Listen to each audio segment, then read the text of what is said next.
Got dropped into a ghost story, still gotta work. By GM. Chapter 51. It's been a productive day. 40 million won in additional income, truly an excellent decision. It feels like I've set up a discreet but regular side hustle. Various ideas on how to spend today's 40 million won floated through my mind, especially considering the newly opened areas in the company following my promotion. And of course, the plush doll who had keenly noticed my gains was subtly making its own desires known. Phew, after all these outings, I feel so stiff. I'd like a bath. Not happening. I can't exactly swipe a blood pack from a hospital, can I? Of course, I can endure it. I'm a very good friend, after all. While a blood bath might be impossible, maybe I could at least hand-wash the plushie, I guess. That was the kind of idle chatter I planned to engage in with Braun to pass the evening, until someone burst into my room. It's Baek Deoksu. Wait, the guy who never even left his own room had just barged into mine without so much as a knock. Before I could even call him out on his rudeness, I realized something. He was practically in a state of panic. What does this mean? What kind of mess have you dragged me into? In his hand was his smartphone, and on the screen was my message. Kim Solium, watch out for serial killers. I had sent it earlier today as a warning. But seriously, I didn't drag you into anything. You must have made the wrong choice. Mr. Roe dear, your work colleague picked up an item, and now he's going to die in a brutal way. Baek Deoksu's face turned pale. Looks like something just went down, coinciding with my message. He's not dead yet, so he could contact the company and handle it himself, right? As I started to head outside, not wanting to get dragged into this mess. Oh dear, can you hear that? It seems your coworker's time is almost up, Mr. Roe dear. What? A soft humming began to fill the air. Its source was unmistakably Baek Deoksu. But his lips weren't moving at all. Which could only mean one thing. You've picked up something you shouldn't have, didn't you? Pale-faced, Baek Deoksu reached into his pocket and pulled something out. A cassette player. Its aged, ivory body was grimy, and traces of a label hastily scratched off with a pen were visible. The humming grew louder, emanating from the tape. An unmistakable, ominous signal. The time has come. Time to run. I immediately stood up and bolted out of the dorm. The problem was that Baek Deoksu scrambled to follow me. Throw away the tape first. I already threw it out the window. Then stop following me. It's too late. Oh dear, Mr. Roe dear, you've seen the item too. You're part of the story now. You become part of the sacrifice selection process. But as a talented and entertaining guest, you are bound to be involved sooner or later. Why can't this idiot take care of his own mess without dragging me into it? I even gave him several warnings. Isn't he supposed to be a named employee in a ghost story company? Frustration boiled in my chest, but there wasn't time to vent. I just ran faster. First, let's put some physical distance between us. As long as I hadn't fully fallen into the creepypasta's grasp, creating some space might help. I sprinted as far from the company dorm as I could, heading toward the bus stop. As soon as a bus arrived, I hopped on. Beep. The sound of my transportation card being scanned was followed by another beep from behind me. Baek Deoksu, why is this lunatic following me? Doesn't he have even a shred of conscience to let the person who warned him avoid being dragged into this? Actually, no, he's a complete sociopath. Anyway, the bus doors closed, and we departed without incident. The humming was no longer audible. I moved to the very back of the bus and sat next to the emergency hammer for breaking the window, just in case. Baek Deoksu hesitated before sitting nearby. It wasn't rush hour, nor was it lunchtime, so there were only a few passengers, 2 or 3 seated at the front. After glancing around nervously, Baek Deoksu lowered his voice and asked, clearly unsettled. Hey, you, how did you even know to send those messages? We agreed to drop formality. No, I mean right, supervisor. How on earth did you know, sir? How I know isn't the issue here. Holding back my frustration, I replied while watching Baek Deoksu's nervous expression. What matters is how you ended up with that thing. If he kept his mouth shut, I was planning to get off at the next stop, grab a taxi, and ditch him. Maybe even throw him out of the cab to make sure he couldn't follow me. But as if he could sense my irritation, Baek Deoksu finally opened his mouth. It was just something lying around at home. At home? I inherited it from a relative. They told me to use it if I ever wanted to reverse a dire situation, so I've been carrying it around. Ah, a classic trick. An heirloom thought to symbolize protection turns out to be a cursed item. Truly a horror movie cliché, isn't it? Exactly. I wasn't even trying to criticize him, just genuinely curious. You work at a company that assigns grades to ghost stories, and it never crossed your mind to have it inspected. If the company found it useful, they might take it and not give it back. I did think it through, sir. No, you didn't. Next time, think before you act, why don't you? Ah, yes, sir. Baek Deoksu's face turned red, and his lips twitched into a forced smile, barely suppressing his frustration. This guy was an open book, acting like a sociopath one moment, then flipping into desperate politeness when scared. I sighed and tried to make sense of the situation. This was a textbook example of how people get caught up in ghost stories. For now, let's ride to the last stop and contact the company's security team from there. Why are you looking at me like that, supervisor? Something felt off. City bus stops are usually no more than 3 minutes apart. But this bus, why was it still driving nonstop? Goodness, it's caught up to us. I looked out the window. Fog was rolling in. The clean, 4-lane streets of Seoul we had been traveling on were shifting into winding, unpaved roads. I stood up from my seat. The passengers in the front rows had disappeared. The only other person still present was the bus driver. The driver was now wearing a worn, old-fashioned cap.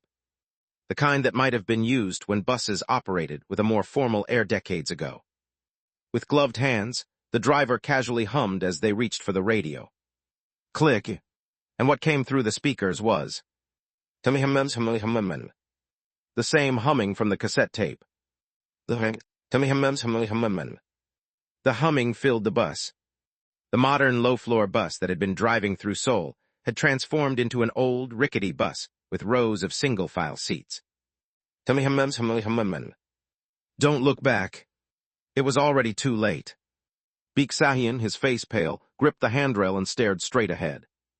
I tried not to focus too closely on the fog clearing outside and fixed my gaze forward. The narrow trail was becoming an aged, paved road. The rickety old bus that had been rattling down a rough country path began to slow. This stop is Horizon Mountain Lodge. The destination came into view. The humming now flowed through the radio with an unmistakable melody. It was a minor key, upbeat pop tune from the 1980s or 90s. As the bus doors opened, I looked outside. Horizon Mountain Lodge. A grand mountain villa with a sign in elegant, antique lettering stood before us. You're getting off. Yeah. As much as I wanted to curse out loud, I held back. I stood up and stepped toward the open door. From behind, I could hear Baek Deoksu muttering something that sounded suspiciously like cussing, as he hurriedly followed me off the bus. The bus doors closed behind us and drove away, carrying the humming melody with it. Baek Deoksu mumbled, sounding slightly relieved. At least the song's gone, and the tape isn't here, so the situation's better than before. Check your pocket. What? Put your hand in your pocket and check. Baek Deoksu looked at me with a dazed expression, then quickly shoved his hand into his coat pocket. What he pulled out was the old cassette tape he claimed to have thrown away earlier. Baek Deoksu moved to toss the cassette again, but I grabbed his arm and stopped him. It's too late. You might as well get ready to go in. Go in we. Over there. I pointed toward Horizon Mountain Lodge. Now that we'd come this far, running away was useless. All it would do was waste energy and leave us crawling back to this story's focal location after a series of needless struggles. We might as well go in and try to figure out the situation early. Mr. Roe dear, you move as if you already know what's going to happen. Could it be that you recognize this story? Braun, picking up on how much I knew about paranormal phenomena, prattled on. And he was right. Yeah. The keywords were all there. Serial killer. A lure involving a mode of transportation. An object cursed to return to its owner's pocket no matter what. And I lifted my head to look at the destination. Horizon Mountain Lodge. == Dark Exploration Record / Ghost Story. And then there was one. A ghost story featured in Dark Exploration Records. Disaster Management Bureau Identification Code 1489 SIAT 1991. Kota Nus 84. A tale of individuals being murdered one by a serial killer in an isolated, suspicious location. A variation of the classic closed-circle mystery novel and B-grade slasher movie. It is a crutch-sanctioned disaster, which can be sealed with the presence of 9 people. Every 4 years, the Disaster Management Bureau recruits or drafts participants to contain it. == This ghost story's identity was something I inferred through the same process I'd used countless times in my recent work experience. But this time there was a critical difference. The affiliation. This wasn't a darkness from Daydream Inc. It was a ghost story isolated by the government, or one to be isolated in the future. A so-called disaster. What's the difference, you ask? Unlike the corporation's darknesses, which were exploited as raw materials for profit, the government operated under a completely different set of rules. The Disaster Management Bureau existed solely to prevent loss of life or significant property damage. At least that was the official justification. Thus, the Bureau prioritized isolating anything that absolutely should not exist in the civilian world. In other words, someone had to die. Whether it was cleared, someone got trapped, or the attempt ended in failure or success. Every outcome involved a guaranteed casualty. Once you're involved, it's a confirmed kill. Cold sweat ran down my spine. This was something the government had deemed impossible to resolve without at least one death. And now I was about to walk straight into the middle of it. I won't even get any points from this. Baek Deoksu, this hopeless little shit. I wanted to curse him out and punch his last remaining eye, but it'd just waste time. Excuse me, supervisor. Ignoring Baek Deoksu, I sighed and walked toward the lodge's front door. Just as I took a deep breath and prepared to knock. Doctoring. The sound of a bicycle bell came from behind me.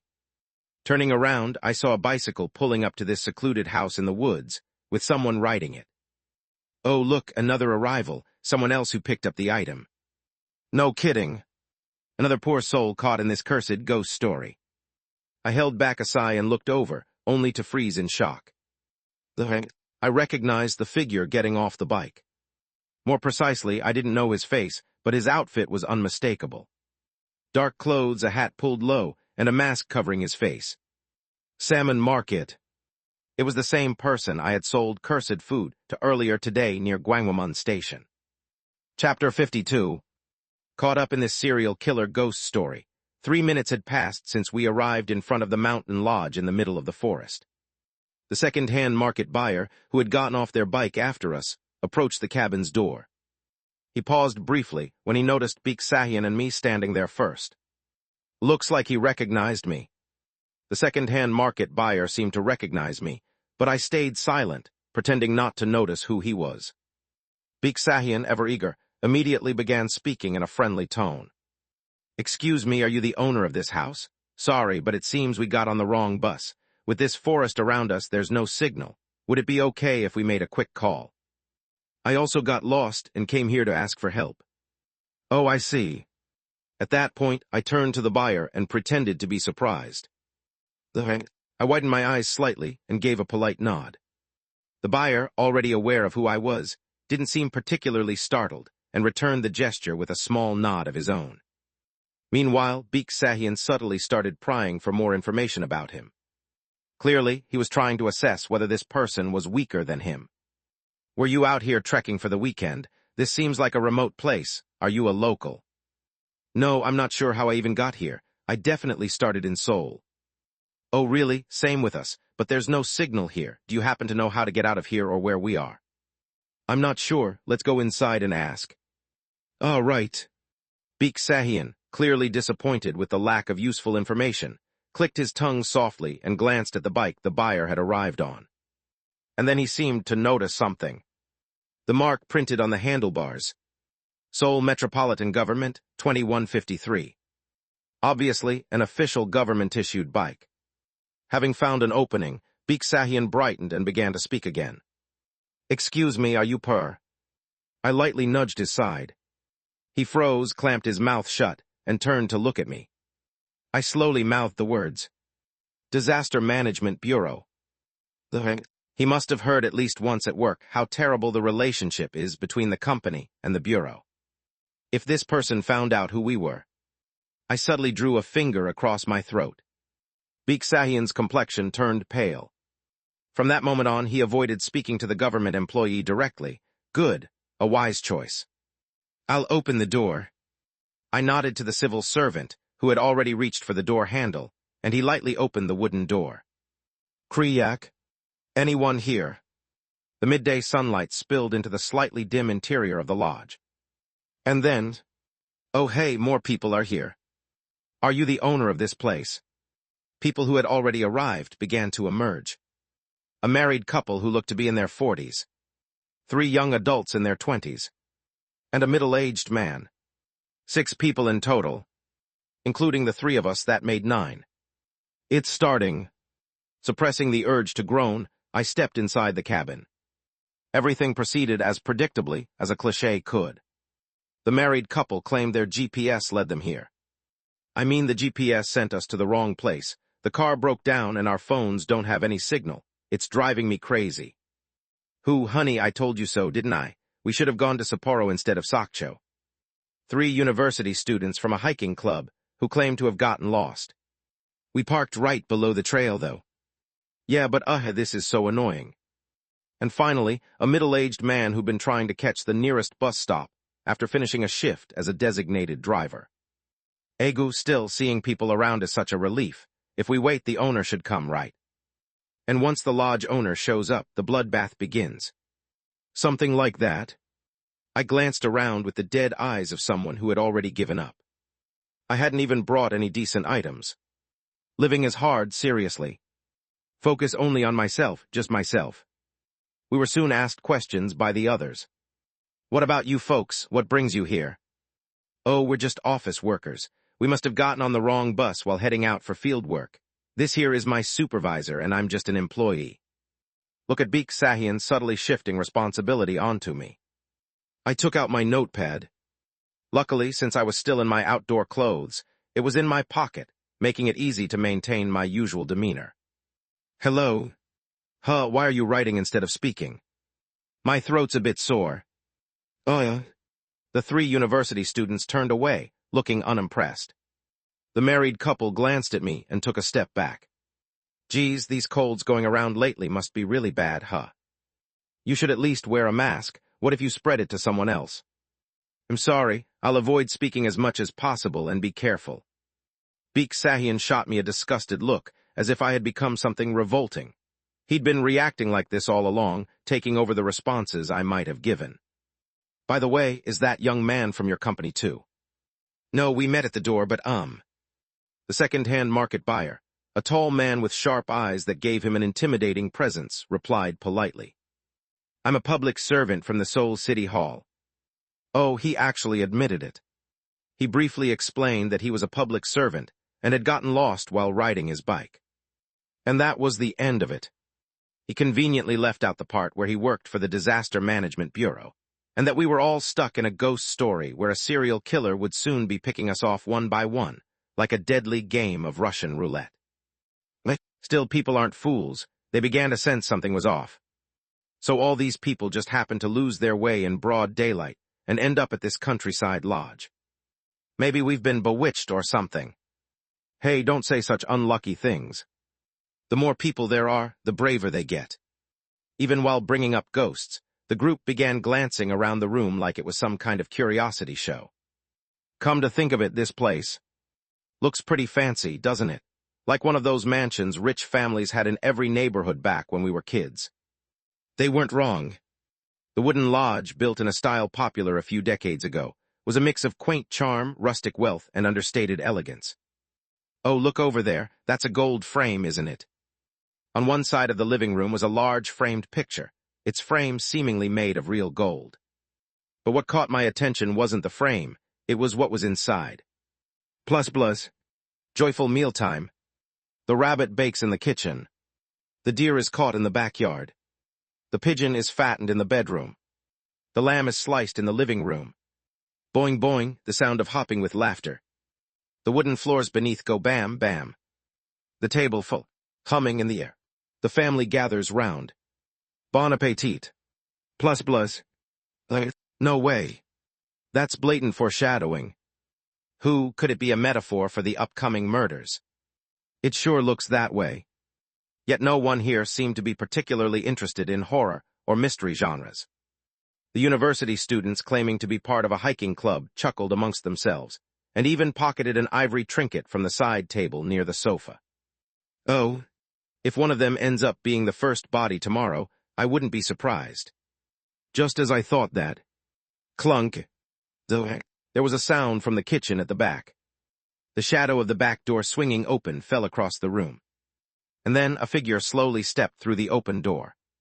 The person, cloaked in an old, tattered hoodie with their face hidden and body hunched, greeted us. Good afternoon, visitors of the lodge. I am the caretaker of this mountain lodge, here to serve you during your stay. Their voice was deep and formal, and they bowed politely, speaking in an old-fashioned Seoul accent. Oh, a suspicious staff member. Exactly, this is the classic butler of the murder mansion. Unlike my deadpan expression, the others seemed caught off guard by the dissonance between the caretaker's shabby appearance and refined speech. Excuse me, we're not really guests. We just got lost and we're hoping to use a phone. That's not true, you've come to the right place. What? You're here to exchange the cassette tapes, aren't you? Everyone froze. The ones in your pockets. As if hypnotized, they all reached into their pockets and pulled out objects.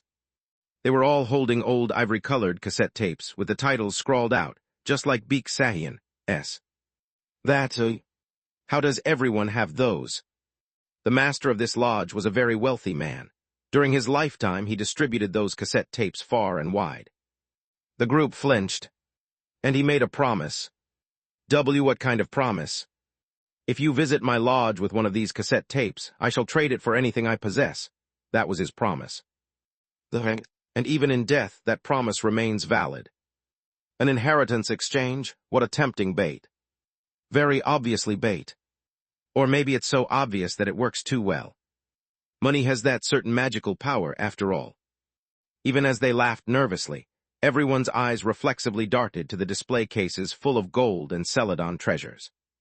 The middle-aged man let out a booming laugh, half-jokingly grabbing the golden frame as if testing his luck. So can I just take whatever I want like this? The lodge caretaker responded smoothly and politely. Of course, however, you will only be able to take it with you after 3 days. What? Oh, as expected. Equals. Entrants are promised significant monetary rewards if they stay within the disaster for a designated period. The designated period can range from a maximum of 1 week to a minimum of 12 hours, tailored to the entrant's capacity to endure for the promised reward. Equals. We give you 3 days to deliberate so you won't waste your one and only opportunity to exchange. I don't need time to think. Then you may leave now, however the exchange will no longer be possible. The married couple clamped their mouths shut. It seemed the thought of leaving behind free money was too bitter to swallow. One of the student hikers in the group raised their hand from the back. Excuse me, can we ask for something outrageous, like give me all the inheritance? That is possible. The hiker's playful tone vanished in an instant. Can I ask for ownership of the lodge itself? Yes. The group's expressions shifted. Now they want to believe. The uneasy chill in the air was gone, replaced with a sense of fortune, as if the kind of monetary windfall they'd only read about on the internet was suddenly within reach. Once the caretaker produced documents, including the will, their skepticism transformed into certainty. This looks legit. Unbelievable. Even the cursing married couple's demeanor changed. Forget the weekend trip, let's tough it out. Worst case, we can call the police, right? Exactly. Wow, maybe this tape has some kind of charm on it, like from a shaman's talisman. It's crazy how everyone ended up here. The lodge caretaker even gave everyone time to make phone calls. After finishing their calls, the group's mood had turned lively, as if they were part of some grand event. The caretaker, observing them, bowed deeply. When so many visitors arrive at once, the order of exchange becomes very important. Oh yeah, that makes sense.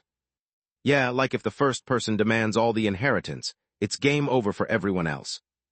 Therefore, priority will be given to those with the most cassette tapes.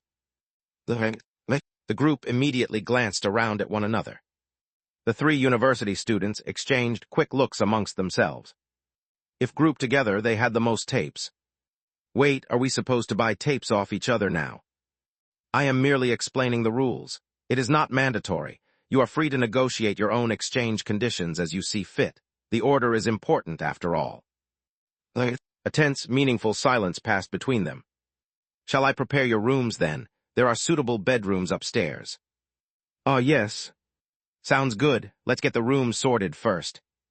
Excuse me, hold on. Baek Deoksu's voice cut through the group.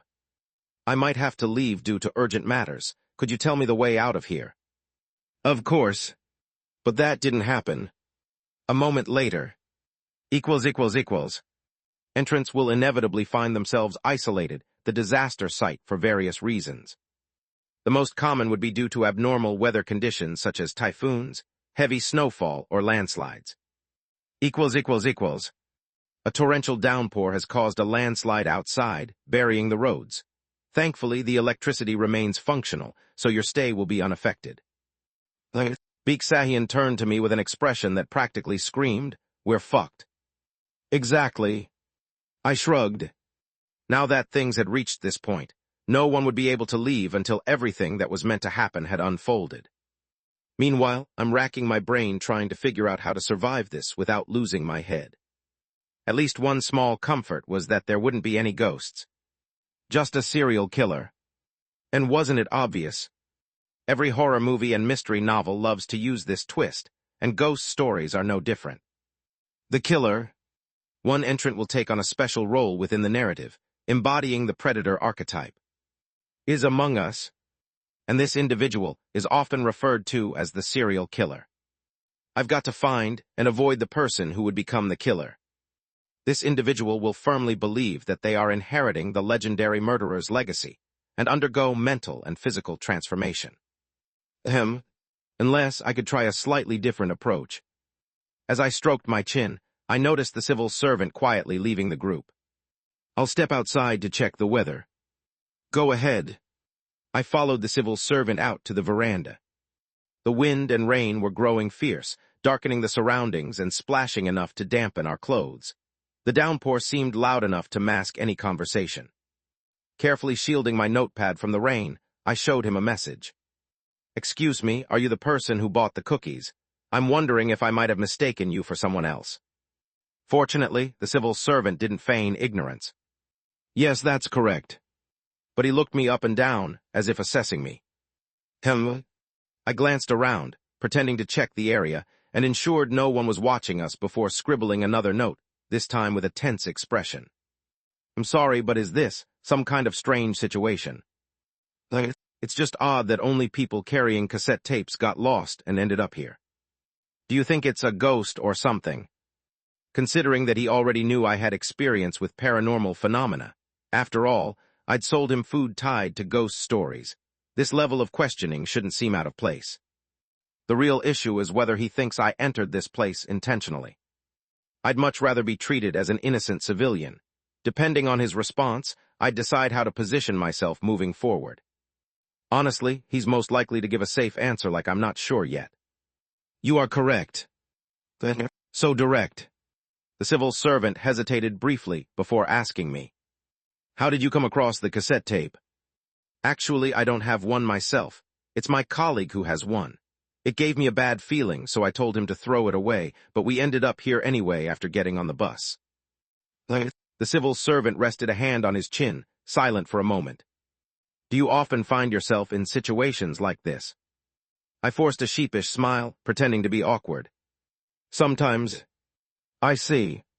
After another moment of hesitation, he continued. I am, well, something like a government agent. He's telling me this much. Really, like a ghost hunting 7. Yes. Well, the expression on his face screamed, this is not the time to be impressed. At any rate, this is indeed a supernatural phenomenon. Be cautious. As much as possible, stay close to me, or move in groups of at least 3 if it can't be avoided. Hold on. He's treating me like an even more harmless civilian than I expected. I wasn't sure why, but this was good. I quickly responded. Thank you, but what about the others? The civil servant answered firmly. You don't need to worry about them. Would it be okay if I told my colleague? No. Heck.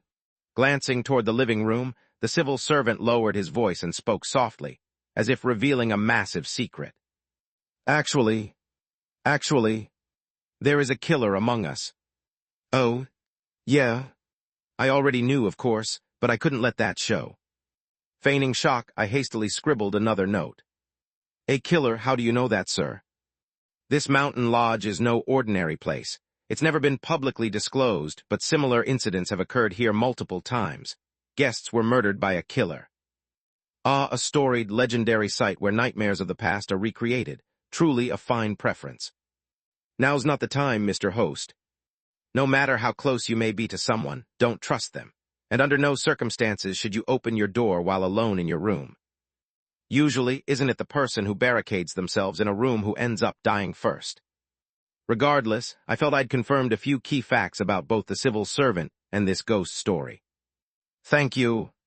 After expressing my gratitude and bidding him good night, I left the veranda. I felt a bit more at ease as I headed to my assigned room. I had made up my mind about what to do. I began inspecting the room. I was looking for something specific. A weapon, I see. Opening the wardrobe, I found 2 reasonably large one-handed axes hanging as decorative pieces.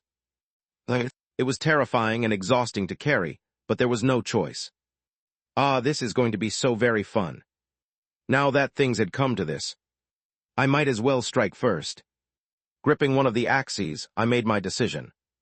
Serial killer, fine, let me have a go at it. Chapter 53. Baek Deoksu opened his eyes. Or rather, it would be more accurate to say that he hadn't slept a wink. Fucking hell. Ever since entering Horizon Mountain Lodge, his nerves had been on edge, searching for a way to leave this place alive and intact. Half of his efforts were spent trying to stay on Kim Solium's good side, carefully walking on eggshells to gauge the guy's mood. Son of a bitch. He felt no shame about it. It was necessary for survival. Even now, as he debated whether to visit Kim Solium's room, it was for the same reason. I need information, anything I can use. That lunatic definitely knew something.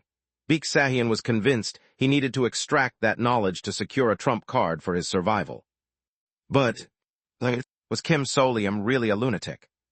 More specifically, why had he saved him? Baek Deoksu already knew the truth. There had been multiple opportunities at the exhibition for Kim Solium to kill him or use him as a scapegoat, but he hadn't. Sure, he had been messed with a few times, but in the end.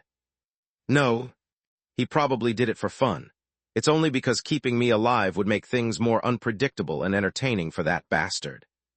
Baek Deoksu jumped to that conclusion. He never encountered such a madman in his life before. Even so, I doubt he'd lie about something important. With a strange sort of faith, he opened his door. Something stood in front of it. The now darkened lodge was steeped in shadows, making it difficult to recognize the figure immediately.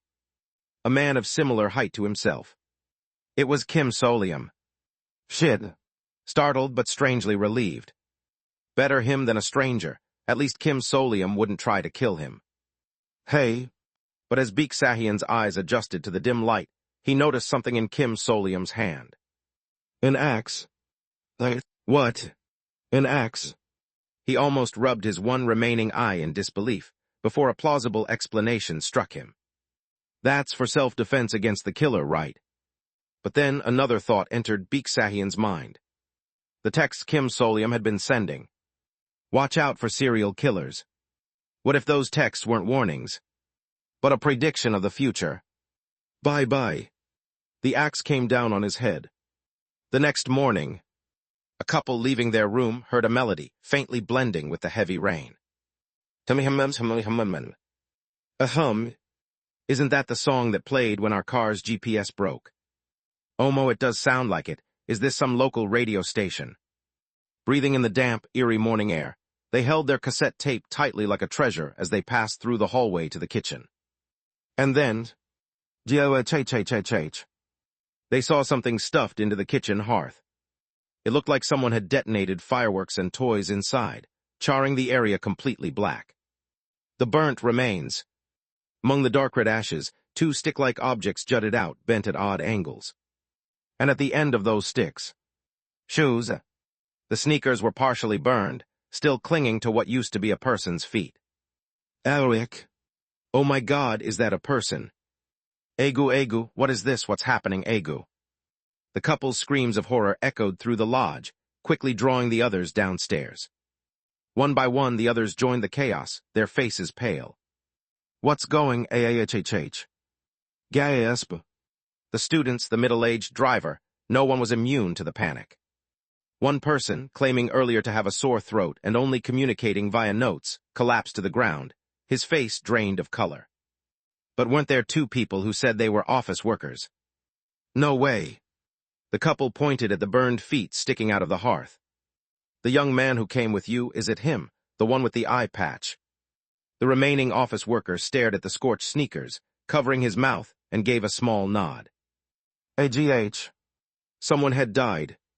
A person they had talked to just yesterday. As the realization set in, cries and screams filled the room again. Call 119 right now. What the hell is this, Fook? I told you these old kitchens were dangerous. One small fire and look what happens. But in their hearts, a small voice whispered doubts. Was it really an accident? Could a fire burn only a person, leaving everything else untouched, and in such a horrific state? Could it be? Still in a state of panic, the group scrambled for their phones.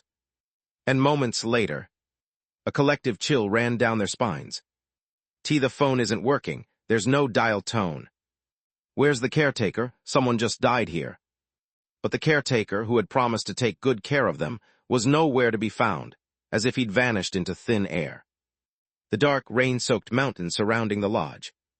Inside the lodge, only the group and the humming remained. Outside, an unrelenting downpour lashed the area, and there were signs that a landslide had occurred overnight, burying the bus stop in debris. The road, it's completely buried. My car. That's when the group began to realize. Something was seriously wrong. I swear that thing, it was moving earlier. Near the hearth where the charred remains lay, a small, old analog cassette player emitted the humming sound. Click. One of the students switched off the cassette player and pulled something from inside it. A worn, ivory-colored tape. The pale-faced office worker shakily pulled out his notebook, his trembling hands scribbling quickly. This looks like the cassette Baek Deoksu had. Oh my God. And that's when the nightmare truly began. Lunchtime. The lodge's caretaker had apparently prepared a neat meal of soup and rice in advance, but nobody dared to touch it, as if by mutual agreement. Instead, they nibbled on energy bars and snacks they'd brought themselves, wandering around the lodge in a futile search for a signal to make their phones work. Unsurprisingly, there was no success. In the oppressive rain, the isolated mountain lodge felt suffocating and ominous, severed from any external connection. This is driving me crazy. One of the university students, frustrated by his unresponsive social media apps, angrily tapped at his phone screen before switching it off in irritation. Fuck. Dude, you're such a fucking scaredy cat. One friend teased, laughing nervously as they pushed each other closer to the legs sticking out of the hearth. They even took a few photos of the scene, treating it like a twisted joke, though they didn't seem to have much appetite as they left their calorie bars and chocolates untouched. Despite their mockery, they weren't as calm as they appeared. They relied on their numbers to feel secure. There's 3 of us after all. Even if someone tried to kill them, they reasoned no one would target a large group first. They'll go for someone alone or the stragglers.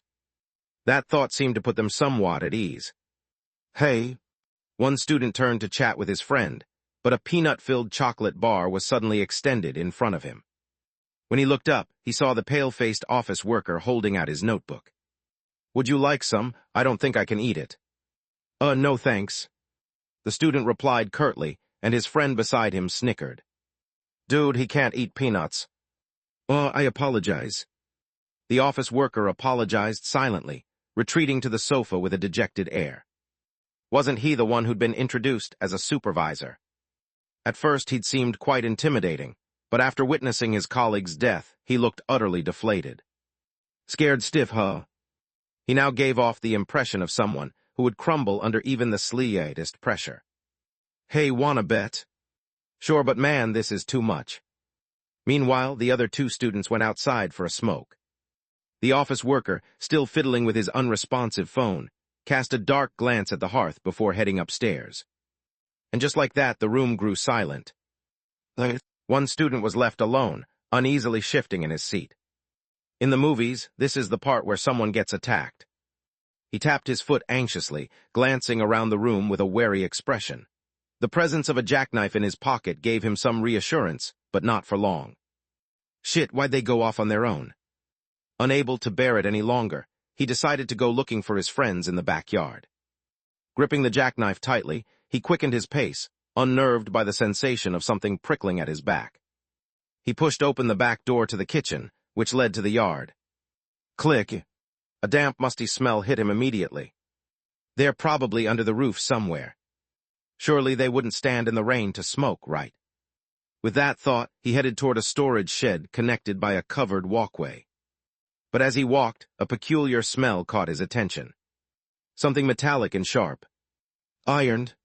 It smelled like rust, perhaps from the rain leaking into old tools in the shed. That was his assumption, at least, as he rounded the corner. Hey, Park Kyung-soo. And then an overwhelming metallic stench hit, enough to numb the nose. Hua. Inside the backyard shed was an old construction-grade grinding machine. It seemed like the machine had been used not for wood, but for something else entirely. Crunch. What should have been sawdust spewing from the discharge chute was instead shredded flesh. Fragments of torn clothes, blood-soaked meat, and crushed bone were scattered messily across the floor. What is this? What the hell is this? For a moment his brain refused to process the scene, rejecting the horrifying reality. Then, a beat later, the truth hit him like a tidal wave. He had found his friends. Turned into minced meat. Oogs. As panic overtook him, vomiting and screams erupted from his mouth. And then another sound joined in. From an old audio device came a familiar tune. The sound from the cassette tape. Hiyak. The student spun around and bolted, running madly back into the lodge. Fear and cold terror chased him down to the tips of his hair. Hey, why are you running, Aru? Alyag. The student flailed wildly, slapping away the hand that had grabbed his shoulder. Don't touch me, you bastard. Whoa, what the hell? He looked up. The bewildered faces of the other lodge residents stared back at him. And there was one thing they all had in common. The tapes. That's it. If the psycho responsible for this was targeting the tapes, and that's what caused all of this. The student frantically rummaged through his pocket and pulled out his tape. Here, look at this, look. His eyes were bloodshot, and spit flew as he shouted. I'm throwing this away, take it, I don't want it, okay. I've given it up, damn it, I've given it up. Thud. He flung the tape onto the ground, then bolted upstairs to his room, slamming the door behind him. Only when he locked the door did he finally catch his breath. Anxiety darted his eyes around the room. His mind was plagued by the sight of shredded flesh and broken bones, pounding in his skull like a drumbeat. Thud. Thud. Should he build a barricade with furniture in front of the door? Thud. No, that would block his escape route. Thud. He glanced at an old lacquered wardrobe in the room, hesitating before pressing himself against the wall beside it, gripping his jackknife tightly. He stared intently at the door. Thud. As his back rested against the wall, his breathing began to settle. Jay, just try it. Force your way in, I dare you. If someone tried, he'd fucking scream bloody murder while swinging his knife. People would come rushing in, and surely he'd be saved. He just had to stay alert. No way, no way. He muttered to himself like a madman, his voice trembling. Click. Softly, the wardrobe door creaked open. The next morning, the student was found in his room, the door wide open to welcome others. His body was grotesquely swollen, like an overstuffed sausage, bloated from an allergic reaction. The hiking club had been wiped out entirely. Earlier, in just one day, an office worker and 3 students had become corpses, plunging the remaining people into total terror. It's the inheritance. Someone's killing people to take more of the inheritance, yeah. I'm sure of it. They're trying to silence us all so they can keep the tapes without any trouble. That guy, the caretaker, that fucker was sketchy as hell. He looked like a psycho. It's a ghost, we're all haunted, ha ha ha. A middle-aged man shouted like a madman, then pushed past the others and ran outside. Arg. Ruyumble. Thunder resounded at just the right moment. No, it wasn't just thunder. There was another sound mixed in. Boom. What was that? Startled by the deafening noise, everyone turned toward the window. The civil servant murmured grimly. A landslide. The landslide had conveniently struck again. Swept away by the rushing debris, the deranged middle-aged man disappeared down the mountain slope. His screams faded as he was buried in the muddy earth below. Rumble boom. Thunder replaced the humming as it roared outside the lodge, lightning flickering across the stormy sky. A suffocating silence hung over the frozen group of survivors. 4 people remained. Night 2. The couple who had spent the day scouring the lodge for a way to contact the outside world returned to their room, panting. They'd found no means of escape, but they had discovered something else. Fuck, shut the hell up and breathe quietly, you moron. Ayak. The husband, introduced earlier as the wife's partner, shoved her head roughly before darting out of the living room and up the stairs to the second-floor hallway. As he ascended, someone cautiously exiting their room happened to meet his bloodshot gaze, startled. Hey, you. He was calling out to the office worker, who had been communicating through written notes because of his sore throat. Startled, he quickly fumbled for his notebook to write something, but the man standing before him was faster, shaking something in his hand. This gold frame. It was the ornate golden picture frame that had been hanging in the living room. Eyes wild, the man jabbed a finger at the text inscribed inside the frame. Joyful mealtime. The rabbit bakes in the kitchen. The deer is caught in the backyard. The pigeon is fattened in the bedroom. The lamb is sliced in the living room. This is how people are being killed. The man shouted, voice shaking as he pieced it together. A person roasted in the kitchen, ground in the backyard, and bloated in the room. The lodge caretaker or whoever is messing with us. This could all be staged. Maybe we're being broadcast somewhere. Or maybe, no, they're toying with us, that's for sure. The employee widened his eyes, startled by the revelation. Seeing his reaction, the man grew even more convinced and raised his voice further. The next one is the living room. Someone's going to get sliced up in the living room, I'm sure of it. We need to find a way out before it's 2. Oh. What? Huh? That was a response. Surprisingly observant, Braun. Braun. That was the last word the man ever said. Awake. A throbbing headache greeted him as he regained consciousness. MMPH. His voice was muffled. He realized there was a gag in his mouth. He screamed as loud as he could. MMPH. But the reason for his terror wasn't just the damp, moldy smell of the basement he found himself in, or the pitch-black darkness that made it impossible to see more than a few inches ahead. It was the severed head lying right next to his. Yes, just a head. MMPH. The pale, lifeless face rested on a silver tray mere inches from his nose. He felt his sanity slipping.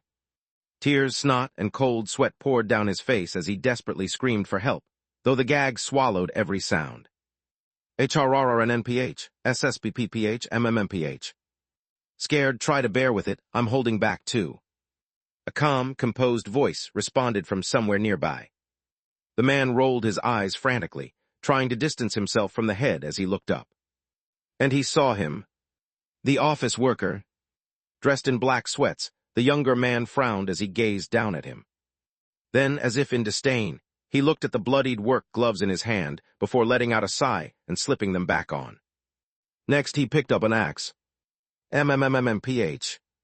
Why is it that people always scream first, even when they already know what's going to happen? It just tires everyone involved. MMPH. Let's not waste our energy unnecessarily. He's insane. This man, no, this monster, was the killer.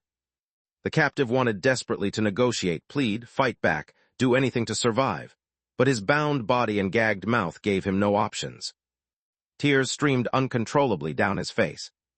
I think I've heard that physical and emotional pain can be alleviated a bit by screaming, or, well, something like that. The office worker's voice was dry, his tone almost clinical as he inspected the blade of the axe. The edge gleamed as it caught the dim light. Reasonable enough, I suppose. Still, I don't find it particularly satisfying. He adjusted his grip. The axe swung, a gleaming arc in the air. Thud, clang, silence enveloped the basement. Kim Solium lowered the axe, and with a slightly brighter tone, remarked, "Almost done. 3 people remained." Chapter 54. The final day at the Horizon Mountain Lodge. The promised 3 days had passed. The final morning at the Horizon Mountain Lodge had arrived. The civil servant woke up in his bed. It wasn't a pleasant morning. Something about the situation had felt off for a while now, like a carefully laid plan slowly unraveling. To make matters worse, the assignment itself hadn't been one he was eager to take on in the first place. Still, the job wasn't done yet. He donned his prepared work uniform, strapped on his gear, picked up his tools, and stepped out of his room. What awaited him outside wasn't a welcome sight. The first-floor living room was soaked in blood. It looked as though someone had created a pentagram offering with blood, placing severed body parts at each point. On the lone clean sofa lay a woman, unconscious. It was the wife from the couple. The agent hesitated briefly, but ultimately resolved to carry out his duties as planned. He knew all too well the risks of acting on personal judgment. And besides, what? They weren't exactly the kind of people worth saving. The woman woke abruptly and screamed at the sight before her. A tall man, clad in a black, waterproof raincoat, stood before her, holding a butcher knife over 35 centimeters long. The man sighed deeply. Of all times. She had to wake up now. He was exhausted, more than usual. How could things have gone so wildly off course? The agent's mind flashed back to the first day at the lodge. His initial target had been one of the couple. Greedy and vulnerable, they were an easy mark. According to the Disaster Management Bureau's analysis, eliminating one half of a couple first would effectively sow fear, making the subsequent tasks easier. Following the script embedded in his mind, he had planned to lure the target to the kitchen and bring the frame's ominous prophecy to life. "I'll burn that person in the stove." But someone had beaten him to it. The stove already contained a corpse. And not just any corpse, it had been left in a bizarrely grotesque state. His mind swam with confusion.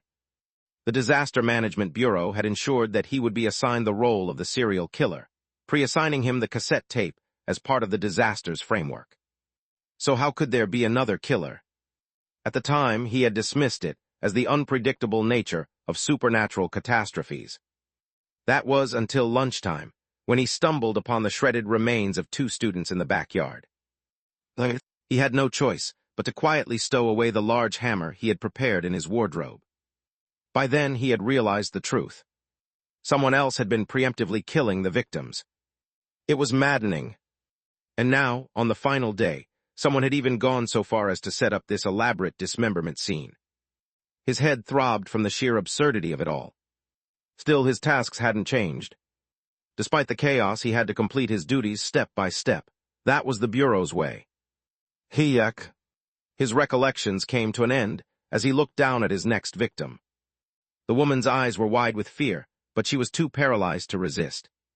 He sighed, feeling the weight of his exhaustion, and raised the knife. At that moment, Agent 7. A voice interrupted him. He turned to see someone leaning casually against the second-floor railing, looking down at the living room.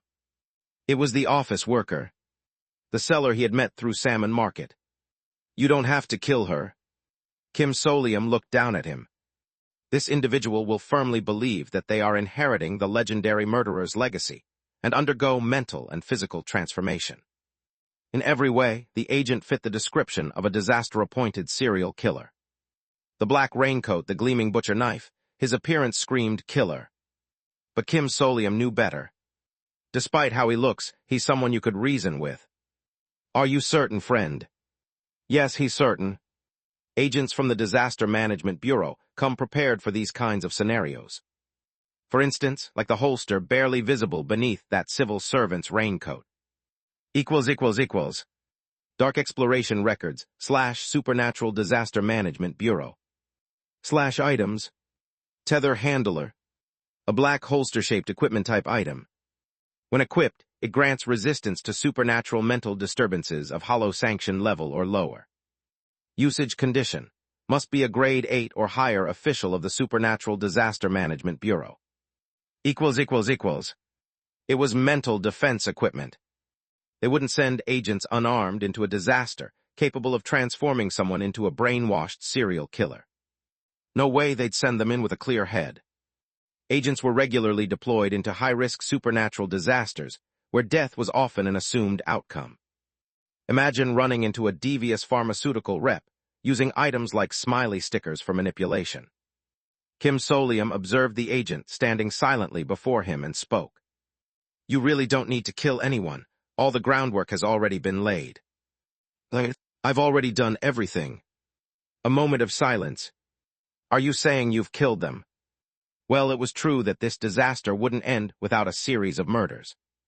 According to the Dark Exploration Records, if no killings occurred even through external intervention, things would spiral into chaos during the inheritance fight, ending in mutual slaughter. That's why the disaster is designed for the agent to kill directly. To ensure the agent doesn't die by accident, they're designated as the serial killer and managed accordingly. That was the rule, commit serial murders or... No, I just made it look like they died. Or convince everyone that they did. But there were corpses. That's true, but they weren't my doing. Did you know this lodge has a basement? Kim Solium recalled part of the poem, Inside the Golden Frame. It wasn't just foreshadowing murder methods. There were other hints as well. Boing boing, the sound of hopping with laughter. The wooden floors beneath go bam bam. The table full, humming in the air. This stanza hinted at something. A sound beneath the wooden floor, an echo from a hollow space below. And, that verse alluding murder to food. The table is bountiful. Something abundant, possibly related to the serial killings. Sure enough. In the basement, there's a collection of preserved body parts and organs on display. It was a workshop. Apparently this lodge has seen serial killings before. I nearly fainted when I saw it. Honestly, he nearly did. The sight of those grotesque artifacts from past killings was horrifying. But more importantly, Kim Solium had found a new use for those bizarre props. The agent caught on. All the bodies we've seen so far. Exactly. Kim Solium grinned awkwardly. Not one of them was intact, right? Because the corpses were made using the preserved parts from the basement, pieced together to look fresh. That's why Baek Deoksu had to be the first victim. I couldn't have done it without help. Handling preserved body parts to recreate murder scenes in the dead of night was a task so revolting it made him want to give up on life altogether. But Baek Deoksu, faced with a binary choice between collaboration or death, begrudgingly became an excellent assistant for Kim Solium's morbid creativity. Together, they painstakingly staged the crime scenes. They placed charred legs into the stove, using Baek Deoksu's sneakers to complete the illusion. The ground meat and bones in the backyard, repurposed food items from a freezer behind the storage shed, with bits of clothing scattered for effect. And the current bloody mess in the living room, the same method. Although Kim Solium had done all the actual abducting alone, aided by the unique abilities of his plush companion, Braun. People were hidden away while we staged their deaths. Using real body parts meant no one suspected anything. I figured the real killer might get flustered and stay quiet if I acted first. The plan was as much a psychological play as it was an improvisation in the face of chaos. But then again, someone still ended up killing people, though. The allergy and the landslide, for example. Both happened before Kim Solium had a chance to intervene. The landslide might be written off as a supernatural catastrophe, but the allergy, that couldn't have been mere coincidence. No one, not even Sherlock Holmes, could figure out someone's fatal allergies just by observing them for less than a day. Even I only learned about it by accident during a conversation. So the idea that someone brought an allergen, like peanuts, into the lodge in advance specifically for murder was even more implausible. Which meant someone had to have known the profiles of everyone coming here ahead of time, and prepared for the killings accordingly. Was it you, agent, who caused the allergic shock? The agent didn't deny it. And Kim Solium, as I thought, wasn't shocked in the slightest. Shouldn't he feel some sympathy for the loss of innocent lives? Well, they weren't exactly innocent. The government doesn't just pick random people for Russian roulette-style sacrifices. The Supernatural Disaster Management Bureau uses a method known as the Scales of Malice to determine candidates for compulsory civilian conscription. The scales weigh against acts of motiveless murder, and anyone with a heavier weight of guilt than that is classified as eligible for conscription. In other words, only those deemed to have committed atrocities worse than indiscriminate killing are selected and sent into these disasters. If the disaster has to operate periodically, they choose people who deserve to die anyway. At least it's an attempt at ethical balance. A very government-like decision, maintaining a veneer of morality. So this time, too, they're all probably people who fit that profile. And Kim Solium's guess was spot on. The married couple turned out to be an adulterous pair. The actual spouse of one of them, along with their young child, had succumbed to despair and financial hardship, leading to a family suicide. The college students had been perpetrators in a bullying case that resulted in a classmate's death. They'd been indicted but acquitted due to lack of evidence, and had since gone on to join the same hiking club.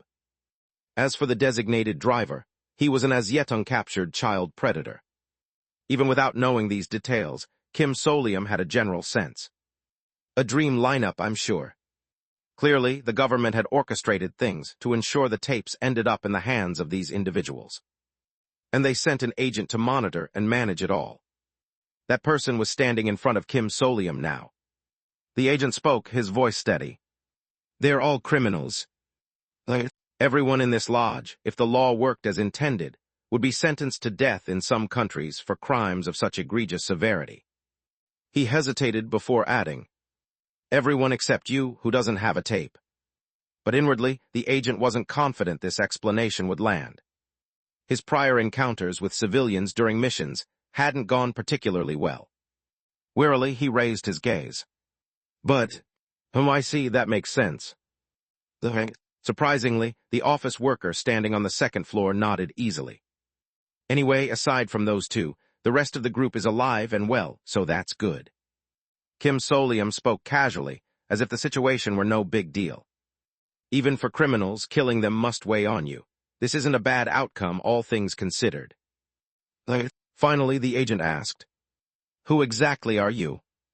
This man had gone out of his way to stage fake murder scenes, appeared unfazed by the agent's suspicious appearance, and even trusted him based on rational deductions. No ordinary person could maintain such composure. Kim Solium let out a deep sigh.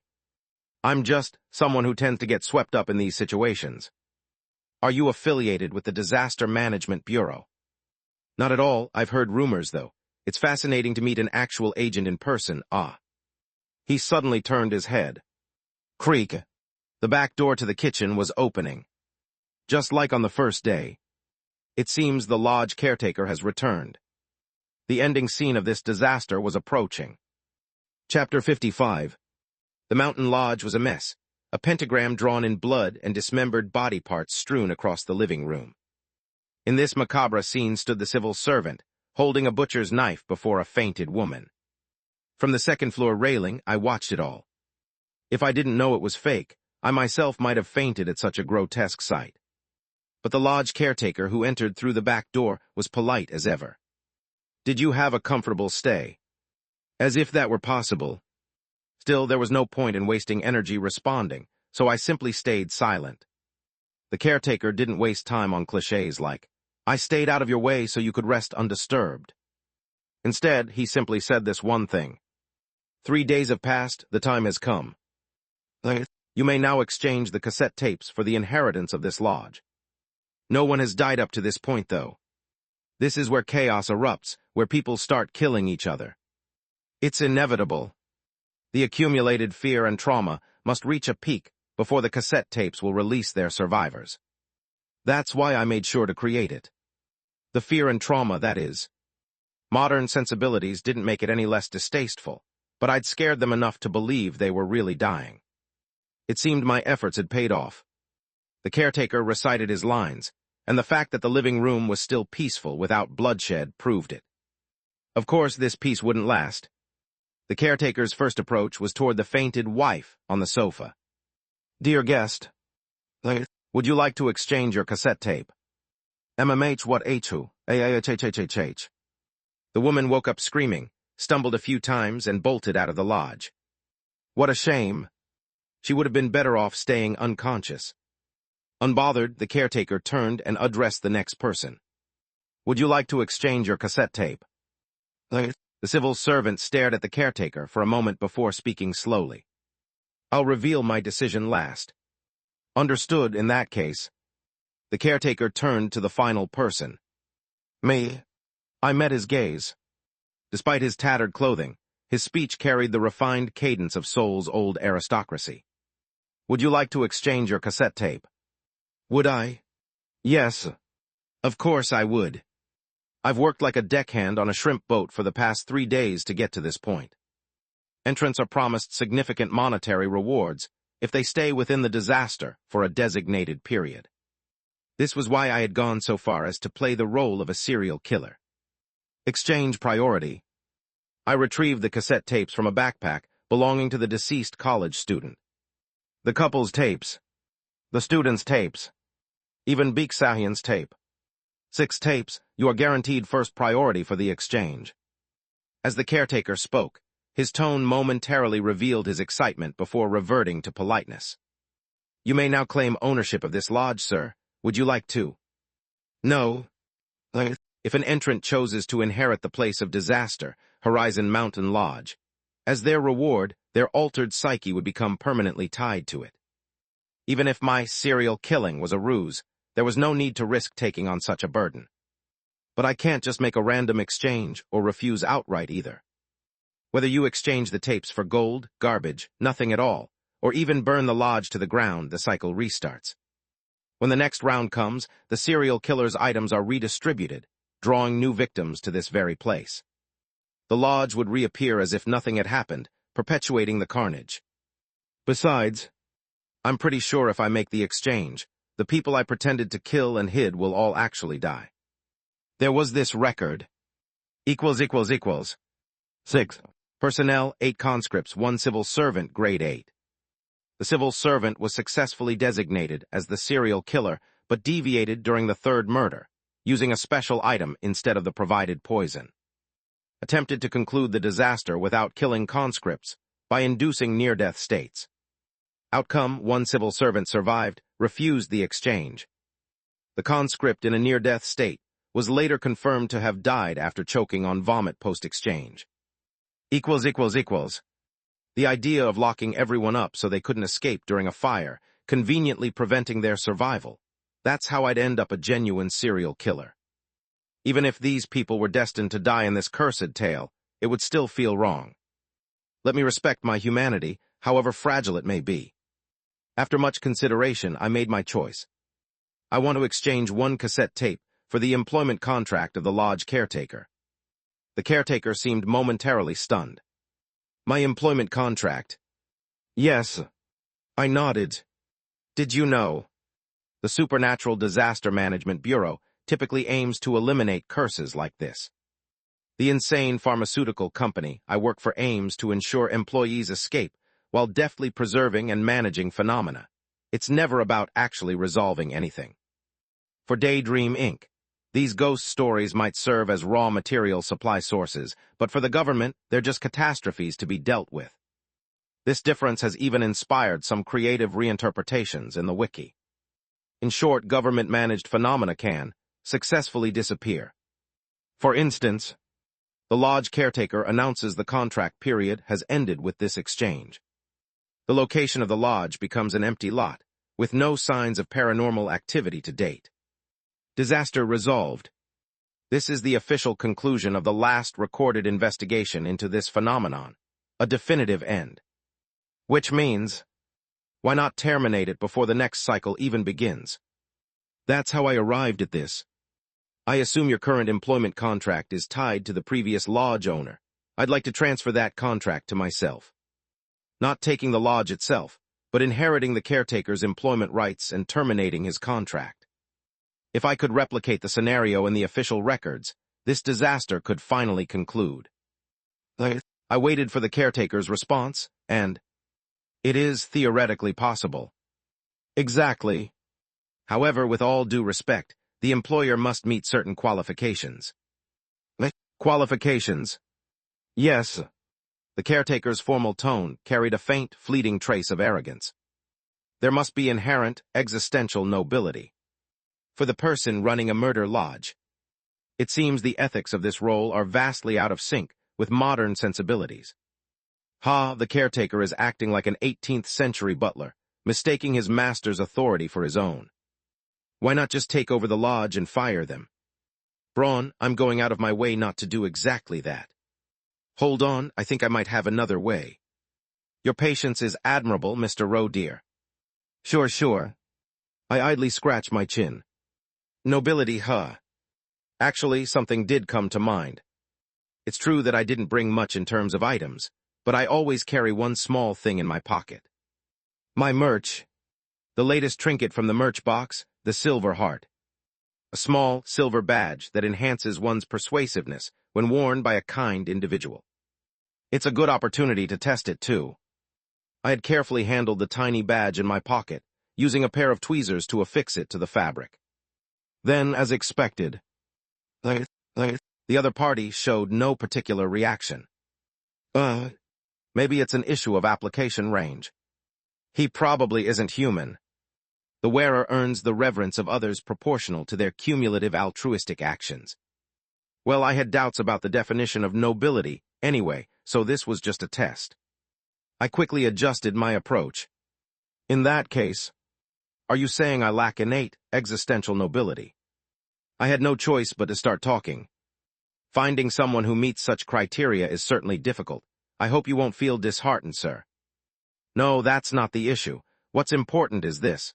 Are you saying the exchange is difficult because I don't meet the qualifications? Correct. I don't quite understand that. I deliberately furrowed my brows, like a customer filing a complaint. The condition was, bring the cassette tape and I'll exchange it for anything I possess, correct? Suddenly changing the terms at the end is disconcerting. I sighed dramatically, as if weary. 3 days, that's how much time I've spent here. And now, at the last moment, you're introducing qualifications that contradict the promise. The caretaker seemed slightly flustered. There seems to be some misunderstanding. What kind of misunderstanding? The promise remains intact. However, if you inherit only my employment authority, it may be challenging to exercise that authority in practice. The caretaker kindly elaborated. If you were to inherit the lodge itself, I would continue to work here under the original contract. But inheriting employment authority means that right would only be usable when applicable. In simpler terms, sure, I'll keep working under my old contract, but I won't take your orders. So it's just a symbolic contract without practical application. Is that what you're saying? Precisely. Well, that's fine with me.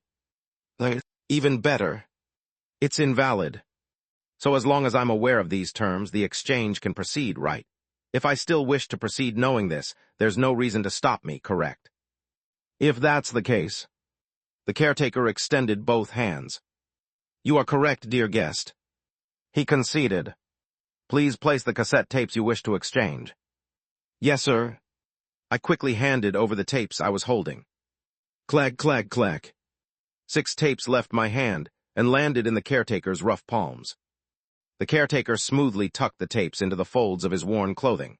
Then, after adjusting his tattered attire with deliberate precision, he produced a thin, ancient-looking object. It was a piece of paper. It looked like traditional Korean hanji paper, yet curiously Western in its cutting and design, rolled up and sealed with red wax. This is the original contract document. The moment I took it, the old paper caught fire. The hanji began burning in a vivid orange hue, disintegrating into embers that rose into the air. Then they coiled around my wrist. Specifically, the spot where the mascot's tattoo from the theme park remained. W8. Zoshes. The tattoo glowed as if it were heating up. The embers clashed with the tattoo, almost as if they were wrestling with it, before finally yielding and springing away. They then settled slightly higher on my arm, closer to my forearm, aligning themselves vertically. Chinese letter, Chinese letter. Now I got 2 tattoos. This isn't what I wanted. I had expected to keep the physical contract as an item, but this. It felt oddly binding, but in terms of portability, this was actually more convenient. Yunju or benefactor, another old-fashioned expression. Even Braun refrained from making ominous remarks this time. Based on prior experience, the tattoo likely wouldn't be visible to the public, certainly not to the civil servant standing here, so that worked out fine. If the contract simply vanished into thin air, that was probably better. Not like I'd ever call on him anyway. I raised my head. As expected, the lodge caretaker had vanished, as if he had never existed. All that remained was the blood-soaked lodge, a scene straight out of a horror movie. And standing in it, just me and the civil servant. It's all wrapped up now. Amusingly, at that moment, soft light began filtering through the windows. Sunlight. The weather's cleared. Welp, everything's in good order. With the mood set, I could vanish quietly, and the civil servant could go about his business. The unconscious survivors tied up in the basement. The government could handle their identities and clean up the aftermath. Since the creepypasta itself had disappeared, I likely wouldn't end up as a target of investigation or detailed record-keeping. Whether it was the government or a corporation, they usually didn't exert themselves over neatly resolved cases. Even if it's logged as a peculiar case, I didn't actually kill anyone, so it should be fine. I just needed to play my cards right with the civil servant and offer a reasonable explanation. Everything would blow over nicely. You there? The civil servant ascended the stairs and strode toward me. Grabbing my arm, he looked me straight in the eye and asked, quite seriously, "Have you ever considered a career shift?" Pardon? Chapter 56. Please think it over carefully. The civil servant, dressed like a textbook serial killer, spoke with conviction. It's a guaranteed job until the age of 65, with a grade-based salary system. Since it's a specialized position, there are additional allowances. Why am I sitting here listening to what sounds like a job fair spiel from the Supernatural Disaster Management Bureau? If you're prone to being drawn into supernatural phenomena, wouldn't it be better to have financial stability and institutional protection? I already have that, thank you very much. No matter how I look at it, I doubt a grade 8 civil servant earns more than someone working for a major pharmaceutical corporation. Still, there was no way I could blurt out that I worked for Daydream Inc. I absolutely do not want to end up as a person of interest under the Bureau's watch. I should have stuck to communicating by writing. I was beginning to regret speaking out loud for the sake of faster, more persuasive, and impactful communication. Feeling like I was starting to break out in a cold sweat, I opened my mouth carefully. Since he seemed to think of me as a mere civilian prone to supernatural phenomena, I decided to play into that perception. This incident was truly terrifying, and I just wanted to do something about it. But I'm not someone capable of resolving supernatural phenomena. Being an agent? That's absolutely impossible. The civil servant looked at me as if slightly dumbfounded. Why? You thought the caretaker of the lodge was the cause of this phenomenon, so you terminated the contract to prevent further incidents, correct? That's correct. Then you independently made a judgment to fully resolve this supernatural phenomenon, did you not? That's an innate talent. No, it's only because of the wiki. I'm sorry, but I really can't, sir. To be honest, I only did all of this because of the friend who came with me here. Please just drop it. Besides, I'm not skilled enough to fight or have any special abilities to warrant becoming an agent. Special abilities? The corners of the civil servant's mouth lifted slightly. Those can be learned. You'll be taught in detail after you're appointed. Heck, what makes you so confident about this? You possess a small silver badge shaped like a shield, don't you? That's the reason. Oh, crap. Sharp, aren't you? I had considered this possibility, but still feigned being more startled than I actually was. How did you? That is a piece of persuasion equipment used by the Disaster Management Bureau. I heard it was once distributed to citizens who performed great deeds, but this is my first time seeing someone able to use it. It can only be used by good people, making it something of a certification tool. And then he gave me a knowing look. Did you use it after taking it out of your pocket? This guy's sharp. Pretending I don't know would make me look more suspicious. I decided to lean into it. Remember, this only works for good people. As long as I haven't caused any trouble, they won't confiscate it. Thankfully, my brain kicked into overdrive, and a seamless response popped out. With a faintly bittersweet expression, as if there was a story behind it, I reached into my pocket and pulled out the small silver badge. I made sure to present it in a way that felt natural, even mentioning the only legal route through which I could have obtained it. I inherited it from my family. From today onwards, my merch box is my family. They said I should use it when I needed a voice in an emergency. I see. The civil servant nodded, looking at me with a mix of respect and pity. You must have had an admirable family. Are you misunderstanding that they're watching over me from the heavens? Well, technically, that's not entirely wrong. I tried not to think about the black merch box floating in the sky and continued speaking. They told me not to volunteer for dangerous tasks, and I want to keep that promise as much as possible. That was indeed something my parents said when they tried to dissuade me from entering the financial sector, and it's true I didn't exactly volunteer for this job either. Not a lie, not a lie. Understood. The civil servant looked at me with slight disappointment, but backed off without further insistence. In that case, it can't be helped. Phew. And thus the nerve-wracking job fair came to an end, with an unexpected bonus. If you ever face concerns or issues, feel free to contact me. As I was leaving the lodge, the civil servant handed me a contact number. This time, though, it was presented in a different format. Ryu Yiquan. 10XXXXXXXX. This is my work number.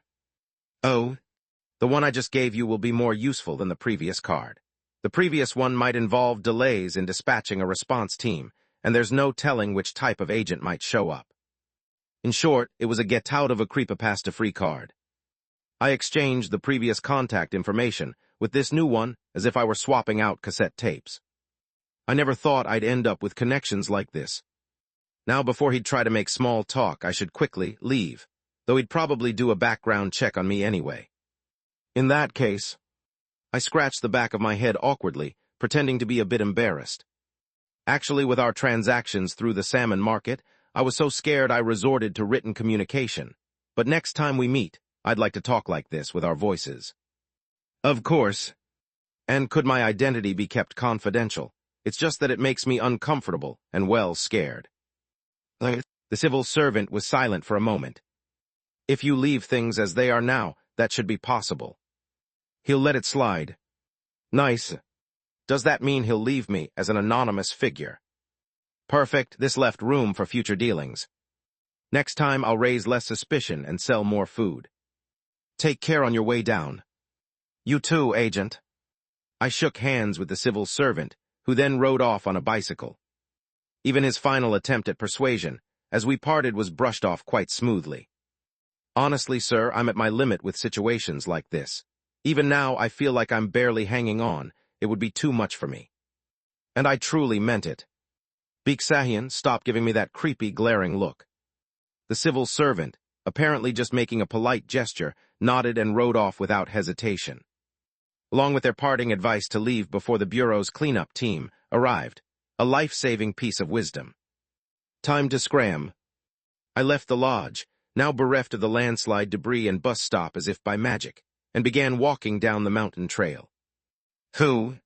Only then did the tension begin to lift.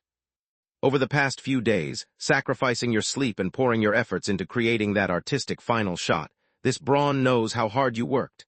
Well done. Yeah, it was grotesque, terrifying, and utterly exhausting.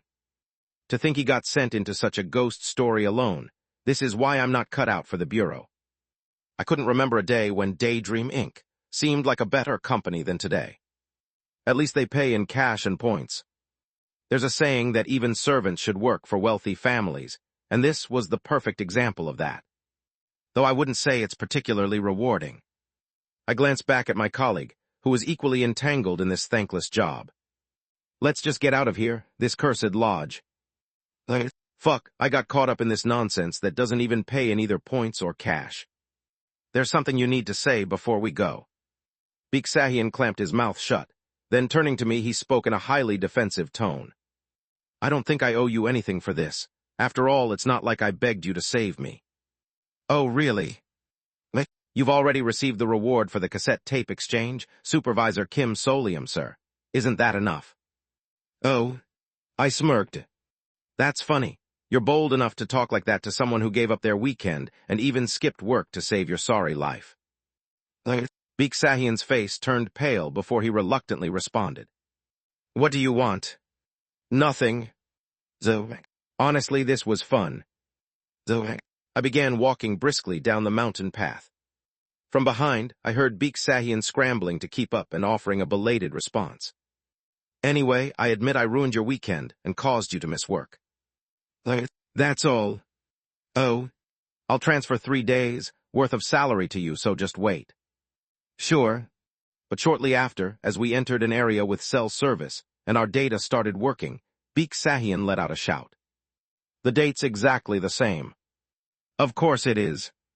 Don't you know it's a rule that time flows differently in ghost stories? Still, I spent 3 whole days here. In the end, I got my salary, while Baek Deoksu, wearing a mix of indignation, relief, and frustration on his face, quickly avoided eye contact and retreated. Haha, regardless of this situation, he seems like the type to live a rough life. You're not wrong. Honestly, there was something I should have said earlier. I didn't expect him to go the entire time without even thanking me. What a remarkable guy in so many ways. Though compared to how he was in the dark exploration records, he seemed a bit less ruthless and slightly more human, for what it's worth. Earlier, when the civil servant encountered this guy in the basement, he gave me some rather chilling advice after a brief, cold glance at him. Some inherit the silver heart, while others inherit a cassette tape like that. Matching them well would be a good thing to do.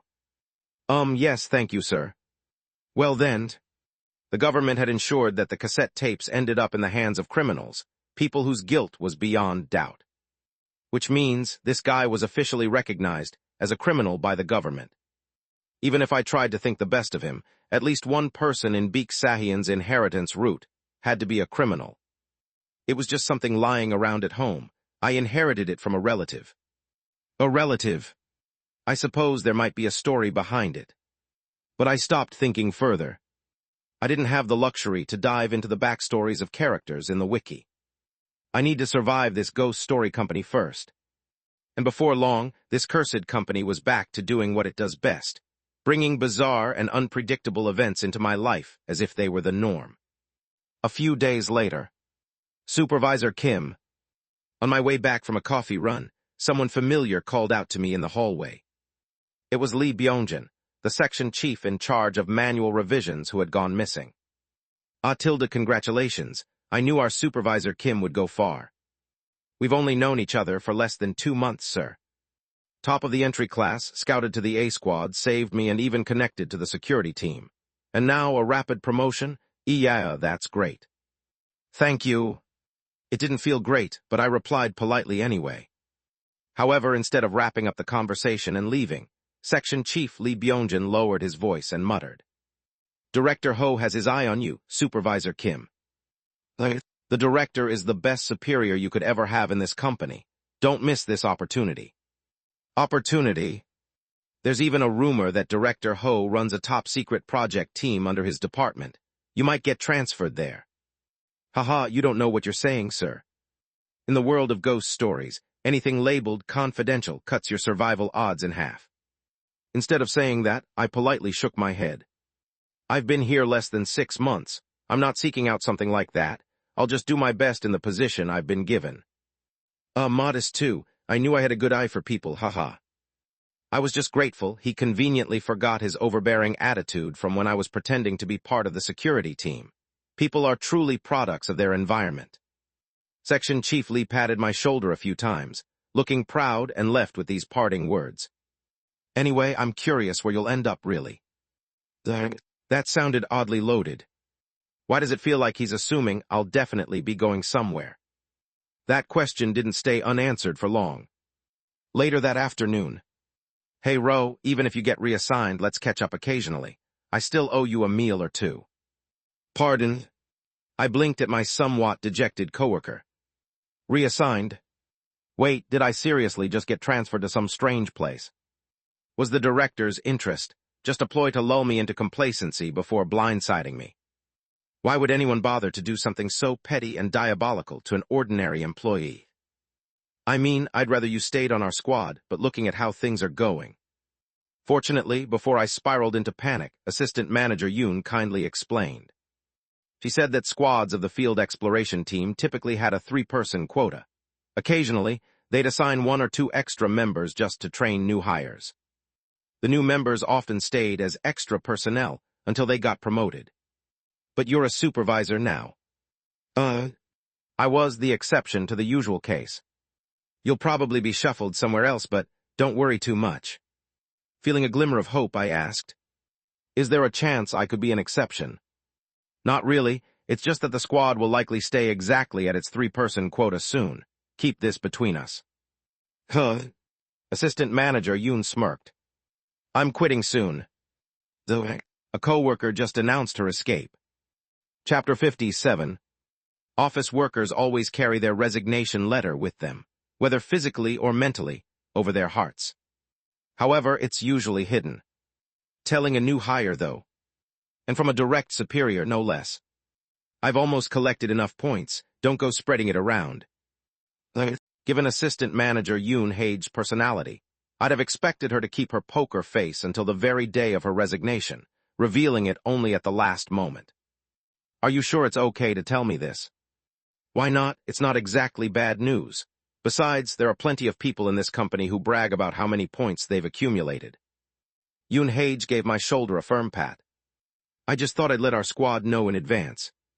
Sniffle, it's so moving, seeing this from up close, Sunbinim. Cut it out. I glanced over at Supervisor Park Minseong, who had sidled up and was being overly dramatic. He seemed to have known about it beforehand. Must be a company culture thing. After all, this is a job where people risk everything, spinning the chamber of a Russian roulette revolver against their temples in hopes of fulfilling a seemingly impossible, desperate wish. It made sense that there wasn't much point in hiding the desire to escape. Still, it was a shame to see such a considerate direct superior leave. But for her, this was great news, so congratulations were in order. There was just one thing I didn't understand.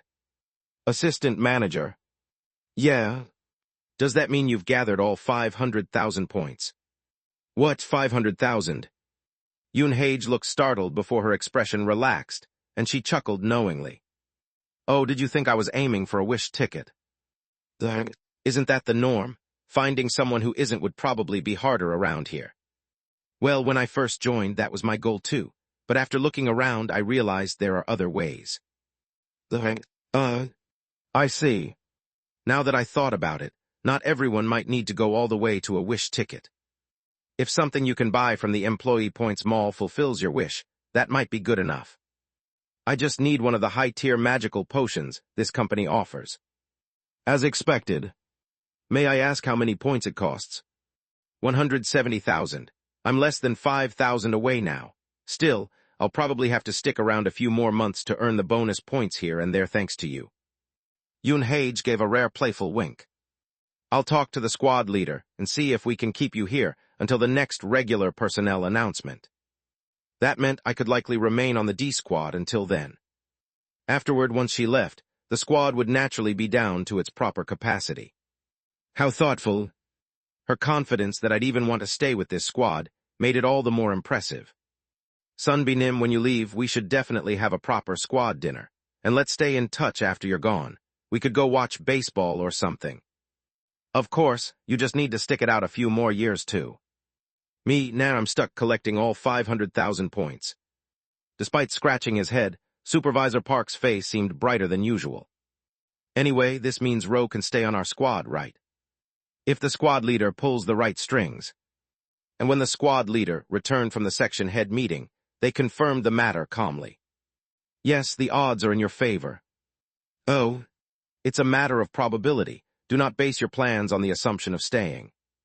Well, Ro, there you have it. Yes. Classic lizard. Anyway, congratulations on your decision, assistant manager. Thanks. Yoon-Hage smiled as he stepped out to smoke. Her back already looked lighter, as if a burden had been lifted. What happens to employees who quit? There were no accounts of resigning staff being secretly detained in labs for confidentiality, or disappearing without a trace. There were even descriptions of retired employees having relatively good endings. Like those universally liked colleagues that people on the wiki grew attached to, ensuring the writers gave them satisfying retirements. I hope it goes that way for her too. After a brief moment of reflection, I returned to my work. That meant taking on the tasks assigned by the squad leader, who had just returned from the meeting. This time, the darkness we'll be exploring is a C-class spider from a known source with a completed manual. Oh, so the points will be around 600 to 700 per person, right? Yes. Ro, it's good we banked on those points when we had the chance.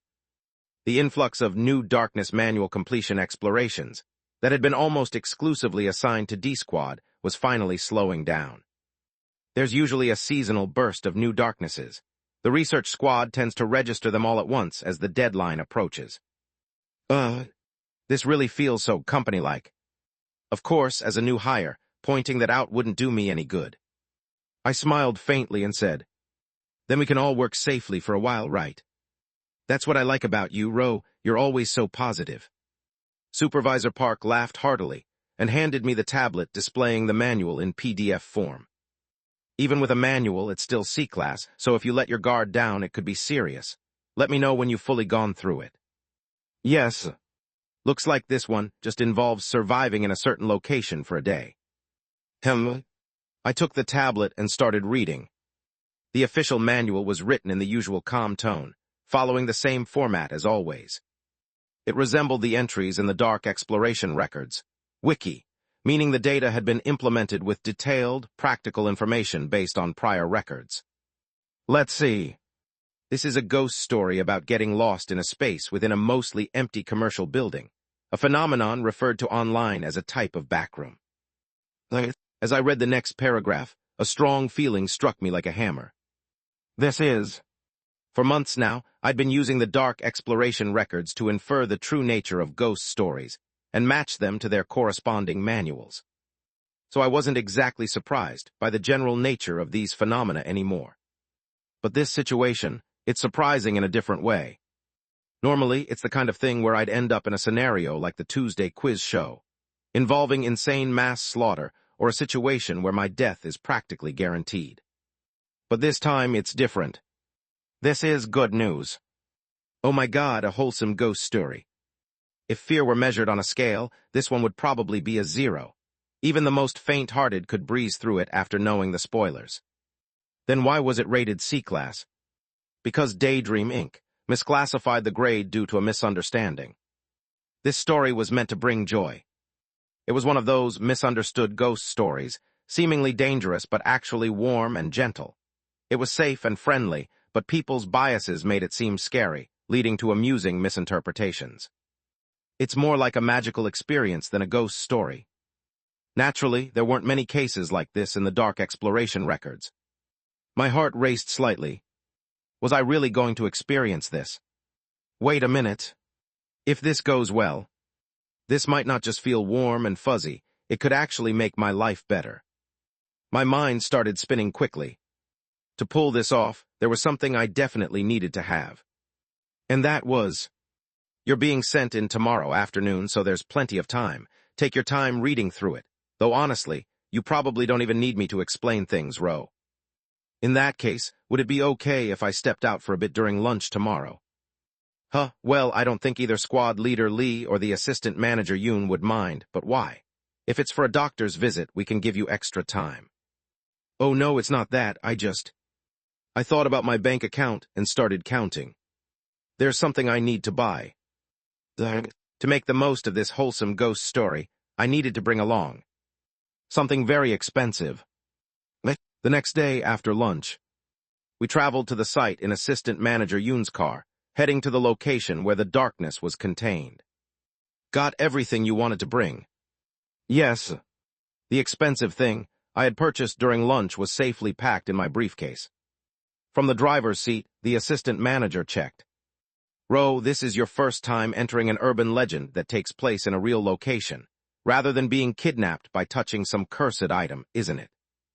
No. In fact, I just pretended to be a serial killer at a lodge full of dismembered corpses, nearly throwing up in the process. But let's not bring that up. Yes, it feels like my first real field assignment. Haha, you're still in your 20s, right, Ro? This must be your first job, then. The atmosphere was warm as we traveled, exchanging some light-hearted conversation. Did you know, our squad leader once broke the steering wheel 3 times while on duty. Now there's a rumor he won't sit in the driver's seat again unless it's a full-blown zombie apocalypse. Maybe I shouldn't ask about that directly. Anyway, after about 40 minutes, the car smoothly arrived at its destination. Here we are. It was a tightly packed alley of commercial buildings in the suburbs of Seoul. Once bustling during a real estate boom, it had become eerily quiet and desolate due to new urban development drawing people away. An old, new town, so to speak. Numerous vacant windows displayed real estate signs advertising properties for sale or rent. One of these buildings is the urban legend. If you enter during the golden hour on a sunny day, something strange happens. I see. Accompanied by my superiors, who helpfully summarized the manual's details, I approached the designated commercial building. Civilians are blocked from entering this place. It seems like some kind of security team equipment is being used, but it recognizes our badges and lets us through. Be careful once we're inside. Supervisor Park lowered his voice and whispered seriously. There are quite a few disturbing records, so stay vigilant. Are you referring to something like this? Exploration Record 12. One of the staff members deployed, employee Jung Sejong, discovered an operational shop at room 404, next to the emergency exit on the 4th floor. The sign displayed the name Black Cafe. However, as the staff member approached the location, strange sounds not originating from the cafe began to be heard. Barking, shouting, and the howling of beasts overlapped into a cacophony that grew louder and louder, as if rushing toward him. Just as the staff member stopped in front of the door, the sound suddenly surged closer, as though something was about to charge out. Panicking, the staff member fled to the emergency stairs just before the door opened, but fell unconscious after a loud crash. Later, the staff member was found unconscious near the building, suffering from open fractures in both legs and severe back injuries, rendering him unfit for duty. He subsequently reported persistent PTSD. At first glance, it sounds eerie and horrific. But did you notice? That's just a dog-friendly cafe. The barking scared the employee, causing him to flee and tumble down the stairs, leading to multiple injuries. The ghost story actually kindly ejected the staff member from the premises. This darkness is just a space where the old shops continue to operate normally. That's as weird as it gets. It's the kind of story where overzealous explorers, misinterpreting everything as sinister, end up creating problems for themselves, eliciting a wry chuckle from observers. And here I am, standing next to people who are eagerly giving me advice as if it's all serious. Let us be cautious. There are records of this space harming entrance. No, there are. Especially don't lose consciousness. That usually results in severe injuries. Even if someone passes out or gets hurt badly, the space politely ejects them after a while.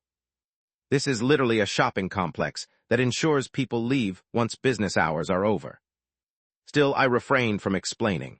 I didn't want someone to think, oh, this ghost story induces psychological contamination, and spiral into more exaggerated misunderstandings. Instead, I simply nodded when they suggested splitting up to cover more ground efficiently while staying in contact. Are you sure you'll be okay, Ro? Yes. Normally, I'd cling to someone's coattails out of nervousness, but today is the perfect day for a coward's adventure. Call immediately if anything happens. Understood.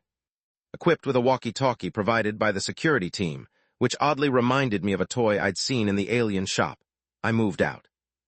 Is there a specific shop you want to visit? It seems a few are still operational. That's the thing. Yes, but they're a bit tricky to reach. The space here was warped, with floors and directions all jumbled, but some semblance of order and rules could occasionally be discerned. One such rule involved the elevator. When taking it from the 7th floor, a button for the basement might randomly appear. After several attempts, I finally saw the button labeled B1. Ah, a hidden location. Reminds me of that elegant exhibition we went to recently. Did you really have to bring that up? I still have nightmares about wandering endlessly in the basement of that exhibition, bumping into mechanical spiders, and losing vital organs. This is a kind and gentle place, a kind and gentle place. Shaking off the memories, I pressed the button. Ding! The doors opened to reveal a parking garage. Someone once fainted here after hearing a car horn, I think. That's not the point. I carefully followed the instructions I remembered. 3 turns to the left. After circling the parking garage 3 times, a new section number, previously invisible, appeared. A19. This meant I had arrived. With growing excitement, I walked toward it. Next to this parking section was a door leading into the shopping complex. Instead of heading to the elevators, I turned to the side, where a small shop awaited. And there it was. Moonlight Tattoo Shop. A magical place. Chapter 58. Next to the underground parking lot, there was a small space that seemed to embody a landlord's desperate attempt to squeeze in one more rental shop for extra income. That small space was occupied by the little shop I had planned to visit today. A special tattoo shop. Dark Exploration Record / Ghost Story. Moonlight Tattoo Shop. A ghost story featured in Dark Exploration Records. Daydream Inc. Identification Code NA. The only official record from Daydream Inc. About this location is a one-off entry titled, "It is empty, Q Turwasi 818. For more details, document 818-15623, civilian interview record, can be accessed, though its credibility is not guaranteed. Does the note about credibility not guaranteed mean it's dangerous? No. The foundational story of It is Empty is a satire of humanity's tendency to twist benevolence into something sinister by looking for hidden negative reasons. Contextually, this place has to be a good location that aligns with civilian interview accounts. Are you going in? Yup. I pressed the button next to the frosted glass door. SRRRK. The door slid open, revealing the interior of the tattoo shop. At a glance, it looked like an ordinary, modest shop. The facilities were slightly shabby but clean and well-maintained. A notice on the counter stated that she only performed one-on-one procedures. However, light streamed down onto the central tattoo chair. It was moonlight. Curiously, the ceiling above the chair featured a transparent LED panel that allowed the moon to be visible, creating artificial moonlight that poured down in a focused beam. Just as described. Is anyone here? When I called out, the shop owner emerged from behind the counter. It was a woman with dense Korean script tattoos on her neck, wearing a sleeveless shirt. Her tied-back curly hair and confident demeanor immediately evoked the impression of a skilled technician or artist. I'd like to have a tattoo consultation. Is that possible? Nod. Could you let me know the price range? The tattooist pointed at the wall behind the counter, with a somewhat unassuming expression. We only accept payments in kind. Indeed. This shop didn't accept cash. Instead, payment was made with items that the owner found appealing, with a particular preference. Special condition, items related to the sea. Because of this, civilians who happened to meet this condition often had rare and extraordinary experiences. Document 818-15623. Civilian, honestly, I just took a wrong turn. I was trying to find a tattoo shop near Black Station, but somehow I ended up in this area full of empty spaces. Then I found the tattoo shop in the basement. When I saw they accepted items related to the sea, I thought it was really unique. So just to try it out, I showed them a sand timer keychain I happened to have. They accepted it. Afterward, they directed me to the central tattoo chair. Equals. So I had prepared for this special condition in advance. Would this be acceptable? I opened the velvet-covered rectangular box I had brought in my briefcase. Inside, shimmering beads of light reflected brilliantly. These are pearl beads. These were extremely expensive marine pearls. Perfectly spherical Akoya white-green pearls, 10 min size, with a pink aurora sheen that gave them a near-holographic appearance. It was a top-class item.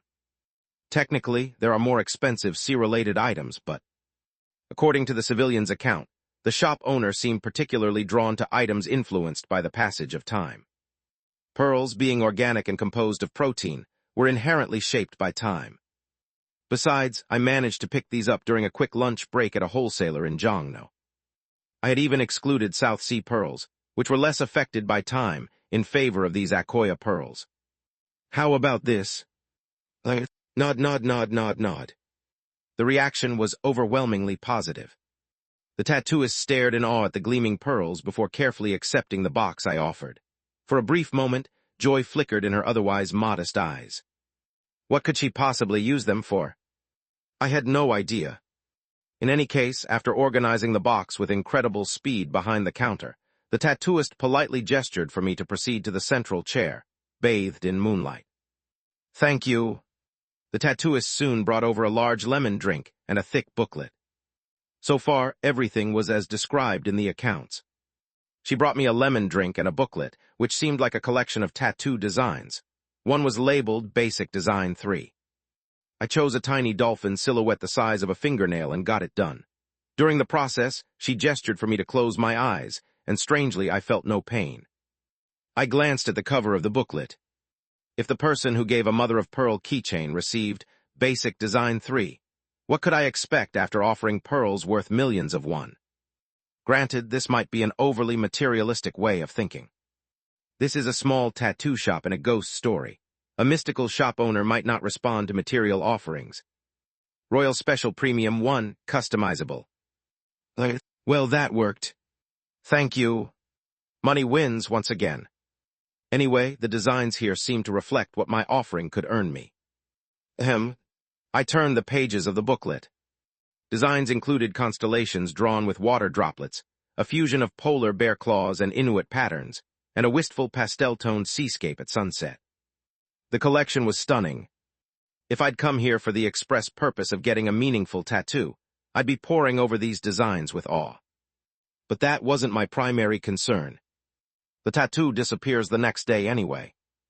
To be more precise, it would feel like you had dreamed it. You clearly got a tattoo, but it would be completely gone the next morning. But do you know what's stranger? The tattoo received here is absorbed into the person. I suddenly became great at swimming in the ocean. Just like the dolphin I had tattooed. In other words, these tattoos grant special abilities based on the design. I can't miss this opportunity. In the dark exploration records, there must be hundreds of ghost stories that grant people talents or powers. But very few do so in such a gentle and harmless way. In a world of ghost stories where you must sell your body, soul, or at least your conscience to gain anything, Moonlight Tattoo Shop was truly a rare beacon of light. I need to pick something worthwhile. I flipped through the pages with determination, deducing the abilities that each design might offer. Mr. Roe dear, I'd like to take a closer look too. Ah, right, Braun might be able to glean more from this than I could. Carefully, I pulled the doll out of my pocket and placed it before the booklet. Oh, the artist's aesthetic sense is quite good. Let me think, The tattooist suddenly stared at Braun with sparkling eyes. Then, before I could stop her, she picked up Braun. A W8. Complimentary service. Careful, please handle me gently. My body is filled with cotton, so I can't move very, HM. The tattooist placed Braun into a small basin she'd brought over, expertly applied aromatic oils, and started massaging the doll's fabric with practiced hands. Is this a spa treatment?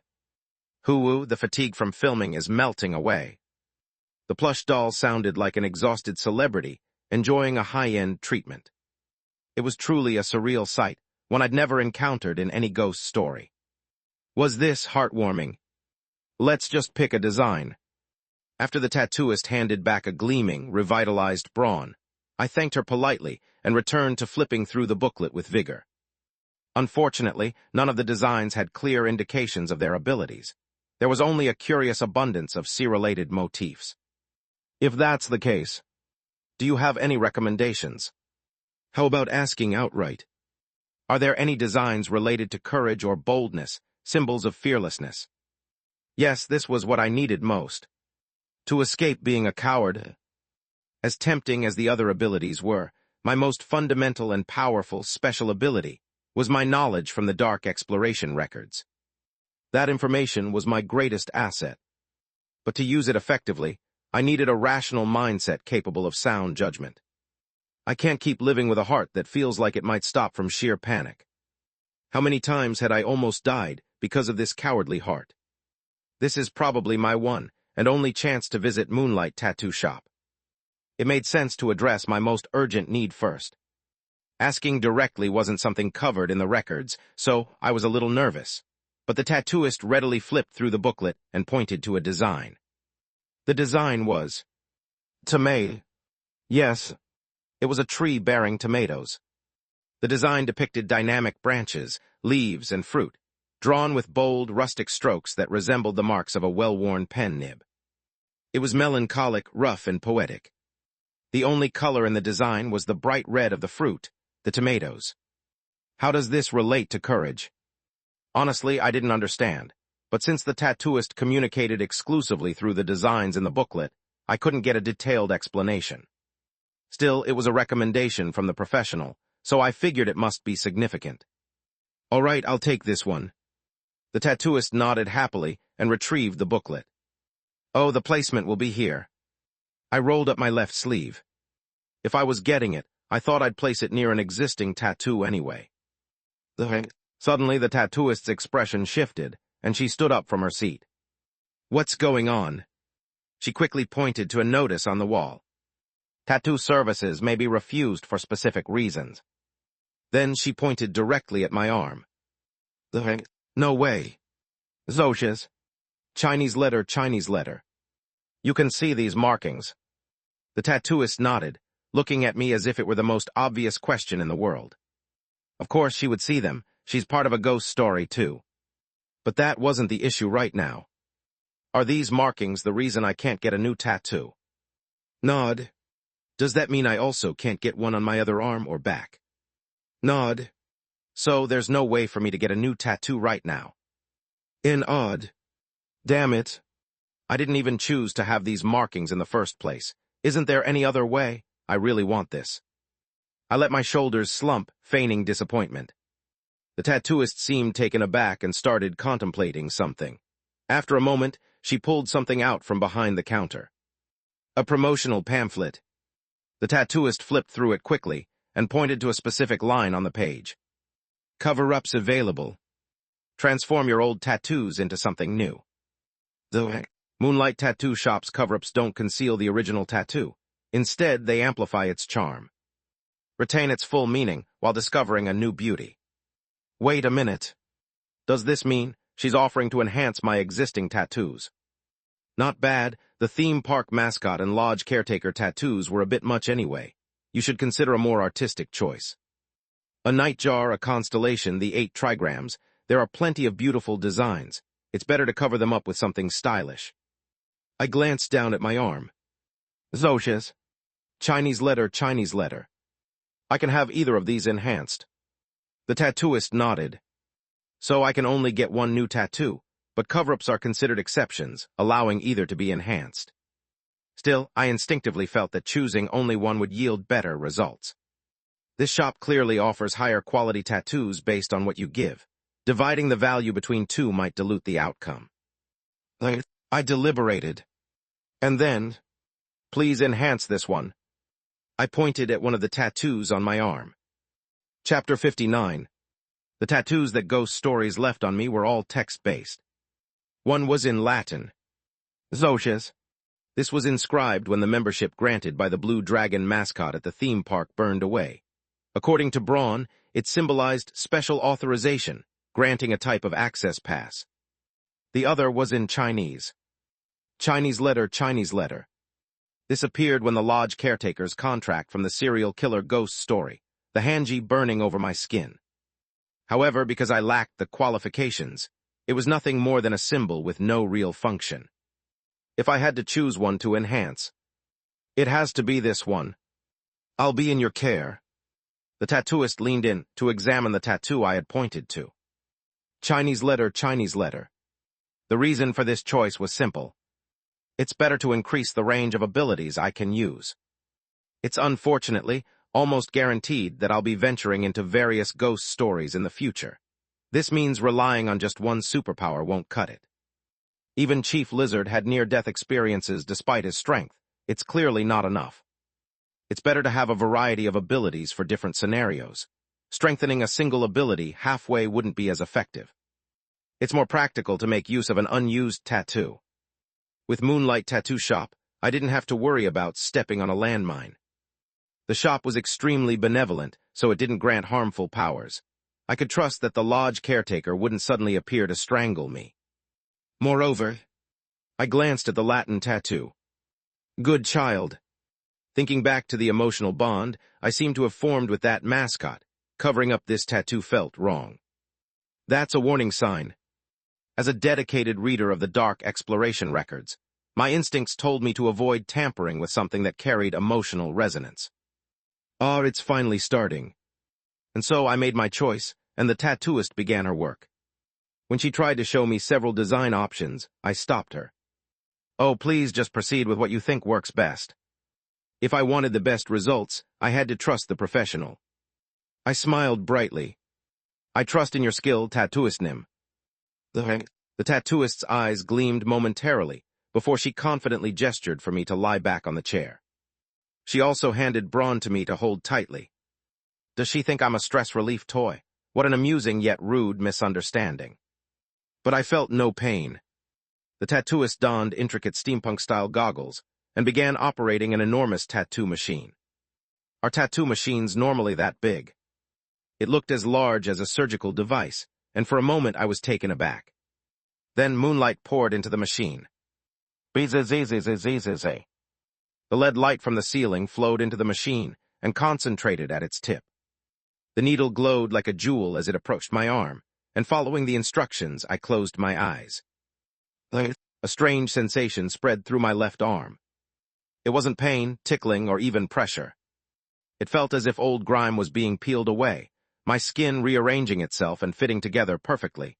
A refreshing, soothing sensation. Tab tab. It was over. The light faded, and following the tattooist's gesture, I opened my eyes. My God. The tattoo now had a background. It depicted a deep blue night sky with a full moon painted in a single bold stroke. On the moon's shadow, the characters were engraved. Around them, stars were scattered like a pearl-studded constellation, shimmering faintly. Tab tab. The tattooist stood with her hands on her hips, as if asking if I liked it. It's stunning. With a satisfied smile, the tattooist patted my shoulder before rushing to the counter. When she returned, she held a single pearl in her hand. It looked like it had been taken from the necklace I had provided. What's this? The tattooist placed the pearl against the tattoo on my arm. And it sank right in. Who well now, him. Mr. Roe dear, this is truly fascinating. A pathway has opened. A pathway? Try gently rubbing the tattoo. You should feel something. I raised my hand and lightly touched the tattoo, which, as if by magic, showed no signs of swelling or pain. I could feel it. Between the layers of skin, there was a distinct gap. Carefully, I inserted my hand into it. When I withdrew it, I was holding the pearl that the tattooist had placed inside earlier. A subspace. Exactly. It seems that the uncharismatic lodge caretaker's contract included providing space as part of the deal. After all, isn't it a servant's duty to provide rooms for their guests? It seems the artist found a loophole in the contract, enabling her to grant you a small space as well. Wait a second. Does this mean I now have my own little inventory? Is this really happening? My heart raced at this webtoon-like gift, something I'd never expected from a creepypasta. Let's see, imagine a cube with a side length of about 2 feet. That's roughly the amount of space that's now connected to you. 2 feet, about 60 cm. Braun used that pesky imperial measurement system, typical of an American ghost story connection. But still, the information was genuinely helpful. But now I had another question. So is this space connected to that lodge? That crazy, murderous lodge should have disappeared by now, though. It's uncertain. Where it's connected to, no one can say for sure. Only the original contract holder would know what kind of space the lodge caretaker had agreed to provide. It's intriguing, isn't it? This would make for a great bet. What shall we wager for the fun of life? I would like to politely decline. Still, considering that Moonlight Tattoo Shop never granted abilities harmful to its clients, I decided not to be overly wary and miss out on using this power. At least now I don't have to worry about secretly carrying items anymore. That alone was a huge benefit. Thank you, this is truly amazing and wonderful. I returned the pearl I had retrieved, and the tattooist, taking it back, looked genuinely pleased and satisfied. Is everything settled now? The tattooist nodded. Then I'll be on my way. Just as I approached the entrance, the tattooist seemed to realize something and gestured for me to stop. What now? She rummaged under the counter with intense focus and pulled out a piece of paper. Carefully wrapping it in a transparent sleeve, she handed it to me. A tattoo design. The moment I took it, I realized what it was. It was a tattoo sticker. And it was the exact design I had picked, the tomato tree. There were even 3 of them. Wait a second. Does this mean if I wear one of these I'll temporarily become brave, as if I had received the tattoo? The tattooist smiled and nodded. Good Lord. An unexpected bonus. Thank you very much. The shop owner smiled warmly and waved as if it were finally time to bid farewell. I placed the stickers into my pocket, or rather into the new subspace, and for real this time grabbed the door to leave. Have a great day. With a polite farewell, the door closed behind me. Rattle. When I turned back to look, it was now empty. As one would expect from a ghost story, the shop had reverted to a vacant space. Behind the distorted real estate sign in the glass window, the interior was hollow and lifeless. That's how it's supposed to work. Moonlight Tattoo Shop could only be accessed once through the "it is empty" ghost story. Maybe next time I'll have a chance with a different ghost story. Ah, what a unique and delightful experience. I couldn't agree more. Ro, how was your exploration? It went well. That day I successfully completed the "it is empty" exploration without any issues and accumulated a decent amount of points. The pleasant aroma from Braun's aromatherapy massage lingered for days. As for the enhanced tattoo, it disappeared without a trace the next morning, leaving only the original text on my wrist. Still, the ability it granted remained intact. Let's make good use of it. With thoughts of the possibilities for my inventory, I conducted several experiments. 3 weeks later, the ability hadn't proven useful even once. Well, I suppose that's normal. When entering ghost stories with manuals, the company usually provided all the necessary items, so there's no real need to smuggle anything in. Additionally, deployments to ghost stories without manuals had significantly decreased. Even the alien shop doesn't have anything particularly portable or worthwhile to go wild over. Ultimately, the ability had been relegated to a mere convenience for carrying existing items more easily. I did discover that it seems to be vacuum-sealed, so food doesn't spoil in there. When I placed an analog clock inside, the second hand remained frozen, but a digital clock would get its battery drained completely. The rules were unclear. Still, I hadn't encountered an urgent situation requiring its use. Time passed uneventfully, and I accumulated more points without much fanfare and without much need to use items or abilities. Still, it's a good thing to have. 3 weeks until the regular personnel announcement. Hua. You'll definitely stay on this squad, right, Ro? Yes, I certainly hope so. The hottest topic among D-Squad was whether I'd survive the personnel announcement and remain on this squad. As expected from a ghost story company, injuries and scares occasionally cropped up, but I'd become somewhat used to them. Holding on to the tattoo stickers like talismans helped me endure. I'll save these for real emergencies. I was gradually settling into the routine, becoming comfortable with the work and the decent personalities of my squadmates. Naturally, this sense of ease didn't last long. 3 weeks and 2 days later. Monday morning. Ro, you're here. The atmosphere had changed. What's going on? There was an eerie calmness in the air. The kind of stillness one might feel when leaving a final message for their family during a catastrophe. It was the peculiar serenity of people bracing for tragedy. It was definitely not a good sign. Well, we're bound to encounter something like this eventually. It'll be okay. We've all got strong luck on our side. Supervisor Park Min-seong's attempt at optimism didn't elicit a response from assistant manager Yoon Hage. The tension was palpable. Have a seat, Ro. Instead of my desk, I was directed to the sofa. Sitting across from me, Yoon Hage placed a tablet PC on the table with a calm expression. This is the darkness you'll be entering in 3 days. 3 days? Why are they giving so much time? When something is scheduled 3 days out, it's usually framed as prepare just in case you're assigned.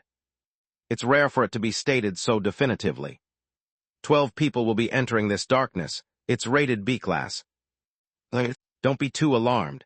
The survival rate is absurdly high, plus the additional points are generous, 2,000 points per person. And Yoon Hage's expression briefly shifted to one of bitter amusement, as if saying, "You sharp little devil." And there's a problem. Finding a darkness without issues would be faster, but this one's unique. Unique how? The simplest way to put it, well. Yoon Hage crossed her arms. It's a luck-based death game. So, as soon as you enter, someone is guaranteed to die. Completely random, pure luck. God damn. Chapter 60. The fear of possibly dying. Perhaps that's the essence of ghost stories. Recently, I even experienced a government-managed disaster where someone had to die for the scenario to be theoretically cleared. So I've grown quite accustomed to the idea that people usually die in ghost stories. I've even become a bit desensitized to it. After all, I've managed to squeeze through the needle's eye and survive. Let's figure out an escape route first, no matter how impossible it seems. This had become my default mindset over the past few months. But now, initially everyone disappeared. Only one headless corpse ever came back. But after a few repetitions, someone lucky enough managed to survive and return. Based on their testimony, we pieced together the manual. This was the standard process for completing a high-level exploration manual. But there was one thing we could never change. That was, someone always dies. The mechanism behind who gets chosen. There isn't one. No logic, no pattern, it's completely random. It's happened 37 times so far, and no matter what gear or items are brought in, it doesn't make any difference. And since the designation happens the moment you enter, there's no time to prepare or respond. This situation was absurd. Literally a game of chance, where I had a 1 in 12 chance of instant death.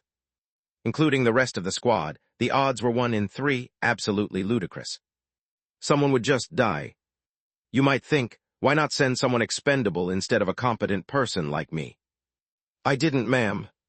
Really, because I sure did. But we don't have a choice. This damned urban legend demands a challenger with a sharp mind to allow for a clear scenario resolution. In other words, we couldn't just throw away a sacrificial pawn. Assistant Manager Yoon Hage smirked faintly. An 8.3% death rate in a B-class darkness is actually quite reasonable. It was true. Think about the exhibition ghost story. That one didn't even have a manual, making it far worse. Even when manuals are complete, fatalities weren't uncommon. But still, the idea of being trapped in that probability, it feels wrong, so unfair. It wasn't unusual to feel that way. The difference between dying without a chance to fight back and dying after at least trying is significant. The former feels like slaughter, the latter a challenge. Does giving us 3 days mean it's to help us mentally prepare? Most likely. After 3 days, your mind cools down, and you start to think rationally and optimistically. Surely I won't be the one in 12, that kind of thought process. Ro, this must be your first time facing a darkness like this, right? Yes. Go grab a coffee, get me one too while you're at it. Taking the hint that I could take my time, I accepted Assistant Manager Yoon Hage's card and headed out. The coffee errand was probably just an excuse for some mental health management. This is driving me nuts. Now I was leaning back on a cafe sofa, an Americano in front of me. Fear, I wouldn't say that's the issue. I haven't not been scared since arriving here, so that's nothing new. What I felt was unease. Information doesn't matter in this situation. Maybe it's because I realized how much I've relied on having clearer conditions than most employees. It left me with a strange sense of self-reproach. And an overwhelming sense of danger. Should I just quit? Wouldn't it be better to leave now and figure out another path? Investigating ghost stories, independently using the dark exploration records as a guide. Friend. Why not consider a career in show business? Excuse me. Oh, absolutely. There's always a spot for you in my world, my friend. Isn't that what friends are for? Ha ha ha. I almost fell off the sofa. Hard pass. That snapped me out of it. What a shame. Yes, in this world, there are plenty of fates worse than death. And investigating alone. Only an idiot would forget they're a coward and make such a foolish choice. Quitting over a 1/12 chance of death would be stupid. But doing nothing about it would be equally idiotic. So are you going in? Yes. First, I needed to learn more about this ghost story. I returned to the office with the takeout coffees for the squad and began thoroughly reading the tablet PC. And, it really was random. The ghost story matched what I already knew from the dark exploration records, but the problem was that everything I had read was already documented in the manual. There's no new information. I didn't know anything that others didn't. No gaps to exploit. Even in the dark exploration records, the description blatantly stated, random upon entry. There were no exceptions or suspicious loopholes. It wasn't treated as particularly significant, probably because deaths in ghost stories were common enough to feel unremarkable. And then, for this deployment, squad leaders are excluded. Only those ranked assistant manager or below will enter. Chief Lizard wouldn't be accompanying us this time. This was to prevent priority confusion among staff if a squad leader were designated as the sacrifice due to their higher rank. None from the round-off team or the elite squads would be included either. Last time they went in, it caused a huge mess. Apparently, during one deployment, an elite squad member from the A, B, or C squads had been designated as the sacrifice. Their desperate attempts to avoid death ended up causing unnecessary casualties, taking down several other employees with them. I didn't regret not being placed on the A squad, but this company was as consistent as ever. Thank you for letting me know. Don't mention it. Assistant Manager Yoon seemed caught somewhere between resignation and irritation, finding solace in a cigarette as Supervisor Park joined him for a smoke break. Did you see the roster, the employees going in too? Yeah, honestly, I wouldn't even attend some of their funerals. Did they select the lowest rank based on personality or something? Hey, at least we're not included. I kept comparing with the manual, desperately searching for something. A gap to slip through. A small loophole in the rules. And then, unexpectedly, that afternoon, a potential way to bypass the rules appeared.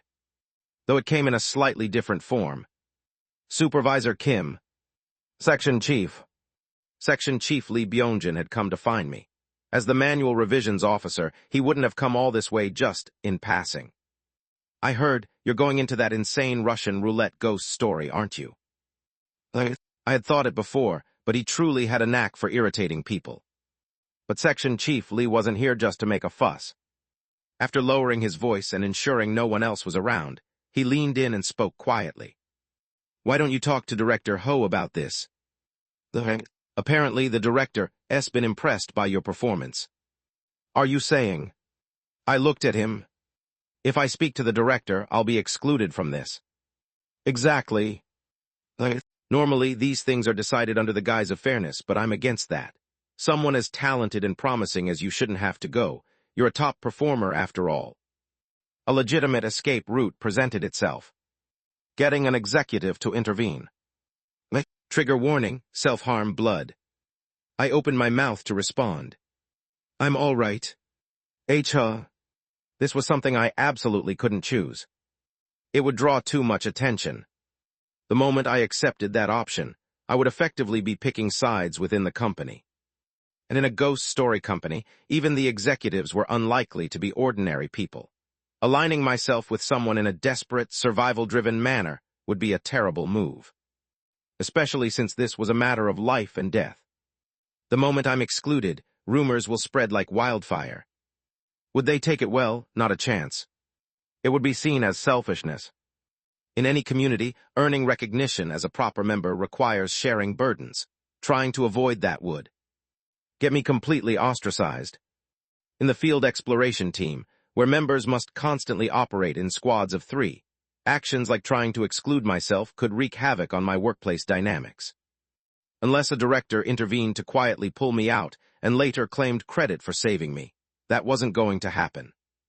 The fact that this wasn't the case meant I was important enough to be singled out like that. Or maybe they believe luck is a kind of skill. In other words, it's a trap. Even if it stung, the right move was to play it straight. I spoke as if I were a principled stickler for rules. Making an exception for me would be preferential treatment. The company must have reasons for assigning work this way, so I'll take responsibility and follow through.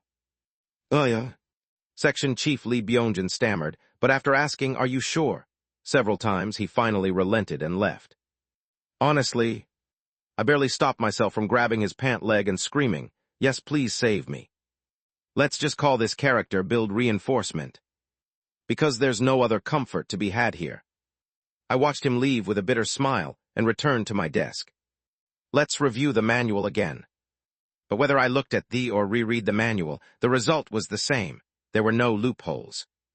There were no exceptions for any of the explorers. Every single one of them was subjected to the random selection. Wait. Could this be a loophole? I couldn't be sure. It's just a possibility. But in this situation, it was worth trying any possibility, no matter how slim. Mr. Roe dear, have you thought of something entertaining? Not entertaining, but an idea nonetheless. Create an exception. Every explorer who entered this ghost story was subjected to the 112 instant death lottery without exception. But what if there was a shared condition unique to all explorers, something that had never allowed for an exception before? What condition are you referring to? Being human. Both the manual and the dark exploration records only mentioned humans as explorers. There were no accounts of other living creatures. But in this world, humans weren't the only sentient beings.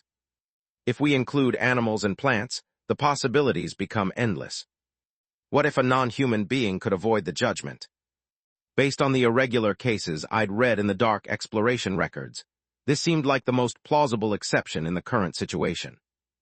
Mr. Roe dear, do you wish to stop being human? And no, that's not what I mean. Could he not throw out such pure-sounding yet ominous questions? I just want to be treated as not human for a little while. I carefully chose my words. Like putting on a disguise for a performance. Who? Braun, is that something you could do for me? Oh, absolutely. Braun's voice became more vibrant and enthusiastic, as if he were preparing for a show. Adopting a new identity is an entertainer's calling. I have countless masks to offer. Oh, I even have one that I could lend you right now. Jackpot. Let's try it. Who?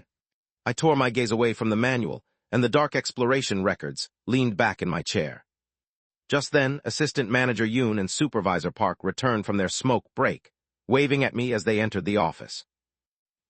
Oh, crap. Braun, about that mask ability, can it work on multiple people? Multiple people? You mean people other than you, friend?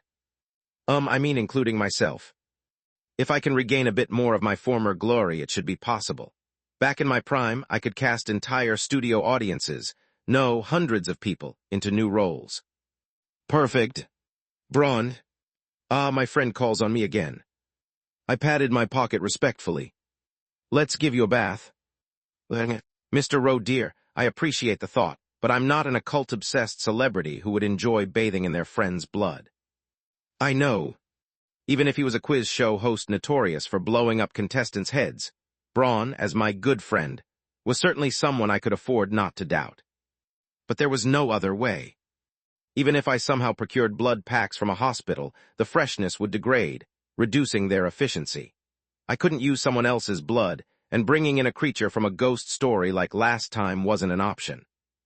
The leftover ginseng wouldn't work either since whatever made it sentient has already dissipated. That left the obvious choice. My own blood. I stared into the small, elegant, checkered bathtub. It still looked pristine and smelled pleasant, as when I had first bought from the alien shop. Now I had to pour my blood into it. I probably can't give much, maybe half a cup. That would be about 180 ml. Half a cup, a bit tight, but for the small, cotton-filled body I inhabit, it should suffice as a bath additive. Diluted, of course. No, this isn't right. Are you sure about this? It's fine.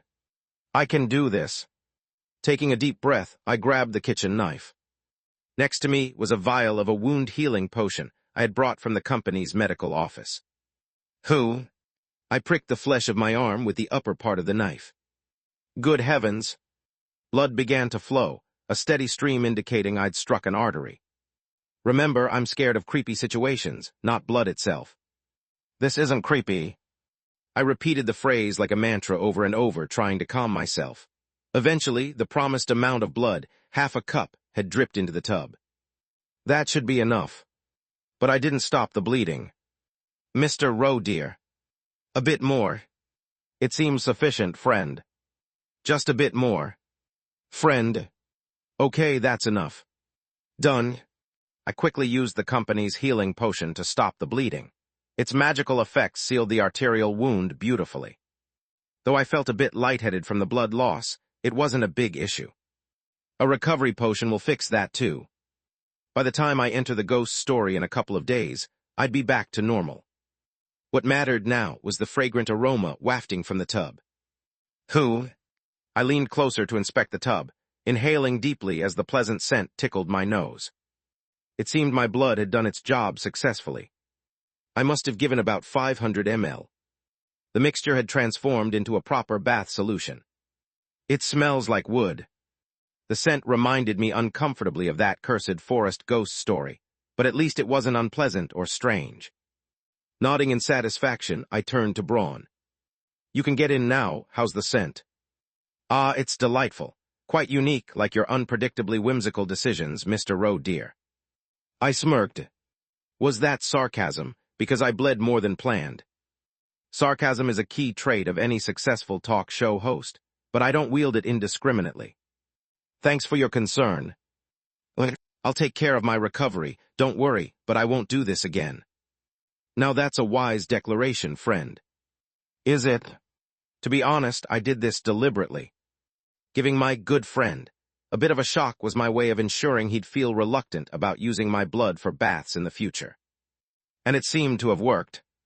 If I'd announced the real amount in advance, he might have just accepted it without a thought. And that wouldn't do. This has to be a one-time thing. I picked up Braun to place him in the tub, but once again he declined. I shall walk in proudly on my own 2 feet. Egu, go ahead. I turned away from the tub, and soon heard the sound of footsteps and splashing water. The bath had begun. Then, after a short while, Roe, dear, this bath solution you've created. It's rather peculiar. Pardon me. Chapter 61. I suddenly found myself receiving a critique of the bath solution I had made with 500 ml of my own blood from Braun. Unique. I was taken aback. I almost turned to look at the tub. Keeping my head steady, I asked, what do you mean by unique? Exactly what I said. Bath solutions come in various types, don't they? Salt, oil, bubble baths. Yours, Mr. Roe, dear, is quite different from the ginseng, though there are similarities, too. Hey, that ginseng came from a ghost story, and I'm a human being. Isn't it obvious that they'd be different? They are different, but why do you think there's a similarity between you and that ginseng, Mr. Roe, dear? Oh, I see, now I understand. As I heard the sound of the smacking of lips, as though tasting fine wine, Braun answered. Mr. Roe dear, your bath solution is a blend, isn't it? Blend. In literal terms, it means mixed, a term often used in coffee or cocktails to describe combining ingredients for a new flavor. That's right, it seems to share some component with the ginseng, though in a different form. Could this be referring to ghost story contamination? I thought of the security team sergeant, the way his human form had ripped apart and twisted into a wolf-like creature. Was I also beginning to experience the contamination and encroachment of paranormal phenomena? Contamination, that's such an extreme and negative way to put it.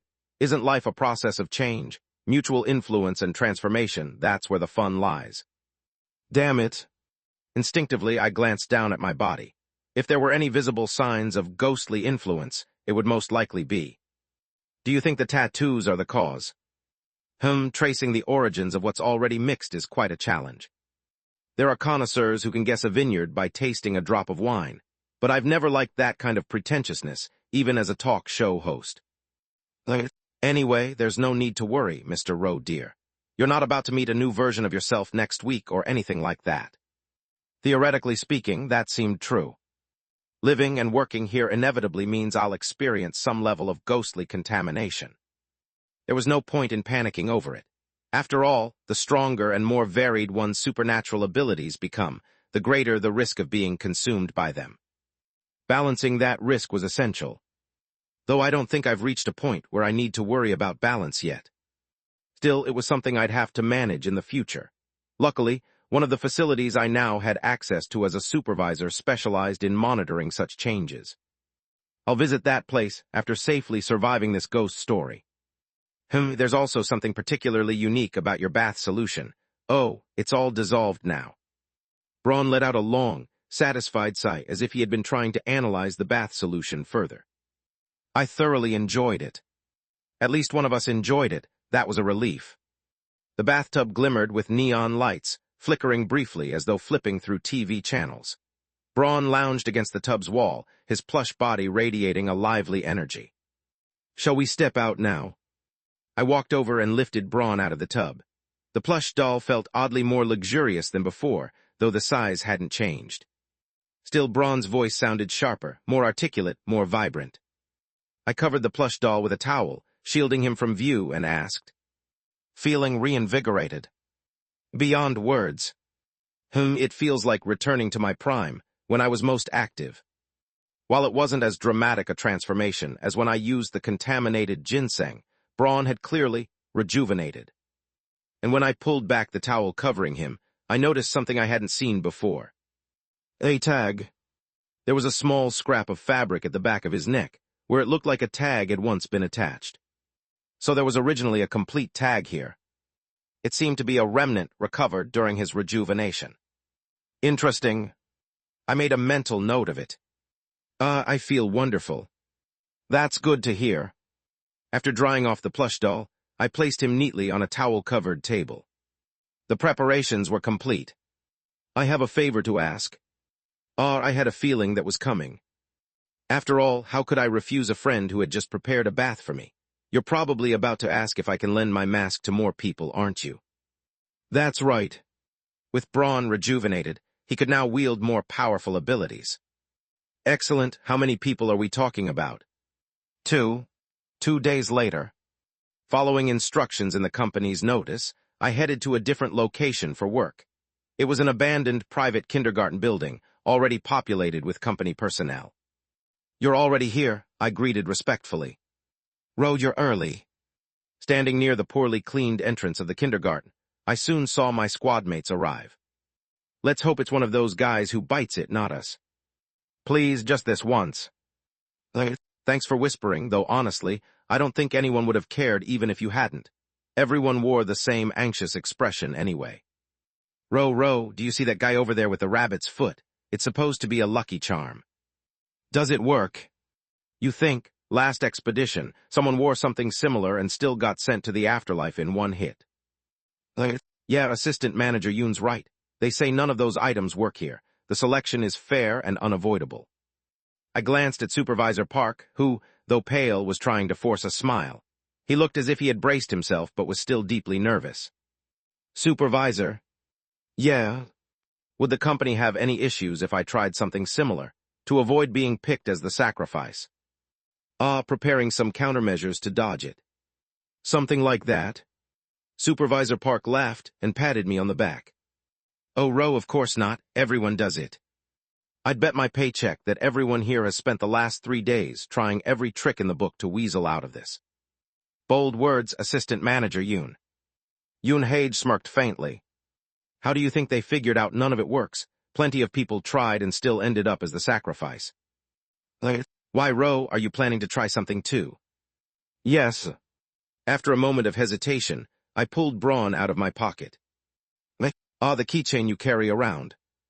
My lucky friend, would it be all right if I shared this friend's abilities with you too? It'll be our little secret. Both of them gave tired, skeptical smiles but nodded. Well, thanks, I guess. Here, hoping it actually brings some luck. Okay. That should keep any rumors from surfacing later. Now let's get ready. They're about to start. I looked at the old grandfather clock, hanging in the entrance like everyone else. Tick. The second hand past 8, 59:56 a.m. You're now entering the studio. If you see cameras, don't worry, think of them as starlight, stay relaxed. Tick. 57 seconds.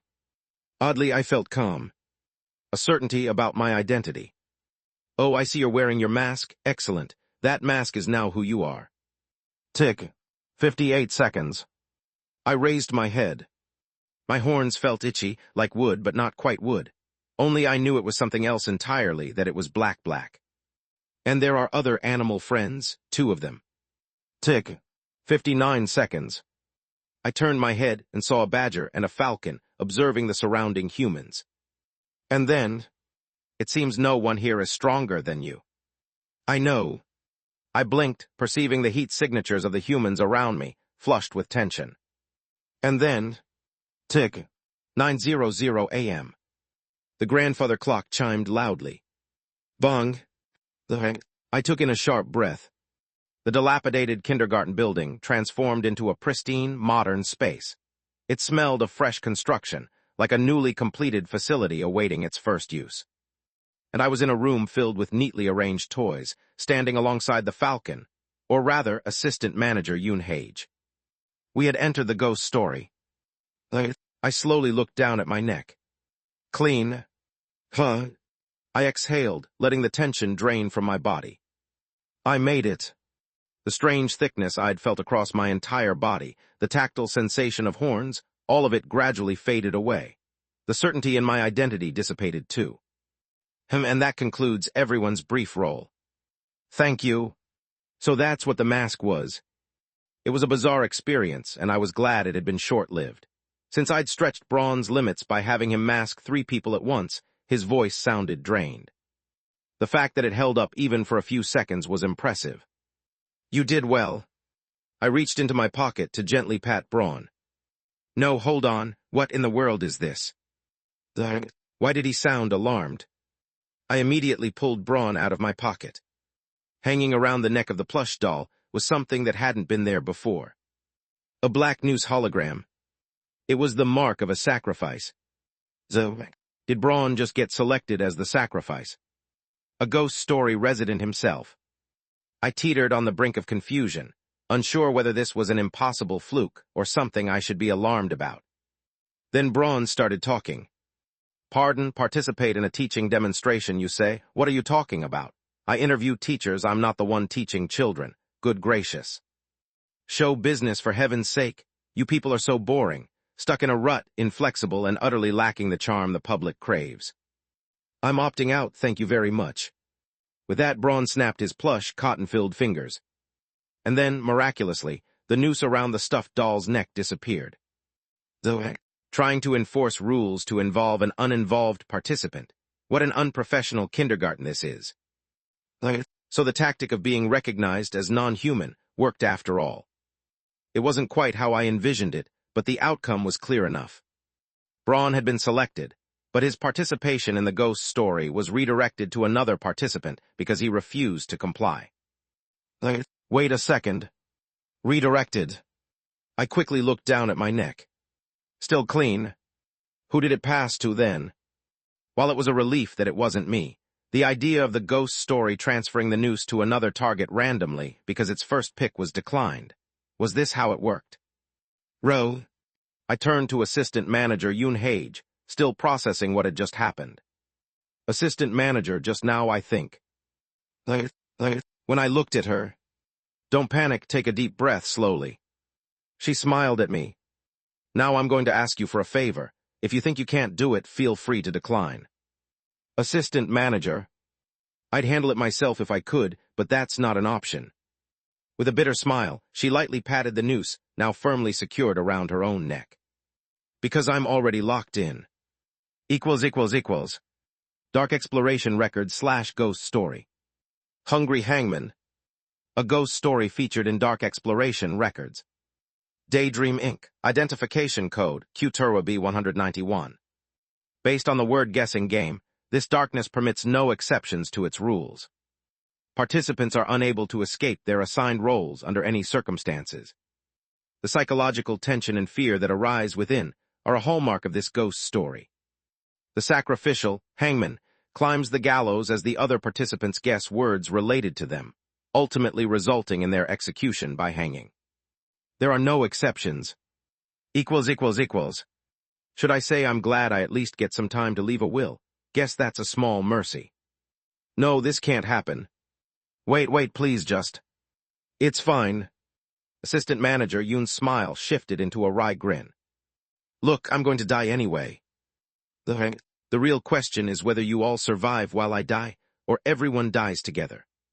She's right. If the word puzzle isn't solved before the end of the game, all participants are executed, including the hangman. No exceptions. God damn it. All right, listen carefully. I have some automatic purchases queued in the Points Mall for when I die on the job. Just make sure Squad Leader Lee reviews them properly. The guy's surprisingly scatterbrained at times. It hit me then. She had already fully accepted her fate. Stay sharp, it's starting now. In the corner of the playroom, an old-fashioned TV screen flickered to life. Hello, English kindergarten teachers of Black. Today we'll be learning a fun game to play with your students. It's Hangman. The noose around Assistant Manager Yoon's neck suddenly jerked taut. The now solid rope coiled tightly around her limbs, lifting her into the air. Today's host will be our newest teacher, Yoon Hage. On the TV screen, enormous blank spaces appeared. Hangman, let's guess the word together. The execution had begun. Chapter 62. Everyone, what kind of game is Hangman? That's right, it's an educational game where you guess the spelling of a word, if the letter you shout is part of the word, correct, if not wrong.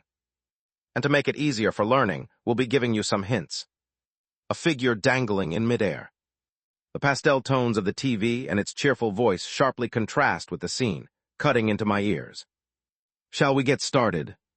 The dangling figure, Assistant Manager Yoon Hage, breaks into a wry smile, cold sweat dripping down. Everyone already knows the answer, but the intro is unnecessarily long, don't you think? This B-class ghost story thrived on mental strain, nerve-wracking psychological pressure, and the excruciating pain that would drag a victim to the brink of death. It's that kind of ghost story. It's true that a victim chosen for hangman was effectively sentenced to death. But during the actual game, they could temporarily hold on to their life. And this particular victim is... Today's word is one that best represents Teacher Yoon Hage. Let's all figure out what kind of person Teacher Yoon Hage is. Ruthlessly exposed. According to the Dark Exploration Records, every attempt to conceal the victim's identity would fail during this process. It's as if their life was being meticulously scrutinized and judged, with every significant event glaringly announced. Even the classic hangman game itself has been altered to serve this purpose. Everyone, the word has 8 letters. I looked up at the blank spaces displayed on the TV screen. If you correctly fill in all the blanks, it forms a single word. Normally, participants take turns guessing random letters, and the blanks are filled in as the guesses align with the word. That's how the word is deduced. But here, every letter is directly tied to the victim. Here's a hint for the 8th letter. What was Teacher Yoon Hage's job 4 years ago? Like this. Guessing something related to the victim's personal history makes it easier. To make this process smoother, the victim's cooperation is necessary. You must persuade or threaten someone sentenced to death into talking. Cold sweat dripped down my chin. So right now, what am I even doing? A plush doll in my hands, an outdated TV assistant manager Yoon Hage dangling in midair. What can I do? Run. I started moving my feet. Ro, where are you going? No time, I'll explain later. Are you looking for the gallows? Even if you destroy it, it won't change anything. You know that, right? You read the manual. You never know until you try. Just like in the quiz show, I'm calling Section Chief Lee Jae-hyun to the scene. So if I ask him to destroy the gallows this time too? Yeah, until it's restored, we'll have some time. Wait. There's no time. Sit down for a moment. Actually, I've got something I want to try at the very end. I'm not saying this lightly, so don't do anything conspicuous either. We can't afford to stack up unnecessary penalties. Penalties? You know what I'm talking about, right? I do. This ghost story was based on the oppressive fear that stemmed from being utterly trapped. The movements and actions of the 12 new teachers would be monitored in real time by the kindergarten through CCTV, and any behavior deemed unfit for a teacher results in a penalty. 1 minute left. Teachers, raise your hands and shout out a letter. Assistant Manager Yoon, Assistant Manager Yoon. At that moment, the playroom door slammed open, and a staff member rushed in, looking desperate and anxious. His expression screamed frustration and despair, as if searching frantically for the victim but unable to run due to the rules. In this kindergarten, running above an alarmed pace was strictly prohibited. Swearing, damage, and anything against the game rules, everything is banned. She-who, why does it have to be the room at the end of the 3rd floor? The staff member shouted at Assistant Manager Yoon Hage, venting his frustration. Still, he seemed to restrain himself from cursing, trying to follow the rules. Hey, you, Assistant Manager Yoon, what were you doing 4 years ago? Yoon Hage smirked. Because, you fucking turd, how dare you talk down to me? In this game, the hangman was an exception to all rules. What, why all of a sudden? It didn't matter anymore when they're going to die anyway. I've held back from pointing out your behavior so far just to avoid getting involved with you, you hopeless fucking moron. And now, I'm about to die without even gathering enough points. What a mess. You, get a grip, you goddamn troll. You've already killed 3 newbies. The staff member's face turned beet red with anger. Feeling wronged, frustrated. And no. Then suck it up. You wouldn't want to be judged as 0 contribution later and get punished, would you? Yoon Hage teased, grinning slyly. There are only 8 slots. Behave yourself, yeah. The staff member clamped his mouth shut. It was the only logical decision. In this ghost story, the idea that only one person dies was the best-case scenario based on the manual. In reality, deviations often lead to complete annihilation. This was a tale where your survival depended on strictly adhering to the rules. And if you fail to guess even a single letter in this hangman game, you'll face a penalty during the final evaluation. That's when it happened.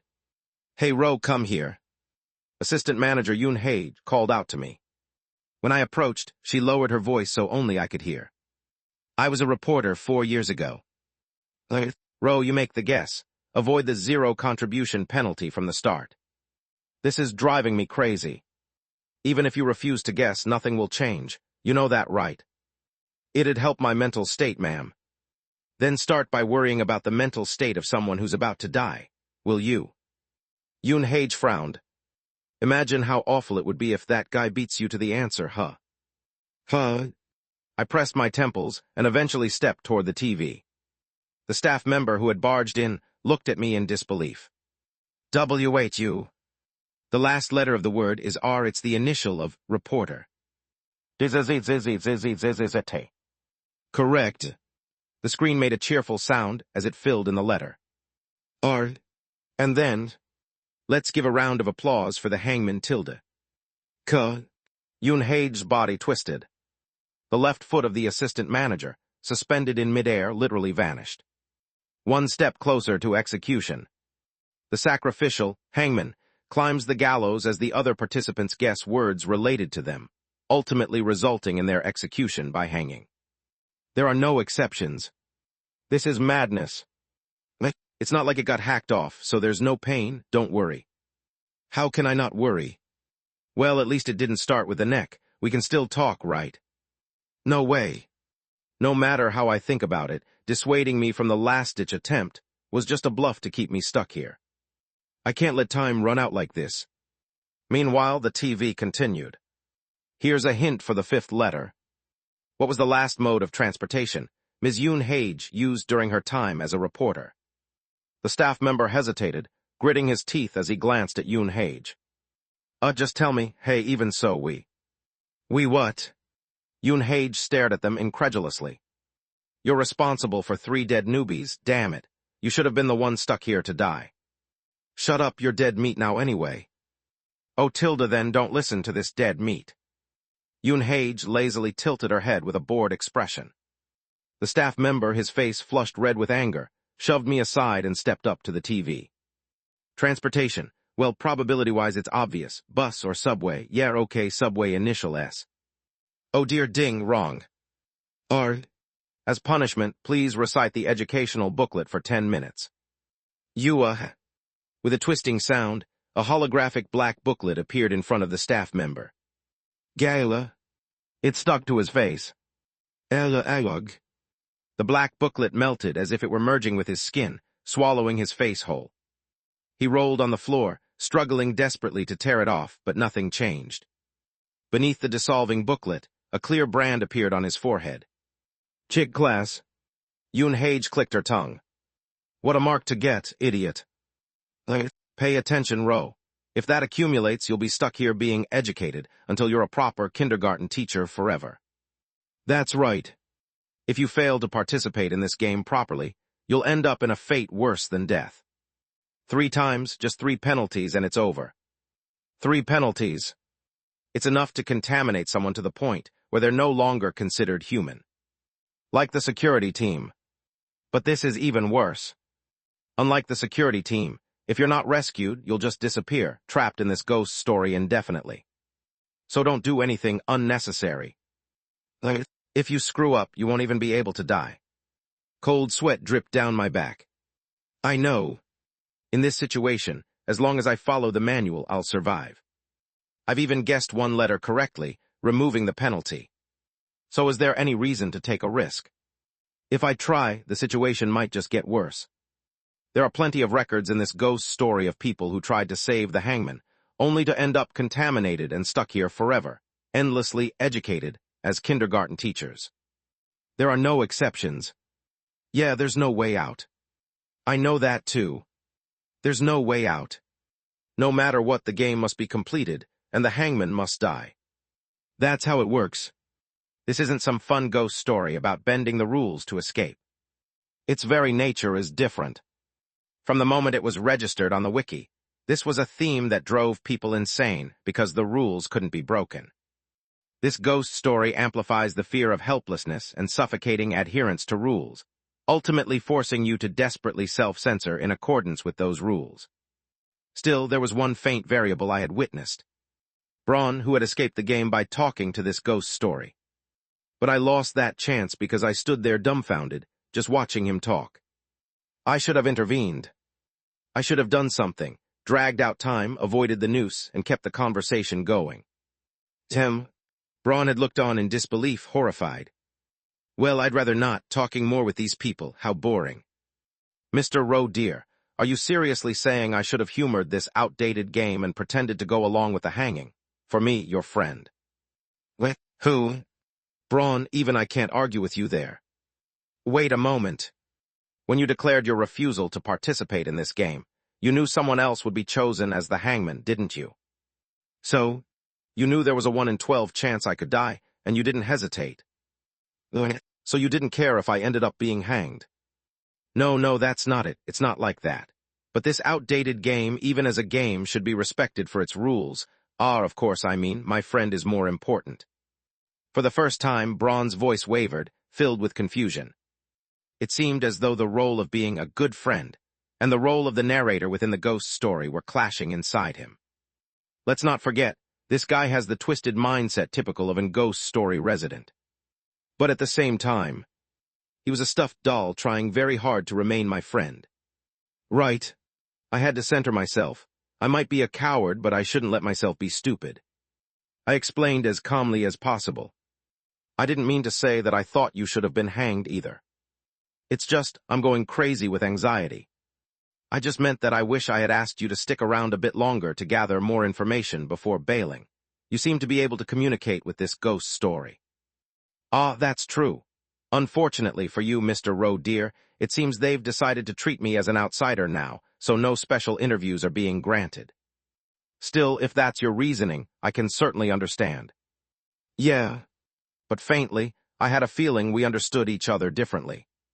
Even as I thought that, I didn't have the mental bandwidth to dwell on it further. There's nothing. Even though I knew there was nothing, part of my brain kept desperately sifting through the exploration records and the manual, trying to find a loophole to save the hangman.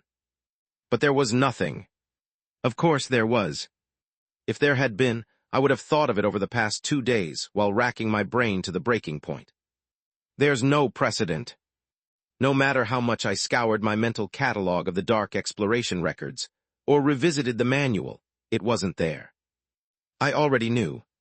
Whether I destroyed the gallows, tried to replace the hangman, or simply refused to guess the word, it would only add penalties. The hangman still dies. There are no exceptions. They'll die no matter what, it said. Is there really nothing else? I gritted my teeth. How? Rowe? A familiar voice rang out. I turned to see a second staff member, standing in the open doorway. Supervisor. You all right, huh? Supervisor Park Min-seong, who had just entered the room, caught sight of Yoon Hage and visibly swallowed hard. You're here. You've already heard it on the TV, right? Just get ready to guess. Park Min-seong's face was filled with a mix of emotions before quickly calming down. Stop thinking unnecessary thoughts and guess quickly. You know you've already accumulated penalties, right? Accumulated. Supervisor, what does that mean? The supervisor whispered to me with a strained expression. Well, actually, this is my second time being here. I came here right after I started, and now 2 years later I'm back again. Haha, I don't know if I'm lucky or unlucky. He gave a bitter smile. Last time I tried to save someone who'd been chosen as the hangman and got a penalty for it, so I think the contamination might have accumulated. I'm not sure. There hasn't been a case like this before. He rambled, saying he even started carrying only one piece of equipment at a time because he wasn't sure what might happen. His mental state was clearly shaken. I grabbed his shoulders. The supervisor. A direct experiencer. The only person who might have detailed information I didn't. Please answer my questions quickly and accurately from now on. Chapter 63. Hurry up, hurry up. Then, Supervisor, your previous experience would be the 35th round, correct? Why, yeah, it was the only round where they attempted to bring in new hires. Kim Solium quickly exchanged a few hurried questions with Supervisor Park Min-seong and immediately pieced together the essentials in his mind. Supervisor Park's detailed experience. Is this all? Is this what we need? I'm working on putting it together. New hires were drafted into this darkness's exploration, resulting in chaos and panic from fear. Some kept cursing, so they received penalties. A fight broke out over calming pills, and it led to penalties for both parties, including the one who drank them. 7 people received more than 2 penalties, reaching the brink of contamination. The new hire chosen as the hangman passed out from panic halfway through, but the sheer terror and confusion left no one able to help. Another new hire collapsed after being struck on the head by the body that fell from the gallows. They later resigned. After that, they never brought in new hires again. Hold on. Do the bodies remain? Kim Solium stared urgently at the supervisor. The bodies of the people who have died here as the hangman, I mean. Well, yeah, though I don't know about decay or anything like that. I don't think there was a head, but it's not like I personally attended the funeral and checked every detail. A chill ran up Kim Solium's spine. This. What is it? Supervisor Park grabbed Kim Solium's shoulders in a panic. Is there a hint? Does this help? Yes. Kim Solium nodded urgently, but cold sweat trickled down his neck. I can't guarantee it, though. It felt like madness. But, the mere possibility was such an exhilarating hope. This is worth trying. Kim Solium hastily pieced together what was needed. It seemed barely feasible. With this, we might be able to slip through the cracks without breaking the rules. The only problem was, one essential skill wasn't currently available. Brawn. Once again, he was needed. How much longer until your transformation ability is ready? Even I need about half a day of rest, don't you think? Kim Solium quickly adjusted the question. What if I change the conditions? Conditions? Kim Solium explained the altered conditions. The response changed. If that's the case, I can manage after about an hour of rest. It's a tough schedule, but I'll endure it. I'm a professional after all. Thank you so much. Don't mention it. 1 hour. The conditions were reset. I need to buy time. Within this chaos, I had to ensure that Yoon Hage didn't fully ascend the gallows for an hour. And that was impossible to do alone. Sunbi Nim. If possible, I'd like you to act as a decoy. Kim Solium quickly held the silver heart badge in his pocket. Then he shouted to the 9 employees who had gathered in the room, enthusiastically immersed in the hangman game. Everyone. The 9 pairs of eyes turned toward Kim Solium. He swallowed hard. What was needed now was aggro. If you could double your clear points, would you do it? Assistant Manager Yoon Hage of D-Squad raised her head. Even though she was hanging midair, sentenced to death with black ropes wrapped around her neck and limbs, she was surprisingly calm. All things considered, this isn't a bad way to go. Aside from dying just short of reaching her point goal, it was honestly far better than the bloody messes from her coworkers' deaths in the past. Assistant Manager Yoon, what was your mode of transportation? Dunno, I told you already I don't remember. If taking these goddamn trolls with her to the grave wasn't enough to make it worse, she didn't feel all that cooperative. Still, the right answers would eventually come, regardless of her efforts. That's just how hangman works. Damn it, the last mode of transportation she used as a reporter. How the hell would I know that? Fuck it, eh? Correct. It worked. Even without figuring it out from the hint, throwing out letters eventually leads to the correct answer. Lord. Yoon Hage looked at her now missing feet, feeling the chilling fear of death crawl up her neck. But no, she didn't show it. She didn't want to serve as entertainment for the trolls. Here's the hint for the 3rd blank letter. Why can't teacher Yoon Hage take airplanes anymore? Meanwhile, her 2 hoobies from D-Squad were busily whispering in the corner. What are they doing? They clenched their teeth as if seeing Yoon Hage lose both her feet was too much, then started talking more fervently. They must have some delusional idea of saving her. That might be better. If they just keep talking and eventually realize there's no way out, they'll give up. At least they'll find some comfort in having tried. Meanwhile, someone came up with the answer to the relatively easy question. Trauma T. T-O-R. Correct. Her entire left leg disappeared. Fuck. Woo, we got it. I should have answered first. The trolls screamed like they were at a sports event, watching someone's leg disappear. Yoon Hage's irritation and anger began to boil. Maybe I should just troll along with them. But then, suddenly, everyone, someone raised their hand beyond the trolls. If you could double your clear points, would you do it? Ro. Yes. The rookie from D-Squad, or rather, the now former rookie who'd climbed the ranks in record time, Kim Solium, raised his hand with a calm expression. What the hell? Isn't that the guy, that one who got promoted recently? Everyone recognized him by then. The top new hire, wearing a mask with antlers like a deer, who had been promoted to supervisor after just 60 days, had already become a widely talked-about figure. Maybe because of the rumors, everyone was now strangely drawn to him. There was something natural about his presence. And just now, did he say points? In the strange atmosphere that had overtaken the playroom, Kim Solium spoke. How about we make a bet? If any of you win this bet, I'll give you all my clear points, Sunbinim. What? Insane aggro. Is that guy crazy? Why's he doing that? But for members of the field exploration team, the mention of points was irresistible. Are you really saying you'll give up all 2,000 points? Yes. Ah, Supervisor Rodeer, you must not know since you've only been here a few months, points are non-transferable. I know. You do, then what? But there's no rule against using 2,000 points to buy items from the company store and giving them away, is there?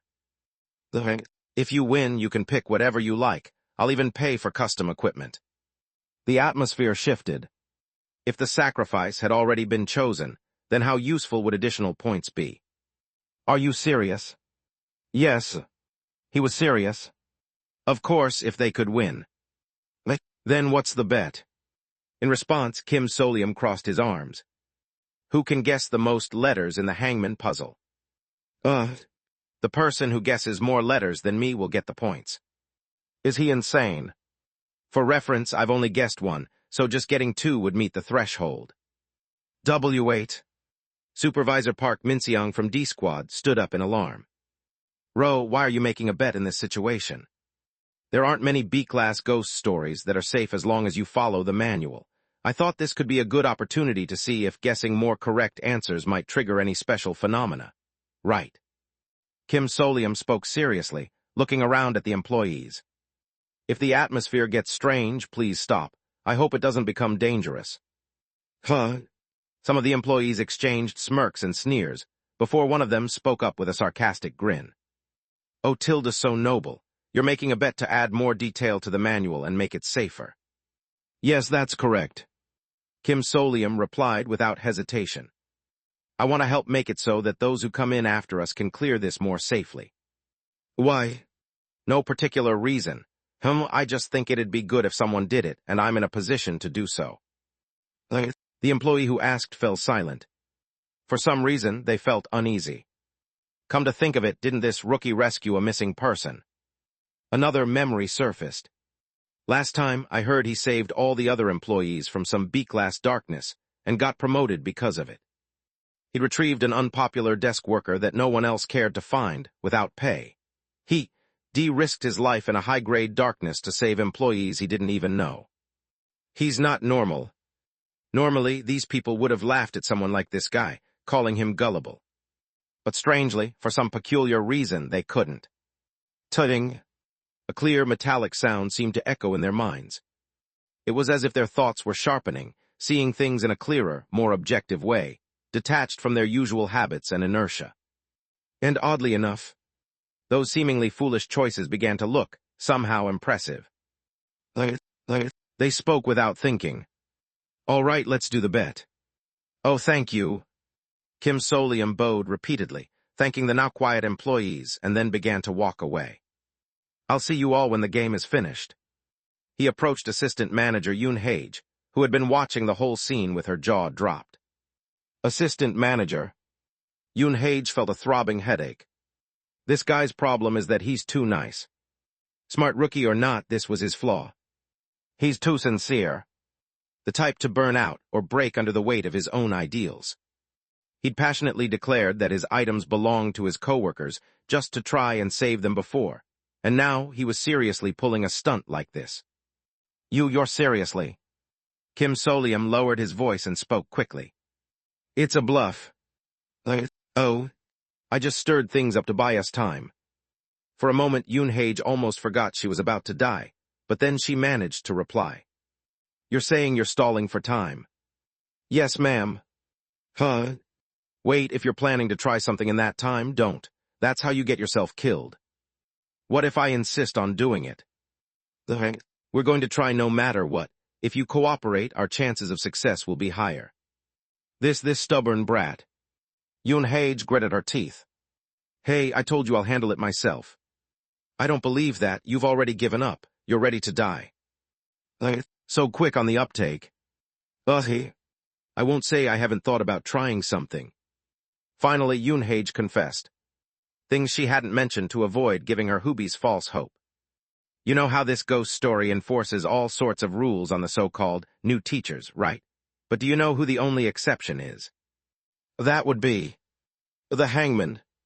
Yoon Hage grinned. That's me. The hangman wasn't penalized for anything.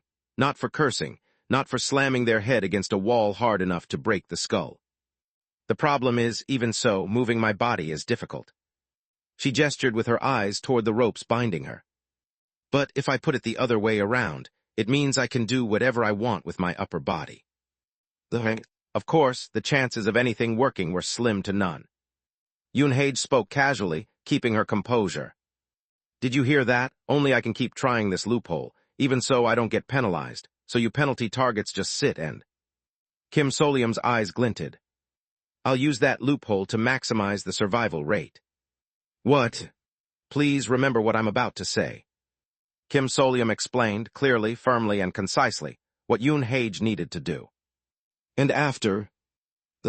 That's all. Yoon Hage suddenly felt like she'd been doused in ice water. Were they seriously going to do this? We'll head off and start the work. See you in a bit. Hey, wait a second. Row Badger, you damn brats. But the two were already walking out of the playroom. Hey, come back here. Phew. It seemed the stalling tactic had worked.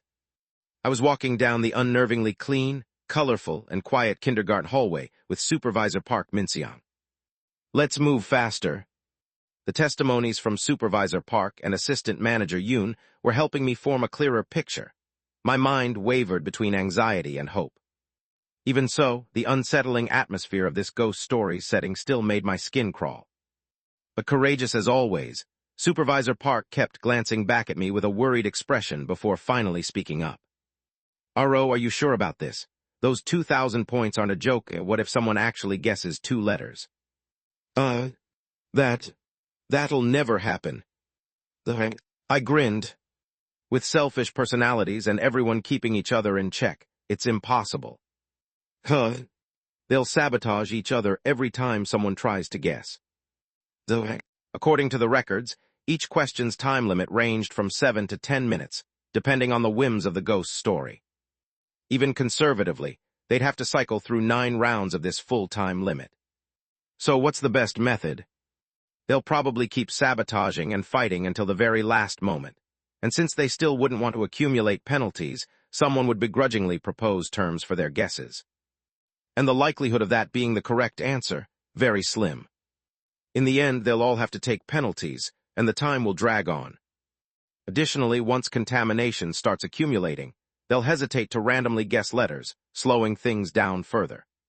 So, it'll easily take an hour. I stated this confidently. And since the prize isn't the 2,000 points themselves, but an item you can buy with them, it's harder to split the reward. They can't easily form teams to share, and verbal agreements aren't trustworthy enough. The only reason they trusted my promise was because of the silver heart. I had to make sure it wasn't exposed. I consciously avoided even thinking about the badge in my pocket as I continued. So don't worry about that. Let's focus on saving the assistant manager first. A flicker of emotion crossed Supervisor Park's face beneath his mask. Realizing there was no time to waste, he quickly suppressed it. All right, let's get to it. Oh, we're here. Yes. It was time to begin preparations. Who? I sat down with Supervisor Park, settling on the floor.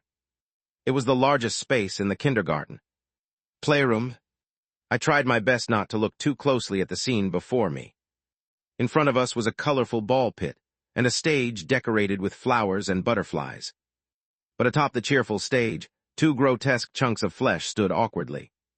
A left leg, a right foot. They were parts of Assistant Manager Yoon Hage's body. A chill ran up my spine, raising the hairs on my neck. Whether it was from fear, dread, or a sense of crisis, I couldn't tell. The gallows. There was only one chance. I had to seize it here. Chapter 64. Assistant Manager Yoon Hage's emotions were a tangled mess. If I'm going to leave, I'd like to go in peace.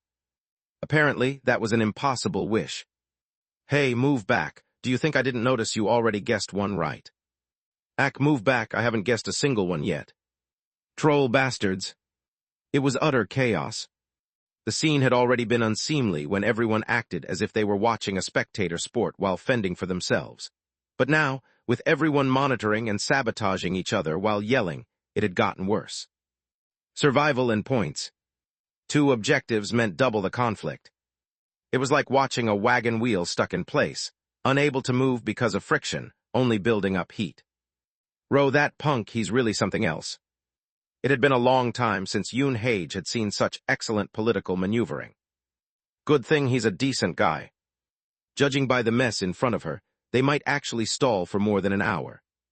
How long has it been? 20 minutes. TRAR. And yet, with only 1 letter filled in so far. Here's the hint for the 6th blank letter, whose obituary call caused teacher Yoon Hage's airplane trauma. Assistant manager Yoon, who passed away. Oh, shut up. But what was the point of stalling anyway? Isn't it the same outcome? All my secrets will get exposed and I'll die. It wasn't like Yoon Hage cared about preserving her honor anymore, but the longer it dragged on, the more bitter and tired she felt. And the more she thought about what those 2 hoobies were planning, the more dizzy she became. They're about to do something crazy. Yoon Hage recalled Ro's earlier whisper. During the hanging, remember this. It hadn't been a request, but a statement, one that wouldn't take no for an answer. Still, if they were really determined to go through with it, wasn't it only fair that Yoon Hage did her best to survive? Though she couldn't say whether their resolve would hold in a few minutes. Let's see how it goes. Yoon Hage crossed her arms philosophically. And so 20 minutes. 30 minutes. 40 minutes passed. Hell yeah, it's right, the B in believe. Correct. BTRAYR. The word was starting to take shape.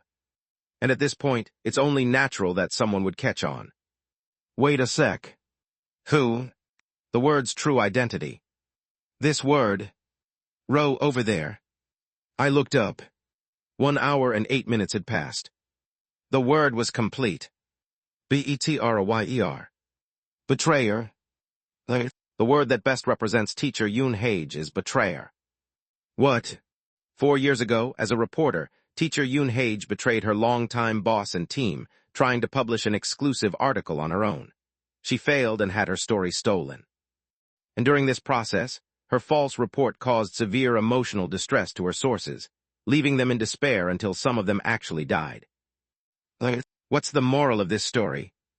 The answer is, people who betray their workplace deserve punishment. Hangman is an excellent educational game used here at Black Square Kindergarten to teach the moral of justice and retribution to our students. This is the one time I really regret not being able to curse. Ro. Supervisor Park grabbed my shoulder. Listening to this, it makes your Sunbi sound like such a terrible person, but you wouldn't know for sure unless you heard it directly from them. That's just how this kind of darkness works. It isolates the victim, inflicts psychological torment, and uses penalties to scare the remaining members of the field exploration team into compliance. I think it's not too late to talk about it after we all make it out alive. Supervisor Park's face lit up. Exactly, you're right, Ro, that's why Thunk, thunk, thunk, thunk, thunk. I turned my head. Yoon Hage watched with a conflicted heart. They're coming. Through the open door of the playroom, figures stepped in unison, moving slowly and fluidly. There were no melting black substances, no screams. Just pristine pastel outfits, smiling faces, aprons, and name tags. The brand marks on their foreheads. Sunny class black black black. Chick class black black black. Dream Sprout class black black black. Those people are the ones who were fully contaminated and trapped here. No, the monsters that used to be people don't make eye contact. If you get scared, you might be affected. I turned my eyes away as much as I could from those figures. Game over. Now let's hang the hangman one last time. It's time. I recalled the conversation we had during preparations. Supervisor, if it feels like too much of a burden. You're telling me to push it onto you. What? Oh, come on, that's not happening. This is my custom equipment. You couldn't use it even if you tried. I wasn't saying I'd do it, but thanks. And now, the supervisor was holding his custom equipment. A camouflage cloth. Wasn't it called the mimic scarf? It looked no different from the one he had used to help me during the exhibition, but there was one key difference. It's actually sopping wet now, huh? It was soaked. We had dumped all the remaining contents of the Alice picnic, set drink enhancer onto it. The same enhancer that doubled the effect of the smiley sticker during the Tuesday quiz show. I drenched that scarf completely without holding back. To avoid dirtying the floor with foreign substances, which would incur a penalty, we'd spread my suit jacket beneath it, essentially sacrificing it. And if the enhancer worked, the camouflage gear should have tremendous power, even if just once. At least until the moisture dried. Since we were racing against time, it was perfect for the job. All right, I'll use it now. Yes. I nodded. The supervisor glanced at the kindergarten teachers climbing onto the stage, then silently pulled the scarf over his face. And, he became one of them perfectly. Sprout class black. Excellent, a convincing disguise. It won't hold for long, though. It only needs to last for a moment. About 3 minutes. And I had to act too. I waited until Supervisor Park had blended in with the teachers, and then started moving, slightly delayed to stagger the timing. Now, I had to get as close to the stage as possible for Braun to use his ability. And if I could draw some attention away, it would make it easier for Supervisor Park Minseong to maneuver unnoticed among the monsters. Let's begin. But as I raised my head, I froze. Oh, I had forgotten something critical. That I was a coward. Teacher Kim Solium, listen to me. I finished reading the handbook. 1. Black square kindergarten is eternal. 2. I follow the rules. Everything is perfect. I'm a perfect teacher. Everyone is safe, happy, and there are no accidents, no one jumps. Our black square kindergarten is a perfect and safe haven where everyone follows the rules and educates endlessly. Once you finish reading the handbook, Teacher Kim Solium, you'll be like me. Now just read the handbook quickly. On the platform, countless black square kindergarten teachers stood, smiling. They were not human. They had never been human. Just looking at them sent an instinctive warning down my spine, that I would X if I were to approach, that I would be grabbed by the back of my neck, that I'd be left with nothing else to do but scream. I knew it already. The more I was afraid, the worse the mental contamination would get. I just had to endure. And I knew I had to stand close to them, attracting their attention. Compared to Supervisor Park Minseong, who had to fully blend into their midst, what I had to do wasn't even that difficult. But, did I hold back a scream? What on earth is this? They said feeling fear leads to contamination, right? Is my fear drawing the contamination toward me? I'm supposed to draw their attention. I'm supposed to draw their Drip. Cold sweat dripped from my chin. I barely managed to move my left foot forward, taking a single step. Their gazes locked onto me. N-E-W-T-E-S-C-H-E-R. Sticker. The tattoo sticker. I need to use it. I need to use it now. There's no way I can endure. No, hold on. I can't use them now. This is panic talking. What I need isn't courage. It's rationality. No, maybe I should. Mr. Roe dear. Mr. Roe dear, I'm curious. What's your favorite fruit? Mr. Roe dear, a humble admirer named Braun is eagerly awaiting your answer. A question. Your favorite fruit, please. Grapes. Excellent choice. A symbol of abundance and nourishment. In ancient Egypt, they were revered as sacred fruit, and in Greece, they were celebrated as a cultural beverage. Shall we delve deeper? Let's move forward. I slowly took another step. New teacher Yoon Hage will dangle by her neck and die. That's what the hangman game is about. Staring at the ground, I moved forward. How about wine? It's a beverage that has evolved alongside human civilization, shaped by the grape variety, harvest timing, and aging methods. Over millennia, it has been refined, driven by the desires and determination of producers and consumers to perfect its methods and results. One step. Another step. Soon, the edge of the stage came into view. I had reached just below the platform. Mr. Roe dear, your steps are no different. I lifted my head. In this show, boldness is essential. Without it, you vanish. And Mr. Rodeer, you've proven to be a participant who won't vanish. It's all coming back to me now. Yes, you were the MVP. This time, too, let's follow your desires and determination. Braun spoke cheerfully. Now let's play our assigned roles brilliantly, shall we? Right. Thank you. Encouraging my crew is my specialty. I was genuinely grateful.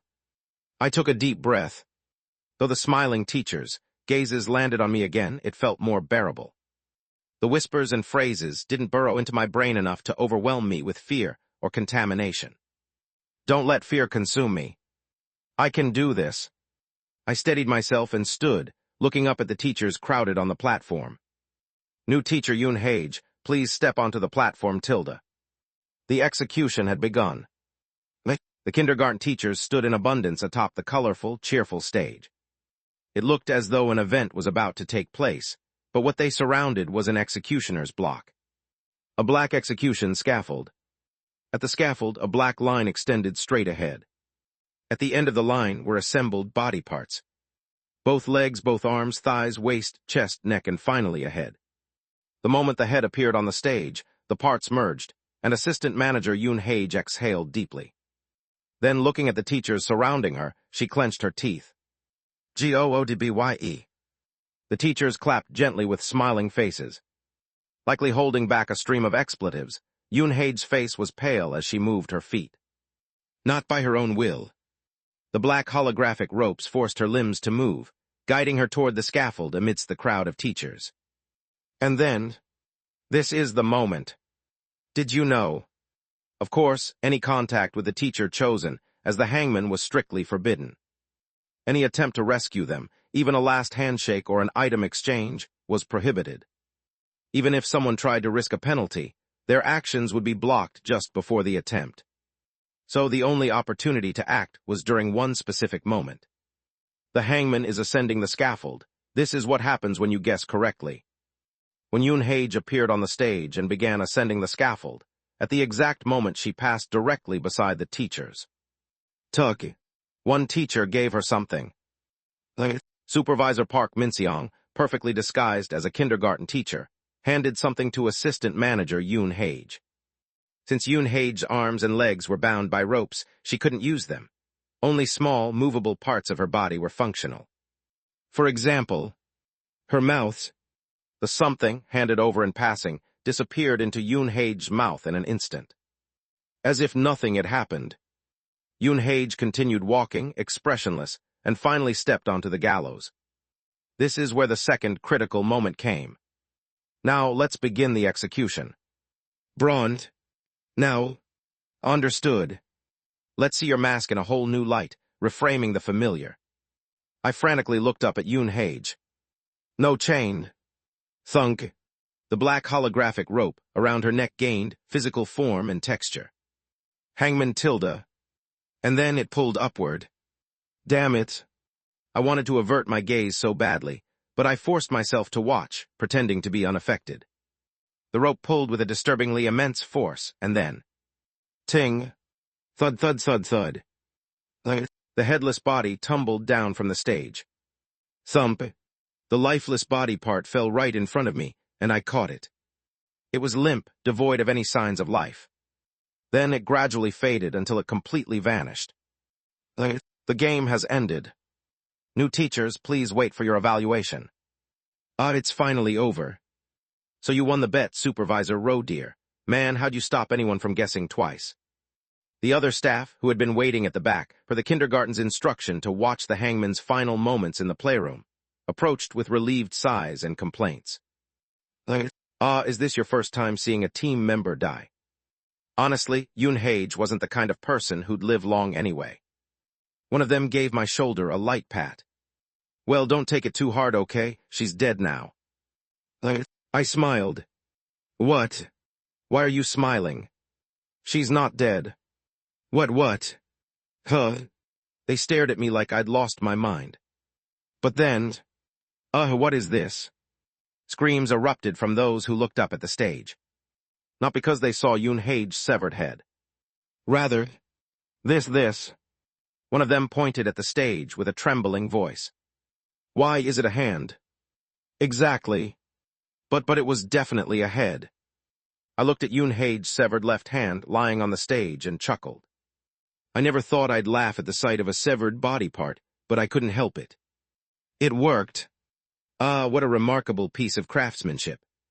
And what an amusing idea, switching the head and hand. Exactly. The plan was to switch Yoon Hae's head and hand, while concealing it from everyone's eyes. So during the execution, instead of her head, one of her hands would be severed.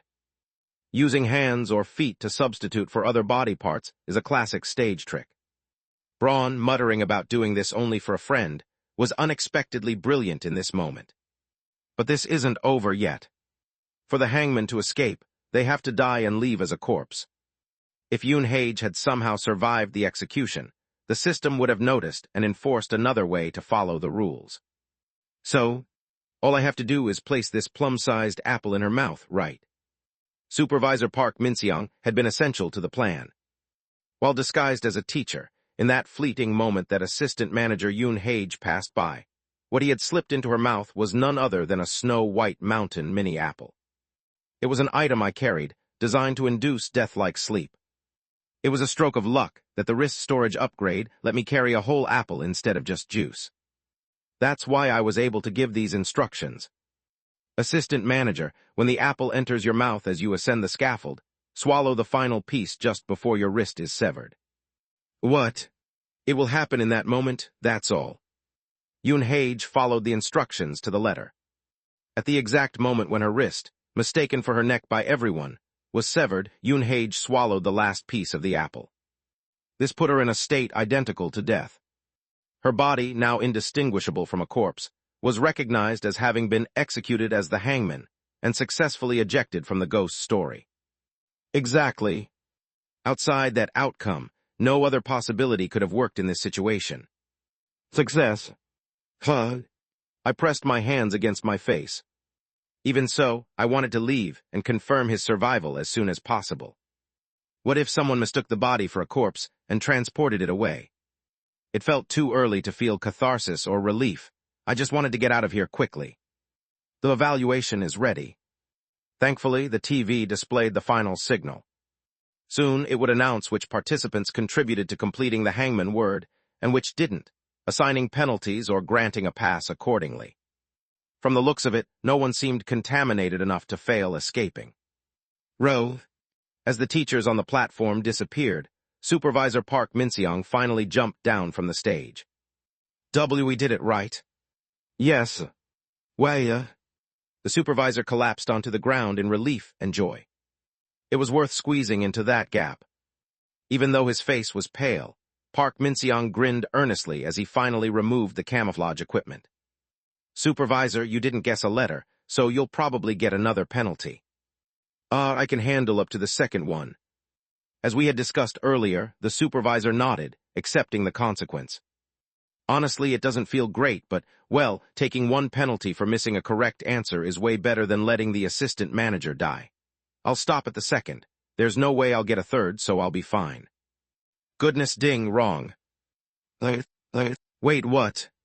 New teachers must remain at the bottom of the platform. Stepping onto the stage is prohibited. As a penalty, you must read the handbook aloud for 10 minutes. Park Min-seong looked back up at the spot he had just stepped down from. The platform. I'm caught. And then he was dragged away. Chapter 65. A black holographic book descended over Supervisor Park Min-seong's head. The hologram clung to him like tar, seeping over his body as he clawed at the ground, struggling in vain. Behind his writhing figure, the TV's cheerful voice resumed. Now, let's reveal the new teachers who failed to actively participate in the hangman game. Similar scenes began to unfold across the room. The real issue was, new teacher Park Min-seong, you didn't guess a single letter correctly. One penalty had already been accumulated. Stepping onto the stage added another. And now, not guessing a letter resulted in a third. Thus, 3 penalties accumulated. The TV declared its verdict. New teacher Park Min-seong is designated as a permanent trainee. You will remain here forever, receiving training and preparing to become a perfect black square kindergarten teacher. The black holographic books covering the faces of those who failed to guess letters remained, but only Park Min-seong's turned a fiery red and spread across his entire body. Black square. His scream warped into something unnatural. In black square, plea black black black black. His body twisted and thrashed on the floor in grotesque contortions. Incomprehensible excerpts from the handbook were read aloud, overlapping with his sobs and screams. Yet no one around paid attention. A few glanced over, only to quickly step away as if avoiding any connection, waiting for the next stage outlined in the manual. Finally, thank you for your efforts in today's dry run.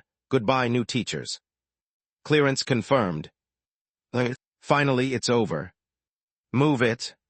As soon as the game ended, everyone realized they were free to curse and run, and a flood of participants surged out of the playroom.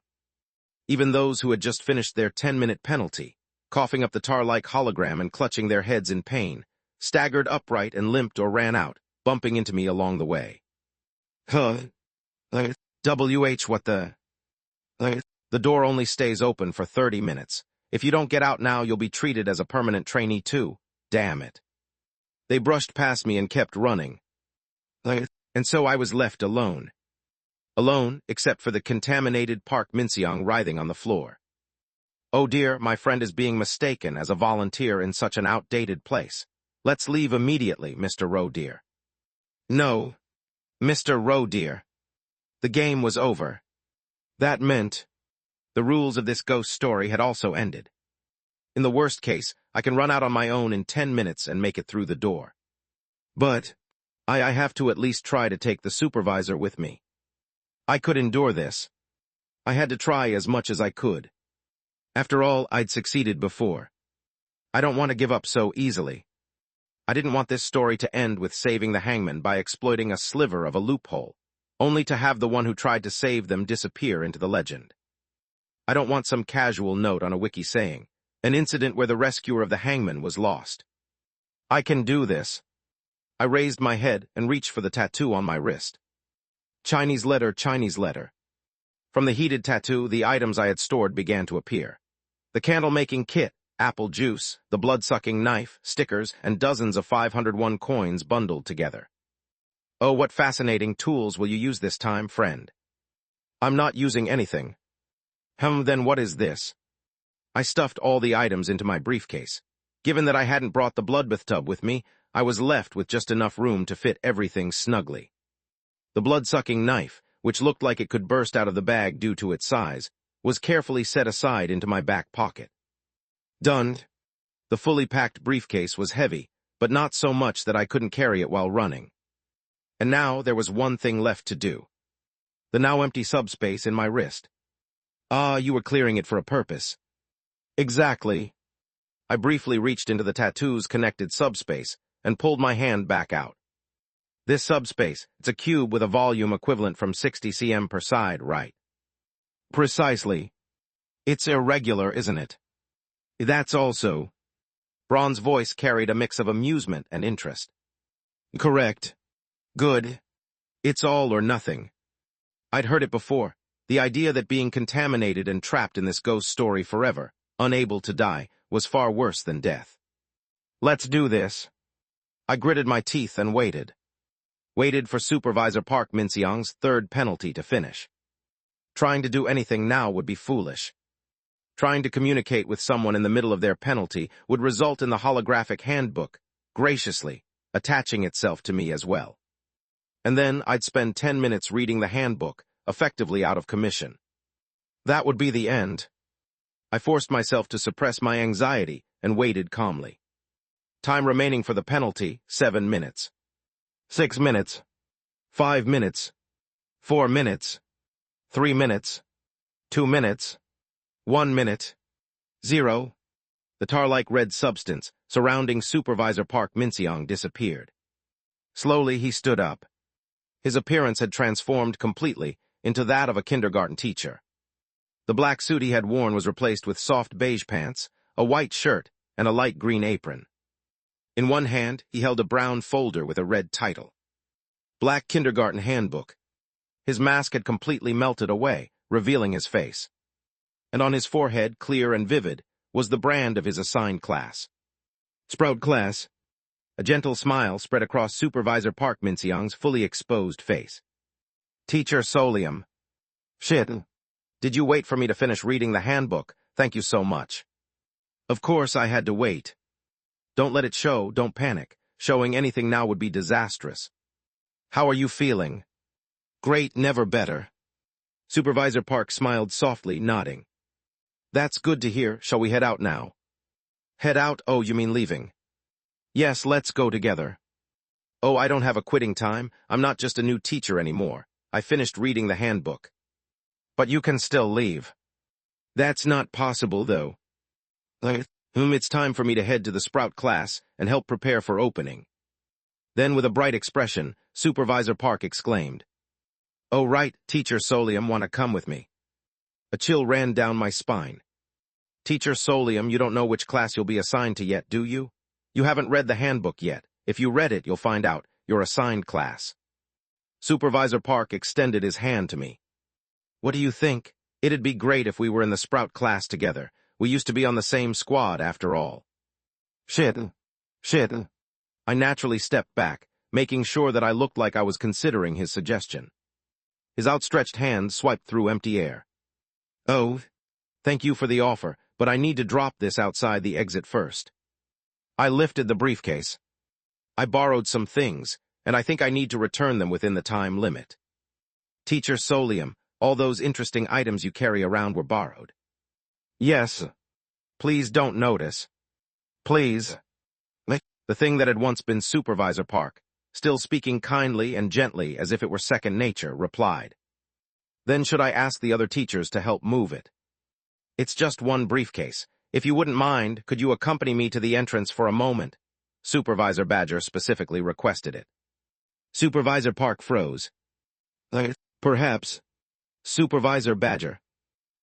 His mouth opened. But then, in the next moment. Sure, let's go to the entrance together. The kind, cheerful teacher's voice returned. Teacher Solium. Yes, I'd appreciate it if you could accompany me to the entrance, quietly, so we don't disturb anyone. Sounds good. I turned and began walking out of the playroom. Right behind me followed the fully contaminated Supervisor Park, now a teacher. Slowly, I moved forward. Step. Right behind me, I could hear the sound of soft slippers, not the hard click of dress shoes, quietly trailing me. Step. Oh, let me help you carry the briefcase. It's all. Before I could finish saying it was fine. The teacher's hand grabbed half of the briefcase I was holding. The perfect teacher's handbook in his hand brushed against mine. Step. I'm fine. The sharp, piercing sound that messes with my mind isn't there. Neither is the overwhelming terror or fear that makes me want to lose my mind. I can do this. The entrance isn't far now. All I have to do is walk. But at the same time, a thought crosses my mind. Is sneaking out to the entrance like this the right thing to do? Motherfucker. Look at me cursing. Maybe it's because I've never read the handbook, but somehow it feels a little embarrassing. Maybe reading the handbook isn't a punishment at all. Perhaps it's an opportunity disguised as a penalty, a chance to learn. Crazy. Wait, let's not just dismiss this as contamination. Let's consider it seriously. This is a great workplace. Preparing for a perfect opening with polite and compliant colleagues is the ultimate joy. I have the potential to become a perfect teacher. Black Square Kindergarten has shown me that. No, absolutely not. I scoffed at myself. Don't I know that even getting caught in a lie results in punishment? I should just give up on the entrance efficiently. That's the logical thing to do. I should voluntarily start reading the handbook here. I could even ask Teacher Park Min-seong to join me. No. If I just borrow the handy. No. Stop entertaining other thoughts. But if I think about it a little more, I'll start to believe this isn't such a bad idea. It is not. Focus on moving forward. One step at a time, the entrance grows closer. Step. I've made it. The entrance. Instead of the dirty, cluttered entrance I first walked through, it now looks pristine, clean enough to make me hesitate about leaving. So we just have to throw this bag right. I grabbed the briefcase, and in the motion, the handbook that had been brushing against my hand slipped and fell. Shall we throw it together? Please. Yes, that sounds good. It has to work. Hold on to this part for me. Finally, I turned my head. Standing in my view was Supervisor Park Min-seong, smiling with the face of a teacher. He reached out his upper body and hands, just as I had instructed, ready to grab the briefcase. Now, I grabbed Supervisor Park's head without hesitation. And I shoved it roughly into my forearm. It's working. The subspace connected to my tattoo on my wrist has the volume of a 60 cm cube per side. But it isn't a literal cube, it's a malleable, irregular subspace. So, when converted into other measurements, it can easily fit the body of an adult man. I fixed my gaze upward. Crack, crack. The humanoid body resisted as I pushed it into the tattoo, its joints feeling like they were breaking apart. I made sure to start with the head on purpose. Talking to him would have definitely affected me, making the contamination worse. I kept pressing down with one hand. The subspace within the tattoo swallowed it without resistance. The handbook touched it. No, I'll keep that separate. There's no way I'll let it go in. Finally, I crammed in the last of his legs. Snap. Something suddenly grabbed my left forearm. Fingers gripping tightly with unnatural strength, pale as death. It was Supervisor Park's right hand. Damn it. I tried to pry off his fingers one by one, but it wasn't working. I can't injure a teacher. I had no idea how this darkness would react if I did. Stay calm. I took out the blood-sucking knife and drove it into my own arm. The fingers tore away, taking chunks of flesh from my forearm. It was pain that should have made me scream like crazy, but adrenaline and sheer tension kept me silent. As I shoved the last of his fingers into the tattoo, I hurried toward the entrance. Step. The final step. I lifted my head. The bright blue sky of daylight greeted me. Behind me, only the decrepit, abandoned building of a private kindergarten remained. The sunlight glimmered over the wild grass in the outskirts of Seoul. Clear. I lowered my head. There lay Assistant Manager Yoon Hae's body, missing a hand, collapsed on the ground. None of the other company staff were around. They must have already left. I reached into my pocket and pulled out my smartphone. Following protocol, I pressed a button. As if to confirm I was back in reality, the signal connected, and someone answered the call. This is the security team's storage, correct. With my dry mouth, I barely managed to speak the rehearsed line. I need equipment to contain contamination. Because I've rescued a contaminated employee. Done. And then I passed out. Chapter 66. Excuse me. Excuse me. I snapped my eyes open. A familiar face came into view. Sergeant. Yes. Dressed in a security uniform with a slender build, light-colored hair, and a name tag reading J3. The very same security officer who had been involved with me in the Changui darkness. I tried to get up in a hurry, but a massive headache struck me. Wait, what? Jingle. I froze. The red yarn tied tightly around my hands, dangling little silver bells, caught my eye. Yarned. The look and purpose felt oddly familiar. Oh. This is one of the security team's equipment. Dark Exploration Records / Supernatural Disaster Management Bureau. /items. Nostalgia Kitty. A red yarn with silver bells attached, classified as an equipment-type item. Temporarily reverts the subject to their physically and mentally healthiest state within the past 10 years. The more severe the subject's mutation, the faster the yarn breaks. Health criteria determined based on usage records. A device that allowed anyone to temporarily return to a better state from their past. Knowing this calmed me down a little. I relaxed and... No, wait. Why am I restrained? I quickly raised my head. The sergeant, looking mildly annoyed but also slightly amused, met my gaze. He gave a small wave. We meet again. Yes, but... I raised my bound arms as high as I could. What is this about? You said you rescued a contaminated employee. Yes, but why am I? The sergeant pointed at me. Are you saying the security team thinks I'm the one contaminated? Looks like it, yeah, there's no one else. He raised his hands slightly, his expression an odd mix of anticipation and embarrassment. Welcome to the security team. And no.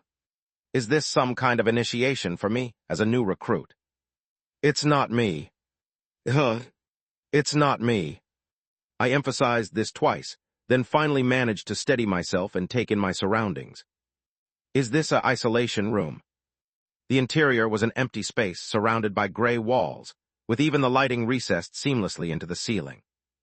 It seems like the security team responded properly. I must have made the call correctly. Security team equipment rental warehouse. This was a facility I'd been authorized to use after my promotion to supervisor, a storage space where equipment from the security team could be borrowed via phone or in person. However, if the security team deemed a situation required containment, they could intervene directly as they had here. Lucky me. Seeing as I was now detained in a security team facility, that must have been the case. I slowly nodded. This must be the company building, given that you're here, Sergeant. Yes, sharp observation. I swallowed nervously. If I wasn't mistaken, my tattoo still held the contaminated Supervisor Park Min-seong. I need to hand him over so the contamination can be contained. But wouldn't officially registering the existence of my tattoo with the security team be an incredibly stupid move long-term? Testing the waters, I cautiously asked, is there a CCTV system installed here by any chance? I don't think so. Right. It was likely that no recording devices had been set up, considering this was the first time someone contaminated by the Hungry Hangman ghost story had escaped into reality. Even CCTV footage could become contaminated, especially since Hungry Hangman was in Ghost Story with exceptionally strong psychological contamination. In any case, it seemed no one knew that the fully contaminated Supervisor Park Min-seong was currently inside my tattooed wrist. I swallowed nervously. Sergeant. Just call me Jay. I'm the only Jay left in the security team. All right, JSSI. I spoke with a serious expression. Can you promise to keep what happens next a secret? Naturally, I expected him to refuse, or perhaps he'd act conflicted, agree to keep it a secret, and then promptly report everything. Either way, I was prepared to offer some form of persuasion. Sure, why not? As long as it's not about blowing up the company. No, even that might be okay, just keep it a secret that I even heard anything. Was this the confidence of someone in a lifelong position? What kind of company is this? I shook off the dizziness creeping into my head and firmly stated, it's not about blowing up the company. Then, actually, I've rescued a contaminated employee, and I'm currently containing them on my own. The sergeant looked at me like I was speaking nonsense. Are you delusional? I'm perfectly sane. I'm even wearing contamination suppression equipment, am I not? I raised my arm. These yarns with bells, this is contamination suppression equipment, isn't it?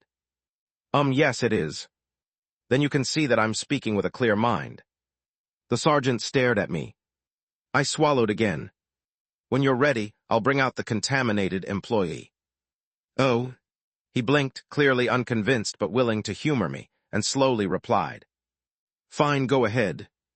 Do you need any special preparations? I only have one chance as I'm using a disposable item. Well, he tapped his chest lightly. I'm enough. Though his words might have sounded arrogant, his tone was straightforward and wearied, giving no impression of boasting. And he's a sergeant. I'd seen his capabilities in the Changui ghost story. He was a professional in darkness suppression. Good. All right. I took a deep breath. Then I reached directly into my tattoo. I didn't have to search. My hand immediately grasped the target. Keeping fellow teachers locked away is against the rules. Pull. As my hand emerged from the tattoo, it dragged something along with it. Rip. With grotesque sounds, the teacher began to emerge from the tattoo. And then, thunk, the yarn snapped from the strain. Blood spurted from my forearm like a fountain. The wound inflicted by the blood-sucking knife earlier had reopened.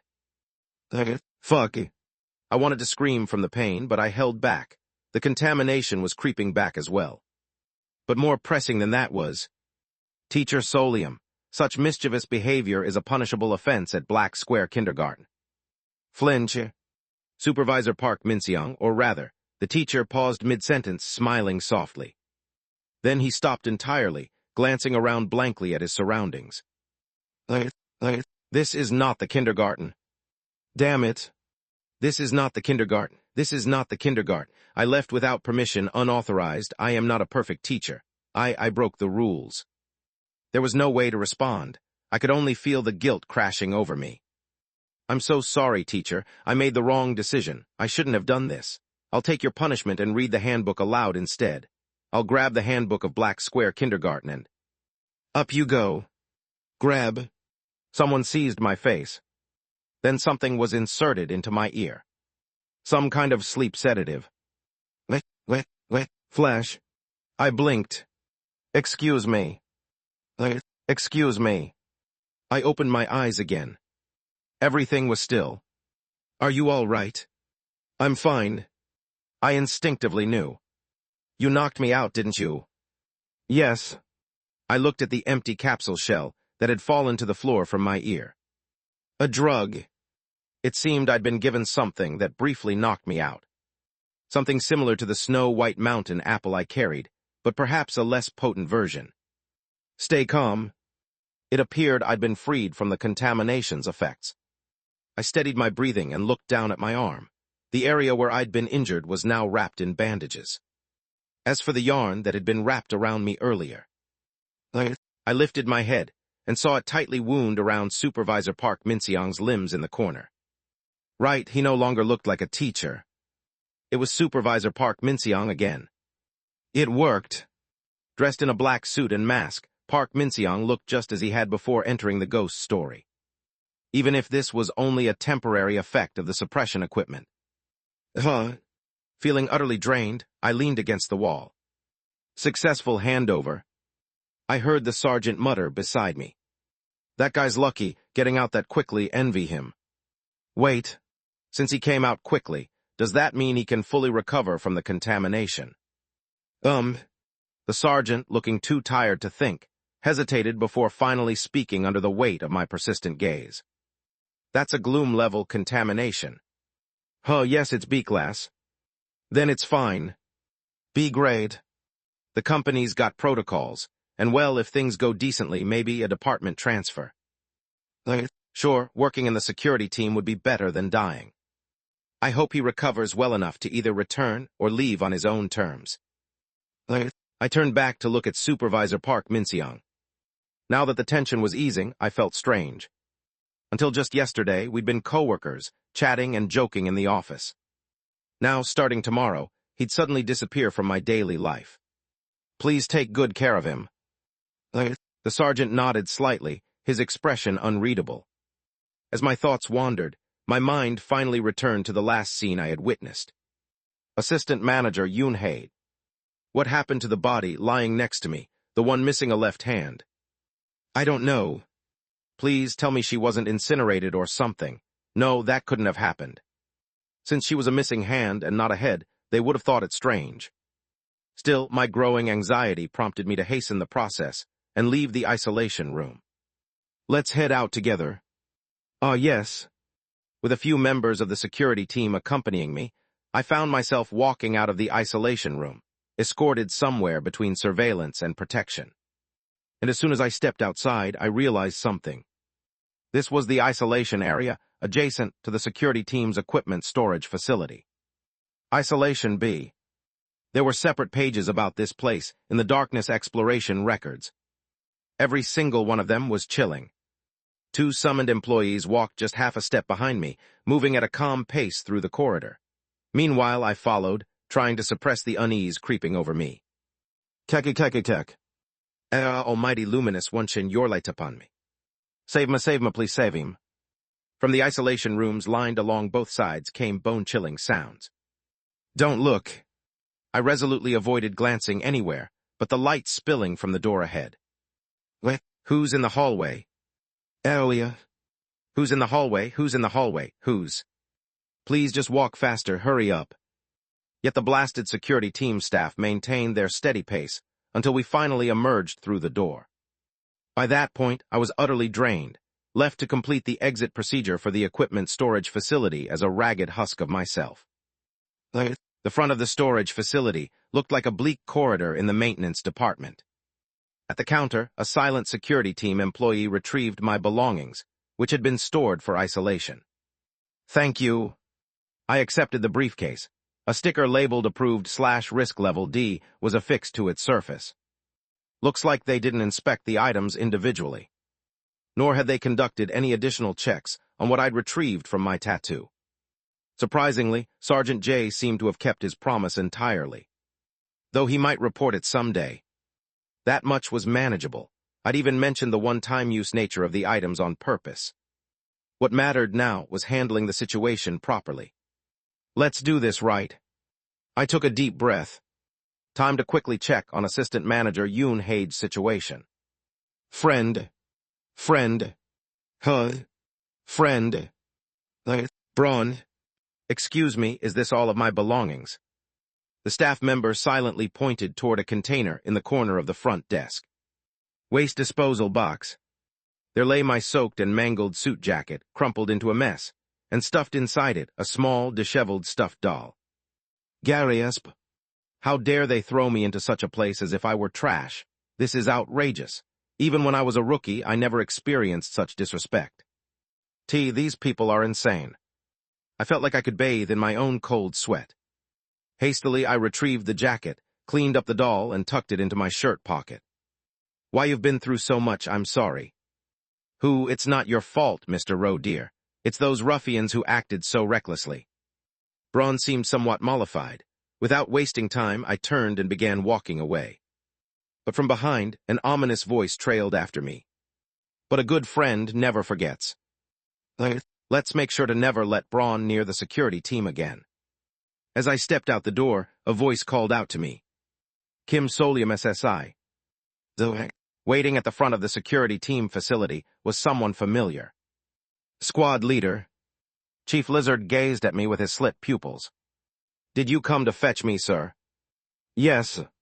Where are you taking me? And while you're at it, could you explain why I'm being taken there? To the infirmary. Assistant Manager Yoon Hae is lying there. I paused several times before I managed to speak. Is she alive? Squad leader Lee turned to look at me. And his response was firm and clear. Yes. Gulp. A surge of emotion suddenly rose to my throat. Squad leader, Supervisor Park Min-seong has also been retrieved. Yes. Squad leader Lee Jae-hyun seemed to ponder for a moment, but he soon asked. Is he alive? Yes. Then everyone has survived. Yes. That alone made it all worth it. Undeniably. Chapter 67. After that, everything was processed fairly quickly. It seemed I had gained some remarkable recognition at the company again. Apparently, rescuing a contaminated colleague by yourself wasn't entirely unheard of, but most cases involved months or even years of preparation and a desperate determination to pull it off. There were countless cases where the people supposedly on a rescue mission would disappear together with those contaminated people while attempting it. But to pull someone out immediately after contamination, it was apparently unprecedented for a new hire. Look, that guy with the deer antler mask. Oh, is that him? Wow, how many times is this now? Sometimes, as I walked through the company corridors, I overheard whispers behind me. Come to think of it, I remembered experiencing something similar while eating with D-Squad at the cafeteria a few times before. But maybe because I was walking alone now, the comments felt especially clear. Though it didn't last long. Kim Solium SSI. Yes, sir. Don't come to work for the next 10 days. It's paid leave. With half the team gone, D-Squad operations had already been temporarily suspended, and now I was being granted leave. I was still coming in regularly to write the situation report, though. I'd been curious about how we'd managed to twist the rules of a B-class darkness, where the hangman had to die to clear it, and bring Assistant Manager Yoon Hae out alive. Someone must have reported that Supervisor Park Min-seong, and I tried to do something. It even seemed there had been discussions about scheduling interviews with the research team to strengthen the reliability of the exploration records. Supervisor Kim, why bother with that? Take a break, you've done something huge. Thank you. It appeared Section Chief Lee Byung-jin, who's in charge of manual revisions, and Section Chief Lee Jae-hyun from our squad had cut off the talks at their level. It was a bit funny, but during the reports from the employees who had been with us, they had apparently testified. Kim Solium SSI must have acted to save his squad mates without any ulterior motive. They essentially made excuses on my behalf, claiming it was all a fortunate combination of quick thinking and good luck. They all bolted the moment the clear door opened, yet they still spoke up for me. The former was only natural, but the latter was something I was grateful for, so I decided to accept it. Thanks to all this, my name kept circulating on internal calls, and the manual now had a possibly subject to revision label attached to it. In the group chat with my fellow new hires, people kept trying to dig for information from me. Go Yeonjun, you've been through a lot. Great job. Some even sent texts to comfort me. Thanks truly. For the record, Baek Deoksu hadn't even asked how I was doing, even when I live with the guy.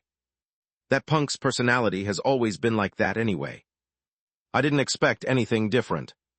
Overall, the situation so far hadn't been bad for my survival. Actually, isn't this good? I was steadily building an impressive career. Specifically, I was establishing a reputation as a standout employee known for quick clears using unconventional methods outside the existing manual, and for benevolence. And now a 10-day paid leave. I thought I'd either be pleased about distancing myself from ghost stories for 10 days, or feel disappointed about slowing down the pace of accumulating points. I expected it to be one or the other, but I felt neither particularly. So I ended up doing nothing at all. Mr. Roe dear, would you like to hear my thoughts on why that abysmal comedy show failed to captivate the public? It'll be fascinating. Why not? I spent a few days just sitting in the living room, watching TV.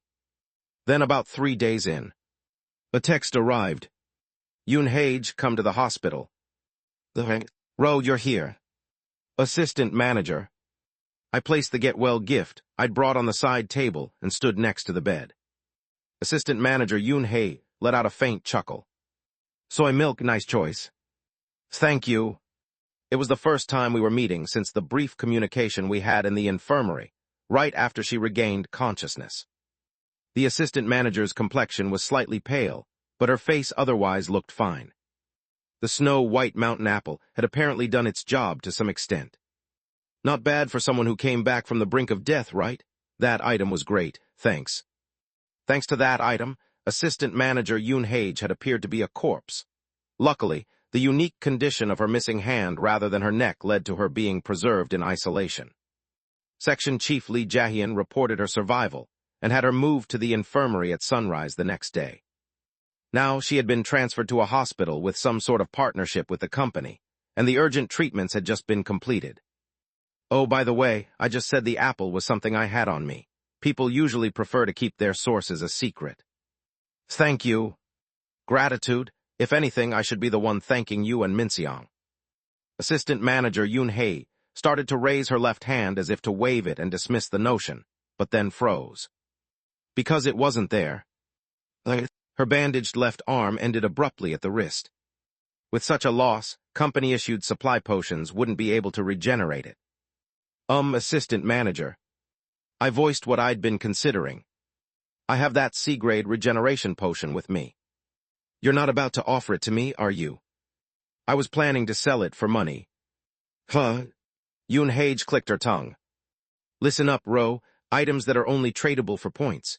You can't just buy those outside no matter how much money you have. And using that potion just because I lost a hand, that's wasteful. It's the kind of thing you save for when half your body's gone.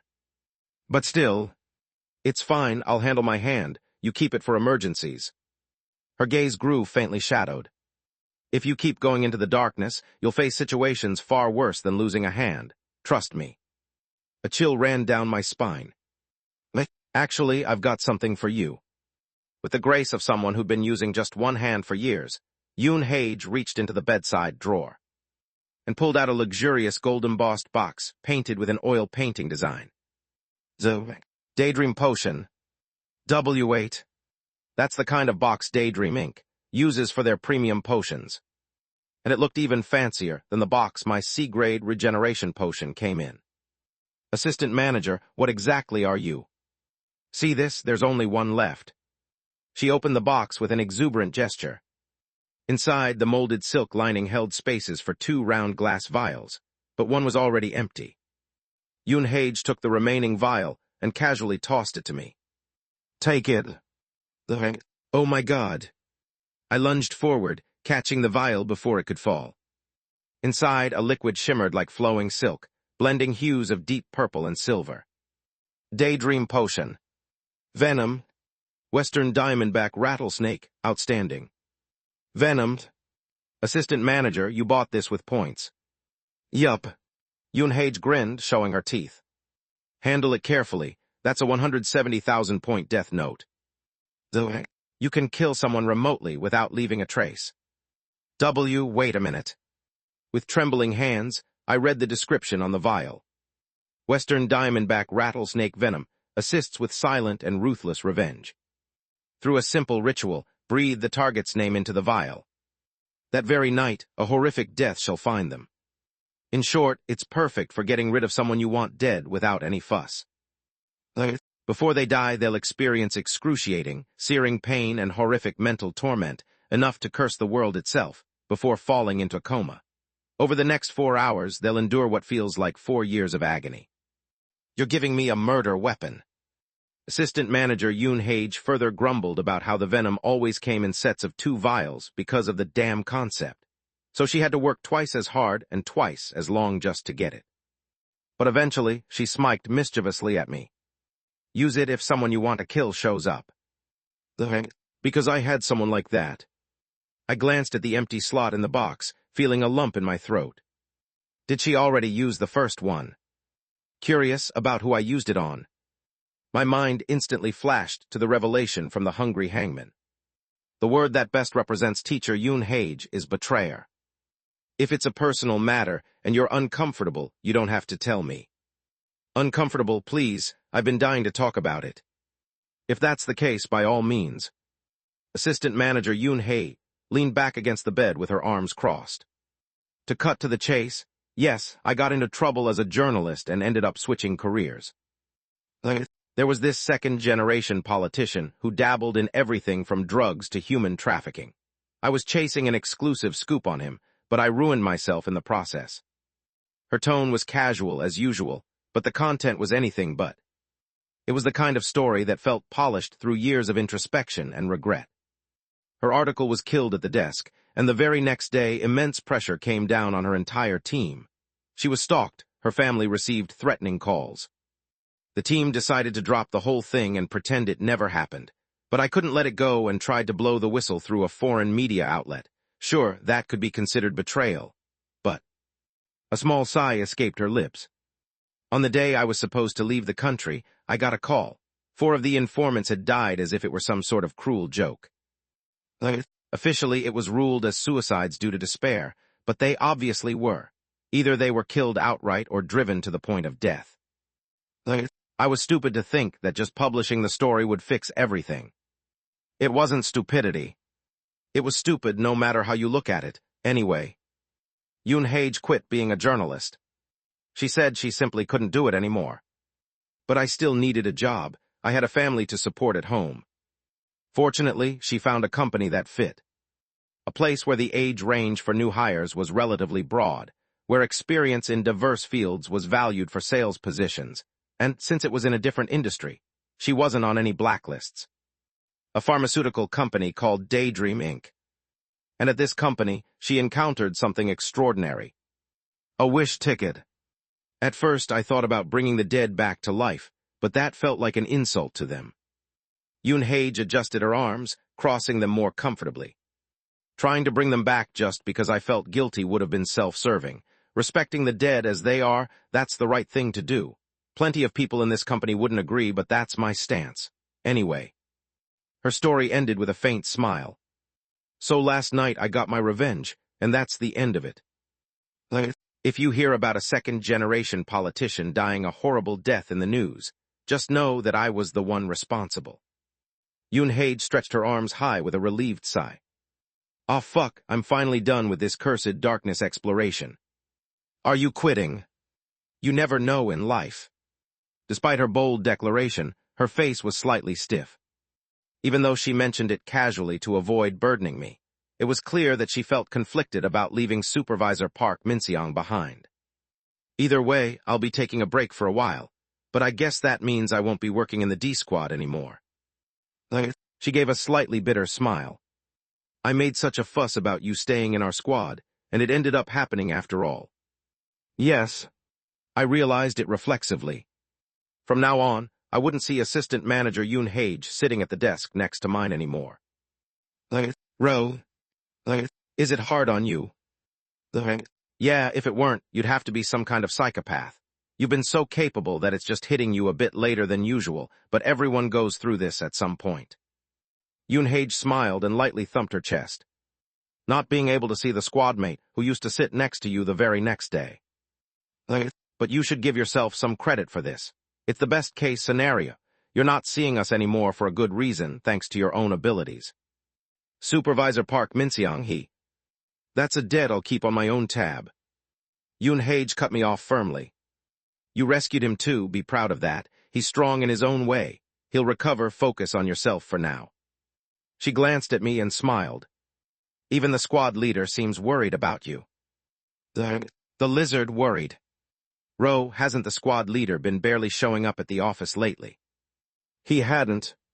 Usually when half a squad gets wiped out, the norm isn't taking a break. It's stepping in to support another squad." But he made sure to keep you out of that." "Whether it's by pulling strings or stepping in himself." "Goodness.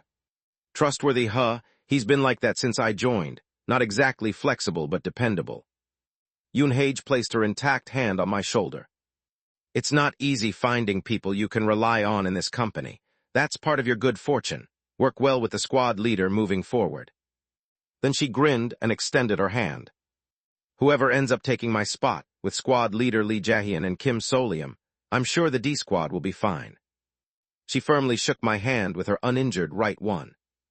"Earn plenty of points safely, Ro." And she added with a smile, "I hope your wish comes true." "Oh, yes." That was my last handshake with Assistant Manager Yoon-hae from the D Squad. When I returned to work after my short leave, I saw that all of Assistant Manager Yoon-hae's belongings had been cleared from her desk in the D Squad's office. Supervisor Park Min-seong's desk had been left alone, but who knew how long that would last? I quietly went to my desk and sat down. Just like that, I was the last remaining member of the D Squad here. Chapter 68. Morning. I sat quietly in the office. "Ah, what a refreshing winter morning. How about a cup of coffee, friend?" "Sure, let's have some at lunchtime." While tidying up my desk and chatting with Braun to chase away the silence, around 8:50 a.m., my lizard-headed superior entered through the door. I approached and greeted him politely. "Good morning, squad leader. It's a pleasure to see you." "Yes." I lifted my head and continued. I heard you helped arrange my paid leave, thank you." "Yes." The lizard moved only his eyes to look at me. "Can you perform your duties as you did 2 weeks ago?" "Yes, I can work as before. Even if my initial results are lacking, I'll regain my rhythm as quickly as possible." "I see." His vertical pupils scrutinized me intently. "I'll be the judge of that and provide any necessary support." By now, I've become fluent in interpreting his words. "Whether you excel or stumble, I'll back you up. Just keep working hard like you always do." Honestly, even if he looked and talked like a lizard, he's a good boss. So who cares? Still, that didn't mean I can let my guard down. I have to clear the darknesses perfectly for a while. I'd already been granted paid leave. If someone known for their swift, efficient work like me, the kind of employee who hit supervisor rank in just 60 days, came back from a break and couldn't deliver results, that would become a hot topic around the company. It wouldn't look good. Wait, nobody even died. Everyone survived, didn't they? Employee Kim So-lium seems oddly fragile emotionally. But how could someone with such a weak mentality have achieved so much before? That kind of talk. It's no good if suspicion starts swirling. I couldn't give them any reason to doubt me. I need to clear everything cleanly. Though I hadn't been able to purchase any reliable new items. I recalled the message on the Alien Shop's website that had been up during my entire vacation. Space Shopping Mall. Redecorating, temporary closed. I understand. All right. The website was under maintenance. I wonder when it'll reopen. I haven't seen any documents related to the site's redecorating, so it should reopen soon. Once the Alien Shop is back, I'll check out the new stock and secure some items within my budget. For now, I'll focus on clearing darknesses properly, getting back to basics. They won't send me into high-grade darkness again for a while, I think. The strange emptiness left by reduced squad members was unavoidable, but quitting isn't an option, so I'll manage somehow. I asked a bit more cheerfully on purpose. Do you think I'll be deployed to a darkness today? I heard there's a high chance we'll be sent to support another squad since we're down to 3 members. That's correct. Oh? Which squad will we be supporting today? If I'm lucky, I might run into one of my yet unmet peers. An elite unit. What? Huh? Again? Do you mean the A squad? No. Then which team? The C squad. I knew no one at all from that squad. The fact that it was an elite unit made me wary, but at least I wouldn't have to see both the A squad's leader and squad leader Lee Jae-hyun in one place. Wait. Now that I think about it, I wasn't entirely unfamiliar with the C squad. Lee, this is Assistant Manager Lee Kang-hyun from the C squad, haha. The suspicious assistant manager who introduced me to Salmon Market. He did say he was from the C squad. Maybe this time I'll finally see him in person. But a more pressing question came first. If it's an elite unit's mission, could it be a high-difficulty darkness that's hard to clear? What criteria are you using to make that judgment? I apologize, that was thoughtless. Could you tell me its letter class and whether a manual exists for it? It's D-class, the manual is fully prepared. Oh, then there's little chance of seeing some crazy stunt where they use the round-off team as human meat shields. Feeling relieved, I asked calmly. Understood, when should we depart? We'll move out in 5 minutes. Yes, sir. We grabbed our gear and left the office, walking toward our destination. But, squad leader? Yes. Why are we heading toward the annex instead of the C squad's office? Because the C squad has already entered the darkness. After a few more exchanges with Chief Lizard, here's what I gathered. C squad's leader is on leave, leaving only 2 members in the unit. Today's mission involves a D-class ghost story. Instead of adhering to the standard 3-member team, the C squad decided to fudge the numbers and dive in on their own, prompting the admin office to hurriedly assign additional personnel. Well, back when I first joined, Assistant Manager Yoon Hage had blown up in rage, swearing over how they counted a newbie as part of the 3-person minimum. And here we are with people willingly entering as just 2. Ominous. A member who doesn't follow orders. A truly skilled host knows how to handle all elements of a show, especially human resources. Could today be your chance to learn that, Mr. Roe dear? Let's find out. Let's charge forward, shall we, friend? I want to sink to the ground in despair. But I need points, and it's true that I need to start diving into the darkness again. None of the elite units I've encountered so far have been normal. And I have a strong feeling this will be no different. Still, as a half-year rookie supervisor, I have no choice but to follow orders. If I didn't want this, I should have joined the A squad, though if I had, I'd probably already be in the round-off team as a corpse. Am I already feeling nostalgic? I forced myself to avoid thinking about my 2 superiors from the D squad as I moved forward. Squad leader Lee Jae-hyun handed me a tablet. Spend the next 10 minutes reviewing the manual. Is there a reason I only get 10 minutes? Because time is tight before the entry closes, and the survival rate for the past 2 quarters has been 97%. Thank you for the reassuring explanation. So we've reached the point where a 3% fatality rate is considered acceptable. Honestly, in a scenario like this, the 3% who die even with a manual likely made terrible decisions or were extraordinarily unlucky. It'll be fine. With a mix of unease and resignation, I looked down at the tablet. Mr. Roe dear, it looks like your mind just went blank. Yup. Because I'm screwed. == Dark Exploration Record / Ghost Story. Ignorance is bliss. A ghost story featured in Dark Exploration Records. Daydream Inc. Identification Code, Q-Turwadi 2367. A textbook horror story where you must survive a full night among ghosts. An utterly nerve-wracking classic. == Wait just a second, squad leader. Instead of going on a mental breakdown and refusing to go in, I managed to make a rational suggestion. Sorry, could we possibly prepare for just 30 more minutes before entry, sir? That is not possible. Right, they said the entry closes. Not exactly a rational suggestion on my part. Seriously.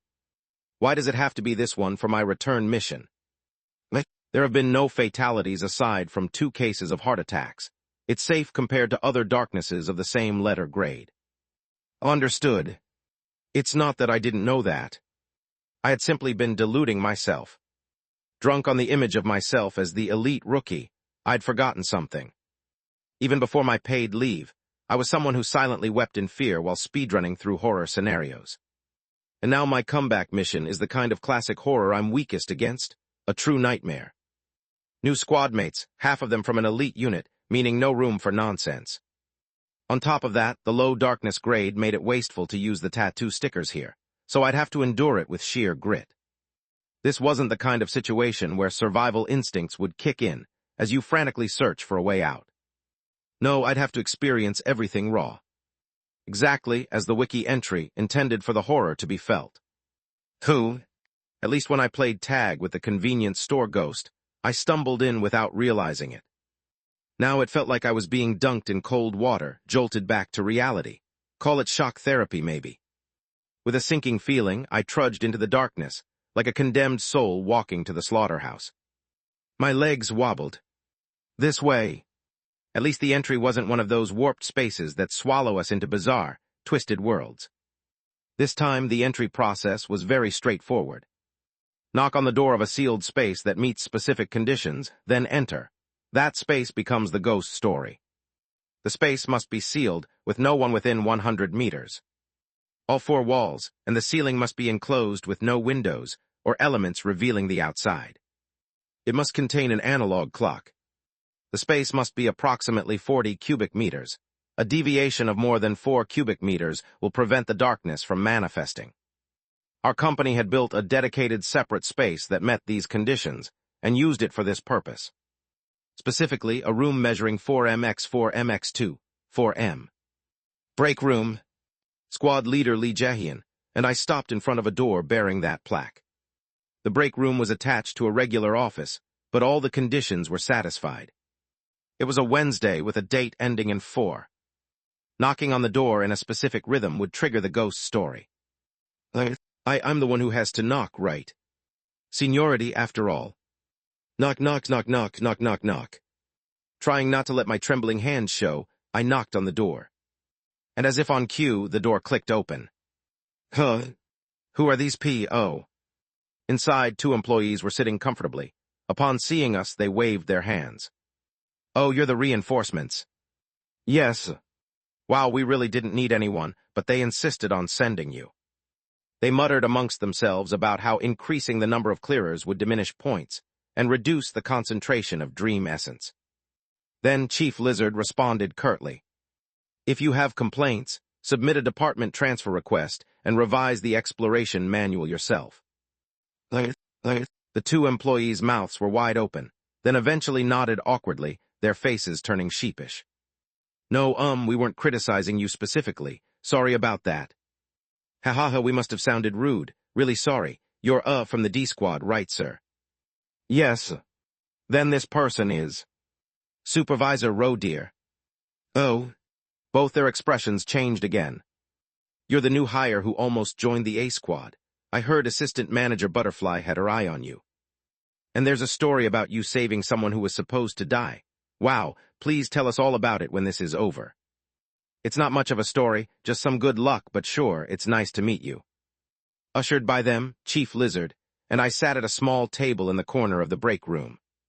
We'll be spending the night together, so let's introduce ourselves. That's Supervisor Dolphin over there. Pleasure to meet you, Supervisor Rodeer. A petite woman wearing a dolphin mask waved energetically when called. Her tone was bright and bubbly. Then a tanned man with a sociable demeanor extended his hand with a smile. And I'm Leopard, Assistant Manager Leopard. Understood, Assistant Manager Leopard. K. Lee, oh hello, Mr. Employee Lala.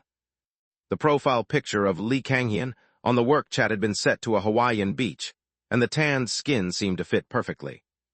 The matching rank and outgoing personality further aligned. It's probably this person. Still, I kept the possibility open. I didn't know his real name for sure yet, and I wasn't about to show any familiarity in front of a superior. Looking forward to working together, sir. Same here, let's get through the night snacking and chatting in this cozy break room. For now, it felt like we were gearing up for an office all-nighter. And indeed, nothing outlandish happened. The walls didn't suddenly bleed, the ceiling didn't flip, and the coffee machine didn't turn into a murder bot. But the ghost, it's already here. One or more explorers would have already been replaced by a ghost. That's right. One of us wasn't human anymore. Would you like some coffee? Oh, I'll get it. No need, our squad doesn't do the newbie fetches coffee thing. Just sit back. You never know exactly when it happens. Perhaps as soon as you cross the threshold, or maybe during introductions. It's easier if you're the one replaced by a ghost. In that case, you just black out after entering and wake up the next day. The real problem is the manual for those who aren't replaced. The rule I had to follow. Ghosts mimic the appearance, personality, and behavior of explorers, but exhibit subtle, unnatural actions, which no human would do, that cause unease. However, you must never show that you've noticed who the ghost is. Every explorer who blatantly revealed their suspicion disappeared without a trace. I can do this. I just have to ignore the weirdness and brush it off. I can do this. If someone starts grinning with their mouth unnaturally wide or something, I'll just look away and endure it. If it happens, I'll just very naturally act like I'm looking at someone else. With multiple people in the room, I felt like I could manage. Maybe I wasn't as much of a coward as I thought. Despite everything I'd gone through, I was surprisingly composed, not breaking into a cold sweat at the mere thought of what was to come. Ah, the entrance just fully closed. This is the group we'll be working with. Oh, Tilda. Great, let's give it our all. Clap, clap, clap, clap. All the employees clapped cheerfully, creating a warm, friendly atmosphere. Except for one thing. Well, everyone in the room was clapping, with the backs of their hands. Mr. Rodeer, why aren't you clapping? Why aren't you, Assistant Manager Leopard leaned in close to my face. Is something bothering you? Chapter 69. Who could have imagined something like this? Being trapped in an enclosed space with 3 ghosts imitating humans, all while sitting in a cold sweat, pretending to act normal. And worse. However, you must never show that you've noticed. I can't let it show. Even if every person in front of me, no, every ghost, was clapping cheerfully with the backs of their hands. Clap, clap, clap, clap, clap. Don't be obvious. Then one suddenly turned to me and asked, Why aren't you clapping? Oh, fucking hell. I barely kept myself from trembling as I raised my hands. And then, clap, clap, clap. I placed one hand politely over the other and produced a quiet sound. I glanced around as if embarrassed, offering a slightly awkward smile like a rookie trying to gauge the situation. I missed the timing to clap and got flustered. It's a bit embarrassing. Please let this slide. No worries at all. Hey, Leopard Sunbee, don't pressure the competent newbie. Sit back down. Egu, all right. The Leopard employee, or rather, the thing pretending to be Leopard, shrugged and sat down as instructed. Who? But my relief was short-lived. Thud, thud, thud, thud, thud, thud. Suddenly, the dolphin employee dropped her head to the floor and started banging it sideways. Expressionlessly. There's a bug I can't catch. Thud, thud, thud, thud, thud, thud. I heard no other creatures can enter this darkness. Perhaps you were mistaken. The dolphin employee stopped banging her head. Her disheveled hair was now a mess, and her skull was crushed. That makes sense. Thank you, Supervisor Roe, dear. Not at all. And then, as if nothing had happened, she resumed chatting naturally with Assistant Manager Leopard. If I pass out here, would I disappear? I'm going crazy. Why did everyone but me get replaced? If only I could have blacked out and been replaced too, waking up tomorrow morning oblivious. Supervisor Roe, dear, have some food. Ah, thank you very much, squad leader. The lizard mask-wearing ghost. No, don't think like that. Squad leader lizard handed me some food. It was kimbap from a rather tasty snack shop near the office. I need to eat to survive the nearly 24 hours until tomorrow morning. It was a rational decision. If only I didn't feel like I'd throw up or get indigestion the moment I put anything in my mouth. Urgh. Oh, how about sharing? We brought some sandwiches, too. The two employees from the C Squad took out their sandwiches. I reflexively responded out of social courtesy. I should have brought something, but I was unprepared. I'm truly sorry and grateful. Aye, Macney, come on. No need to worry about stuff like that. Even this squad leader here doesn't seem to care about formalities, right? Yes. With the lizard's short reply, Assistant Manager Leopard gave a thumbs up with a grin. Yeah, our C Squad's leader is like that too. Hey, you know Squad Leader Teal Duck from the A Squad, right? Our squad leader is on a whole different level. Eck. Sounds like someone worth respecting. Right, the squad leader even used that wish ticket to take a vacation. I hope it doesn't lead to retirement, though. I avoided commenting on the subtle criticism against A Squad's leader, and turned the conversation with gentle praise instead.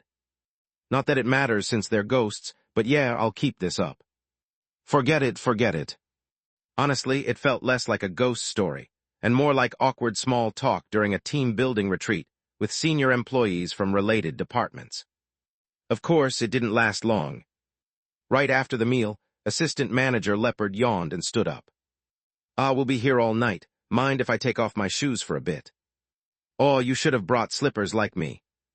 Aye, what can I do if I did? My socks are clean anyway. Assistant Manager Leopard chatted nonchalantly with Supervisor Dolphin while starting to take off his shoes. Sure, I won't even be surprised if he suddenly starts tap dancing on the table. Instead of feet, there were hands. Crammed and forced into the shoes, the hands unfolded and pressed onto the floor as they emerged. Since I'm already up, I'll grab more coffee till everyone wants a refill, right? Thub. Suddenly, Assistant Manager Leopard stood on his hands. The hands attached to his feet swung up and waved. Thub thub. A company employee walking on his hands. Supervisor Roe, dear. I swallowed a scream. Yes, Assistant Manager Leopard. Can you help me carry the coffee? It's hard to see straight for some reason. Thump, thump, thump, thump.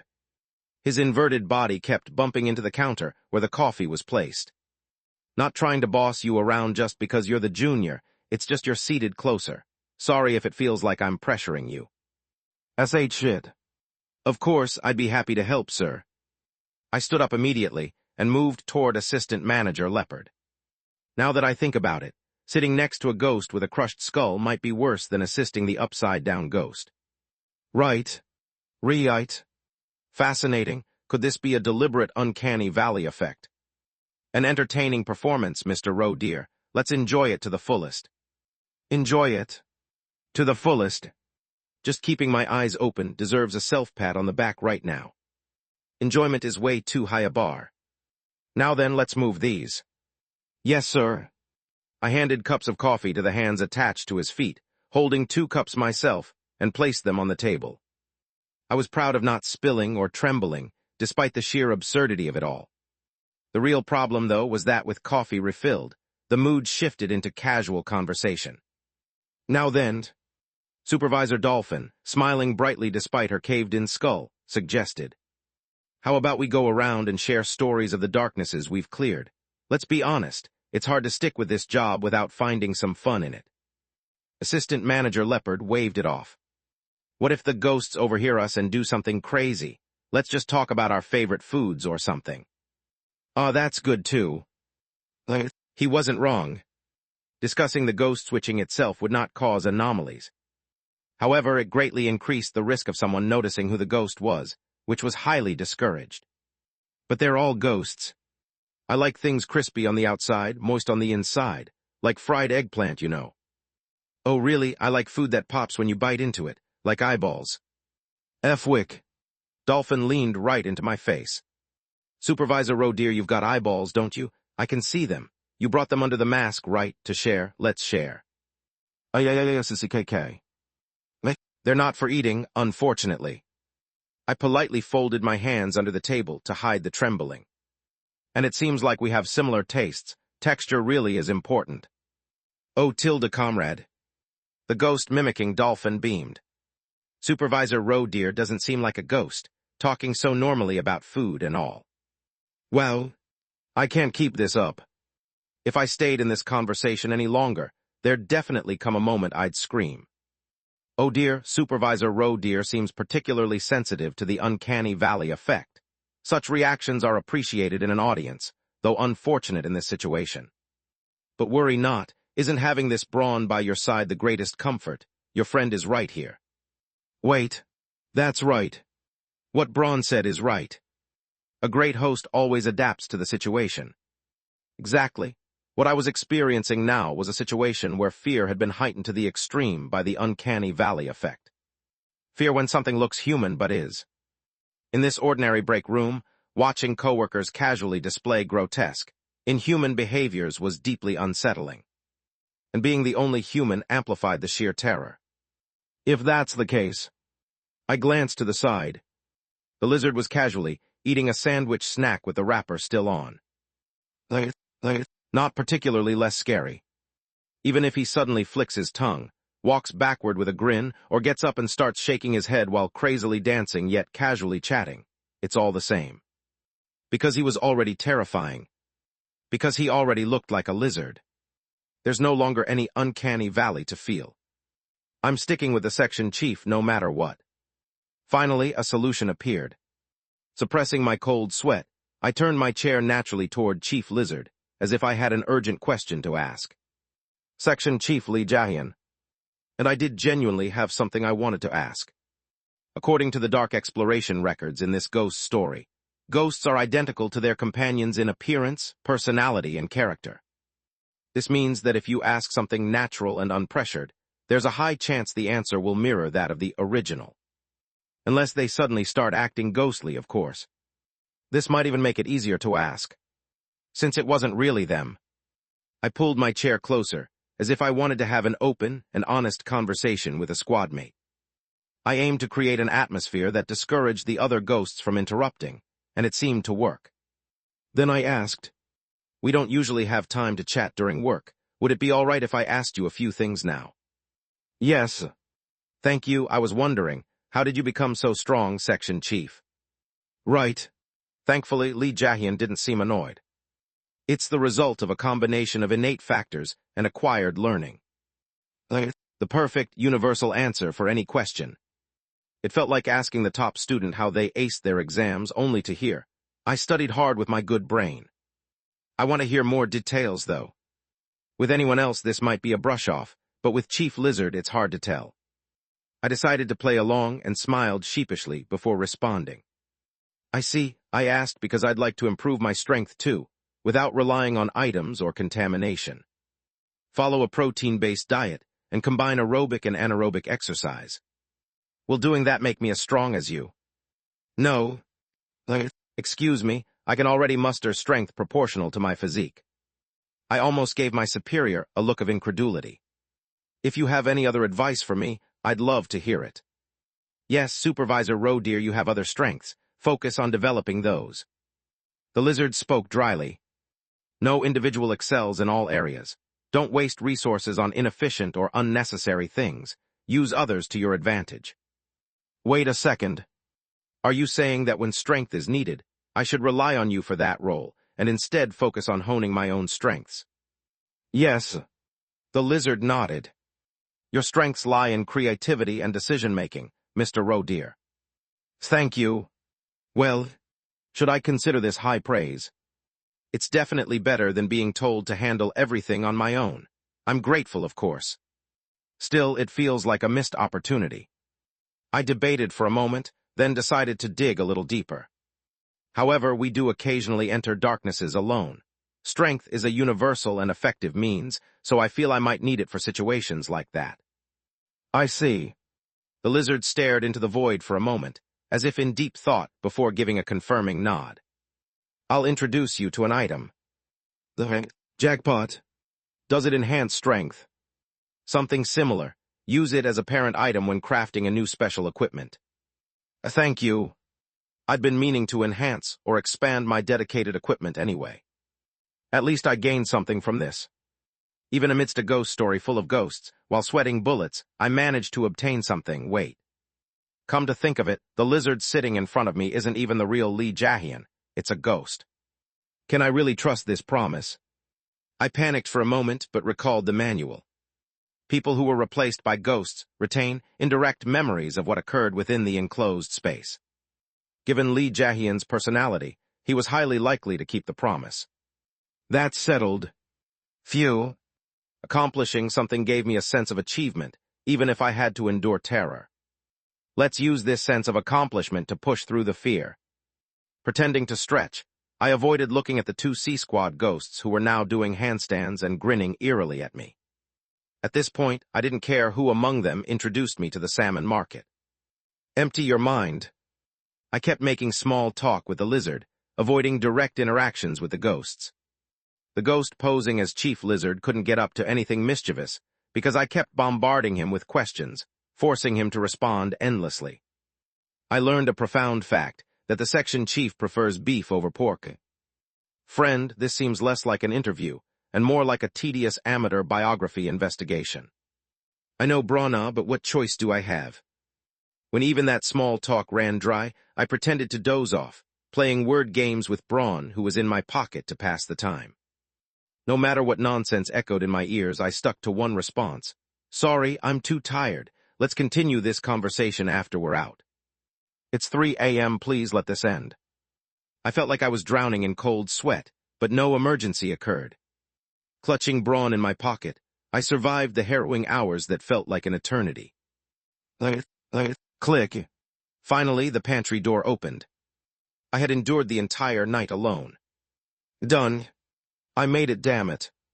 I wanted to stand up and punch the air in triumph despite my foggy mind. I can feel tears in my eyes. It was the first time I had endured ghostly horror this raw and alone, without cutting corners. It felt like I had overcome a personal limit. I should give myself a pat on the back. I wobbled as I stood. No one knew how much of a struggle even a D-class challenge was for me, and that was a relief. Mr. Rowe, dear. H-hug. Turning my head, I saw the lizard calmly standing there, wide awake. He looked fine, as if he had never stayed up all night. Wait. He's awake. S-Section Chief. There's no need to wait for the members of C-Squad to wake up. You may clock out. I stared at the lizard, perfectly upright, and then turned to look at the sprawled, sleeping C-Squad members. No way. You were a ghost last night. I was not. You were clapping with the backs of your hands, though. The lizard tilted his head, then seemed to realize something and replied. I thought it was a popular trend. Chapter 70. The situation quickly settled afterward. Or rather, it could not settle. The lizard had doubts about my earlier behavior. Mr. Rowe, dear, were your questions last night intended to engage in lengthy conversation with a ghost, because you mistook me for one? That moment was genuinely spine-chilling. How could that be? I was simply keeping both possibilities in mind after seeing you clapping with the backs of your hands, sir. And I raised an imaginary thumbs-up toward the respected superior. That means I smoothed it over with flattery. I couldn't afford to miss the first chance to have an in-depth conversation with you, even if it meant risking a misunderstanding. I see. Thank you for kindly consulting with me for such a long time. Yes. Phew. For the record, the C-Squad members who had slept peacefully through the night woke up before Lee Jae-hyun and I left. They chuckled casually. Tilda, it just had to be the two of you, huh? What a coincidence. Wow, that must have been really scary. Right, pretty chilling tilde. Liars. Watching them laugh as they recalled the things the ghosts imitating them had done, I was once again struck by how bold the so-called elites of this company were. Oh, before I forget. Now's my chance to figure out who referred me to the salmon market. Would it be all right if I ask for your names, please? Of course. Supervisor Dolphin raised her hand energetically. I'm Supervisor Lee Seonghee, and over there is Assistant Manager Kang Dajun. Wait a second. The assistant manager who introduced me to the salmon market was By any chance, is C-Squad's manager named Lee Kanghyun? No. I've been had. No wonder that person had been so quick to share their information. They were all lies.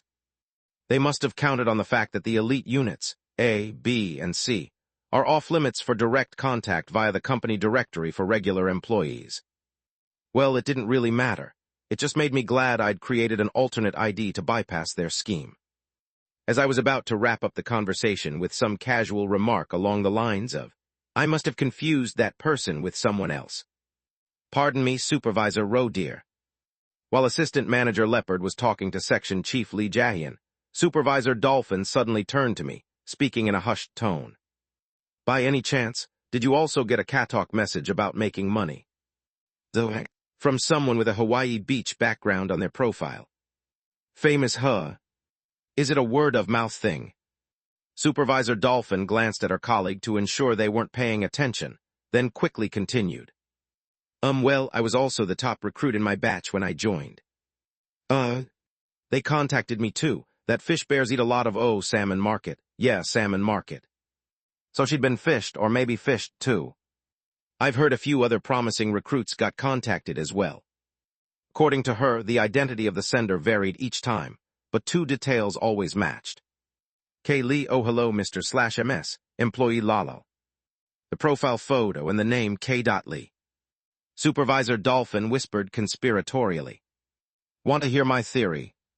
Of course. I think the site admin sent it. Like, they're recruiting people to sell actual items from the darknesses on their second-hand platform. Oh? You think the site was created by a company employee? They must at least be connected. They knew way too much about the field exploration team. Interesting. I rubbed my chin. If such an employee really exists. A named character.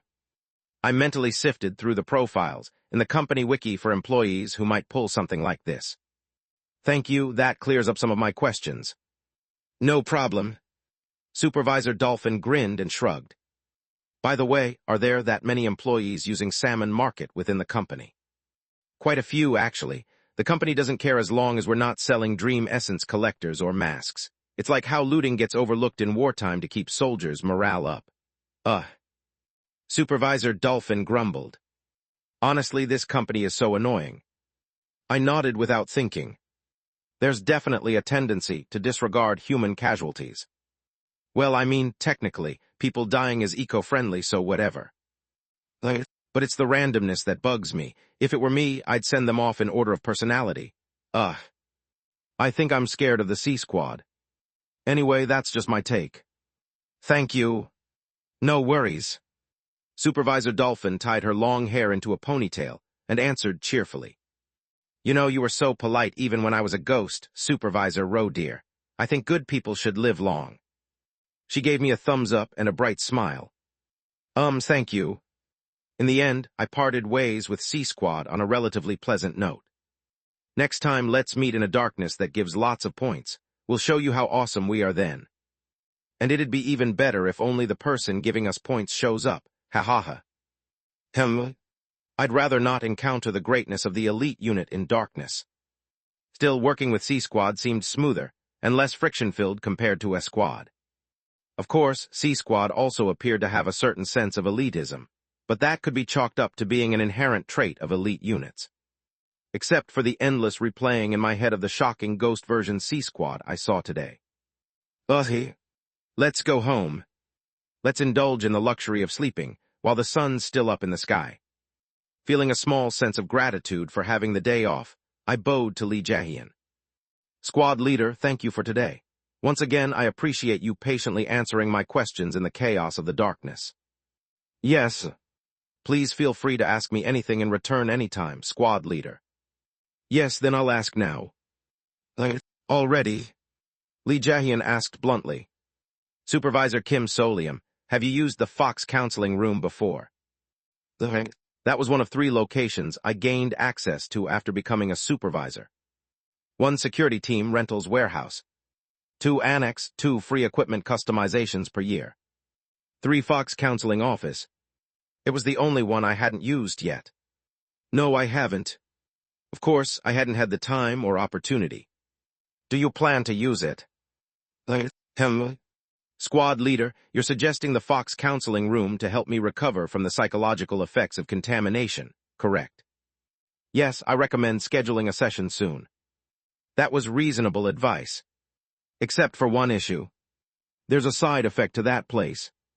The Fox counseling room had a severe, unwritten side effect, not mentioned in the employee manual. Granted, it was a very low probability, so regular employees didn't need to worry about it. Still, I didn't want to take that risk, no matter how small. With everything that's happened lately, I'm a bit tired of dealing with probabilities. I think I can manage for now. Unless I deliberately think about strange inner whispers or a sudden urge to read the employee handbook, such feelings didn't surface. Nights could be rough until I fell asleep, but having someone to talk to made it manageable. That someone being Braun. Goodness, what an honor, friend. Yup. Never would I have imagined a monster from a ghost story could feel like such a lifeline. Humans are truly creatures of adaptation, aren't we? Anyway, since I had the day off today and could sleep during the day, I figured I could compensate for my lack of sleep this way. Of course, outwardly, I nodded politely. Yes, I'll schedule it when I have the time. Though that time might not come for a while, maybe even months. But hey, I wasn't lying. Yes. Chief Lizard stared at me for a moment before nodding and leaving. And with that, I returned home safely. Who? Click. I entered my room. The official building was quiet, probably because everyone else was at work. Baek Deoksu wasn't around either. Time to sleep. After washing up, I lay on my bed, intending to check the latest information and websites one last time. And immediately lost all thoughts of sleep. It's open. The alien shop had finished its renewal and launched a new homepage. The colorful screen stabbed at my eyes as I clicked on it. Space Shopping Mall. I'll take a look at the items. Grand reopening sale. Shocking prices. Wow, really shocking. The design, I mean. How could it look even worse? As pixelated fireworks burst across the screen, the increasing colors and effects made it even more hideous. If these aliens were outsourcing their design work, someone needed to intervene. Mr. Roe dear, please have mercy on this host and move me far away from that awful advert. I gladly propped Braun on a towel on the desk. I'd endure this design terror alone. Anyway, a grand reopening sale sounds like a good opportunity. It might even mean more products were available now. Excited, I clicked the entry button. Items. Happy Maker, 27,999,999. Nostalgia Candy, 12,999,999. Wrapper 12B 357, Kona, Inus, 9,999,999. Necronomicon, 49,999,999. We can help, 66,666,666. Buy over 100 million and get a 20% discount. Become a Space Shopping Mall VIP. Wait a minute. It's here. Mr. Roe dear. I nearly jumped out of bed in excitement, but managed to calm myself. The armor finally showed up. Oh, you found the item you were looking for. Congratulations. Absolutely. Wrapper 12B 357, Kona, Inus, 9,999,999. I have to buy this no matter what. It was even the cheapest item. What kind of jackpot was this?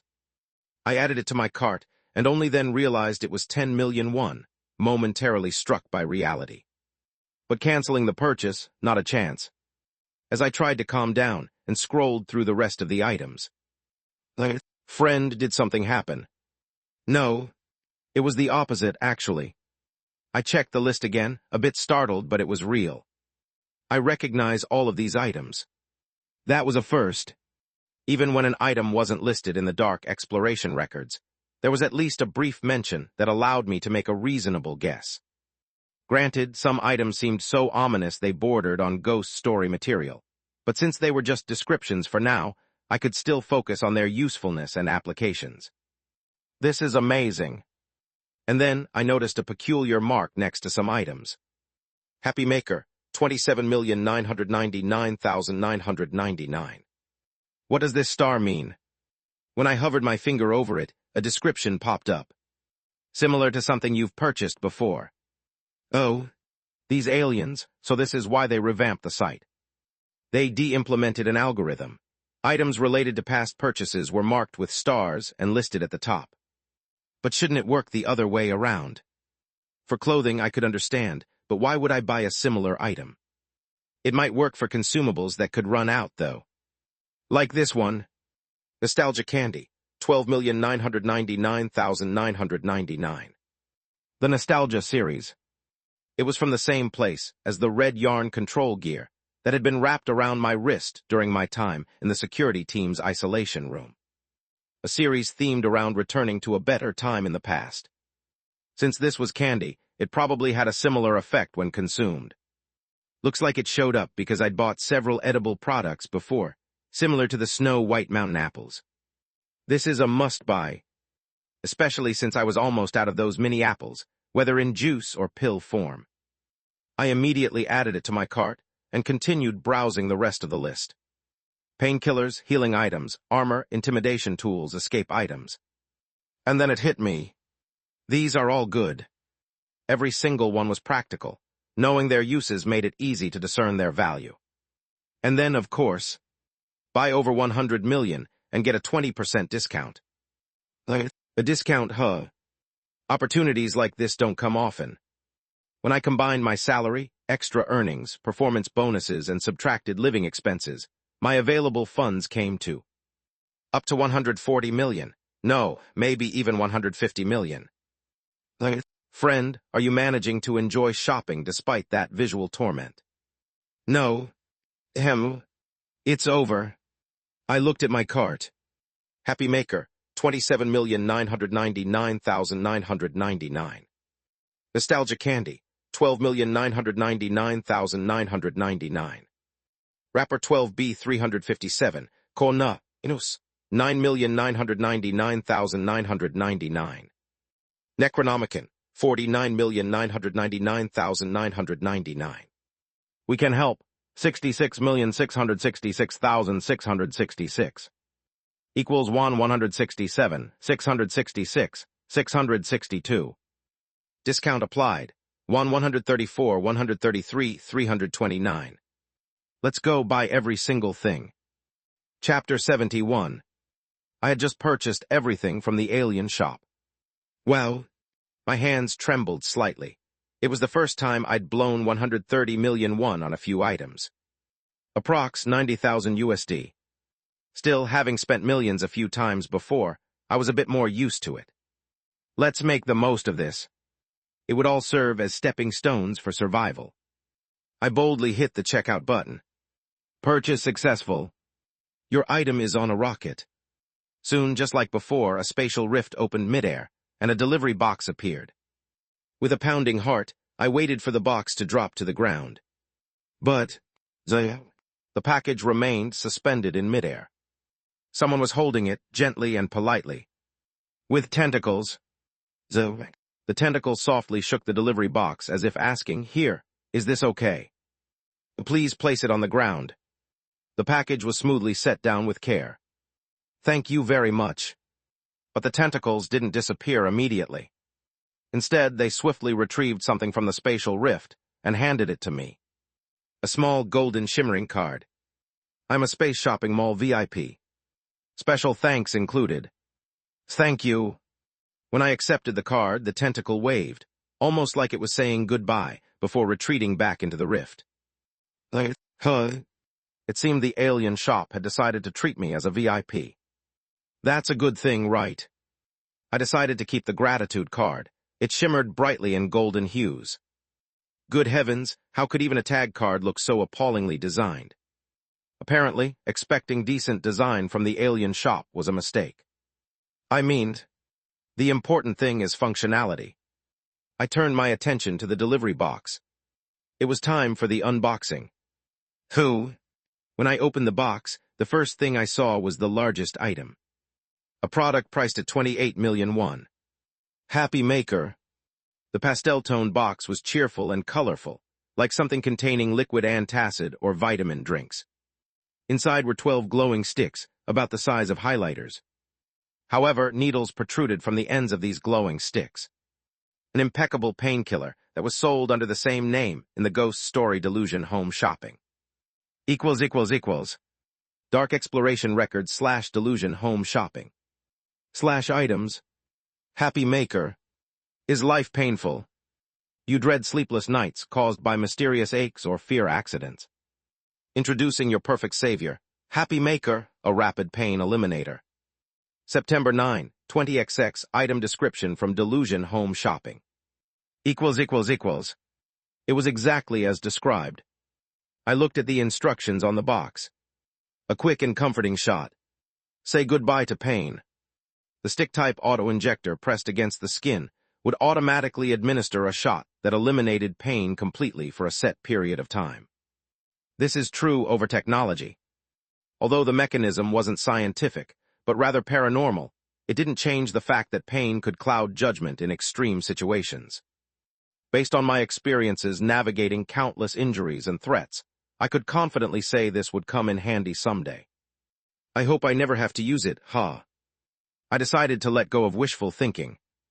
This damned creepypasta world. Resolving to carry the item carefully, I noted a tiny, unsettling addendum to its usage on the back. In irreversible situations, use for euthanasia. Nope, absolutely not. I'll only ever use it as a painkiller. Painkillers, I used to take headache pills myself. The agony of creation, such is the fate of an entertainer and show creator. How would a ghost story resident with a TV for a head even take headache pills? No, let's not imagine that. I hurriedly erased the mental image and gave Braun a few compliments to lift his spirits before turning back to the box. Phew. Next item. 2 items caught my attention simultaneously. One was a dusty, ominous book sealed completely with dark red wax. The other, rolled up neatly in the corner, was a modern, eco-friendly packaging material. As literal as it gets, it was packaging material that functioned as an item itself. Wrapper 12B357, Kona Enus. The wrapper bore an engraved barcode and description, but lacked any further instructions. Looks simple, right? Wrong. Here it is, armor. A unique armor-like buffering material. This packaging material would prove to be my lifeline. I carefully stored it away, resolving to use it only when necessary. Then I turned my gaze back to the box. Necronomicon. The sealed, dark red, wax-covered book glared at me ominously. Necronomicon. The infamous Book of the Dead. A quintessential example of a magical tome of forbidden knowledge. It's a staple in countless stories spanning decades, so much so that it's become synonymous with all things evil and arcane. Of course, it was listed in the Dark Exploration records, and now, here it was in my hands. Let's review the typical clichés associated with the Necronomicon. 1. Reading it drives you insane. 2. It's bound in human skin. Right. Bound in human skin. The book's cover, beneath the red wax, subtly revealed grotesque, twisted faces, as if preserved in eternal torment. It was the last thing I wanted to touch. Mr. Roe dear, did I hear you say Necronomicon? Oh, that old translated classic, such a delight to recall. Of course, Braun, the host of an American-themed talk show, recognized it. That wasn't even surprising anymore. But sadly, this is not the Necronomicon you're thinking of. It's something worse. Without another word, I carefully tucked the wax-sealed Necronomicon into my arm tattoo inventory. Phew. That took care of my intimidation tool. Next, I turned to the nostalgia candy, a familiar item that I knew would be invaluable. This was my emergency recovery tool. If I ever found myself dangerously contaminated, it could stabilize me until I reached safety. This will be a lifesaver. Finally, my attention returned to the smallest item in the package, a red button. Its design was simple, almost cartoonishly so. There was no doubt this had to be. We can help. 66,666,666. Ever hear of those creepy internet stories? The kind where someone gives you a button and says, press this and someone somewhere dies, but you'll receive 1,000,000,000 won. Would you do it? This button seemed straight out of one of those tales. On closer inspection, faint text was engraved along the edges. What does this say? Need a translation, friend. With Braun's help, I deciphered the text. Emergency escape. So, pressing this activates an alien-assisted emergency escape. It sounded straightforward, but at 66,000,000 won, it was an expensive gamble. Let's hope it's worth it. Sure, it was a leap of faith, but I trusted the alien shop's reputation. If this button had come from another ghost story, I'd be worried that pressing it might eject my brain and serve it up as dinner. But the alien shop, I'd take my chances. That's everything. Ah, my meticulous friend, such admirable organization. I carefully stored all my purchases in the tattoo inventory, confident that they'd stay safe until I needed them. Not that I wanted to prove the inventory's reliability again. No use dwelling on it. Thankfully, the unboxing hadn't taken up the entire day. I had just enough time to catch up on some much-needed sleep. But before I could even rest, my comm device buzzed. Go Yeonjun, have you checked the intranet? Go Yeonjun, the regular personnel transfer notice just went up. The regular personnel transfers. That meant the vacant position in D Squad was about to be filled. Who will it be? A few days later. Hello? Oh, yes. I found myself face-to-face with a newly assigned D Squad employee at the office. The position was the same as mine, supervisor. He seemed to be around my age before I got involved in all this ghost story nonsense. The bespectacled employee glanced me up and down briefly. Ah, so you're that supervisor, the one promoted in just 60 days. Yes. Then you're basically still a rookie, huh? I silently stared at him. Oh, Tilda, look at that glare. What? You expect to be treated the same as a supervisor with 3 years under their belt? He smirked. Of course not. I look forward to working with you, Sunbi Nim. Sure, hey, I heard you're pretty quick on the uptake. Haha. You know, in the field exploration team, it's all about teamwork, you know, the key to surviving. Reading the room, got it. Is that so? If you go around whining about being promoted early and demanding to be treated like a senior, you'll just end up marked and left to die without help. That kind of thing happens all the time. He scanned the office lazily. I heard the assistant manager and supervisor who used to work here both lost their hands and got contaminated. That could be you next.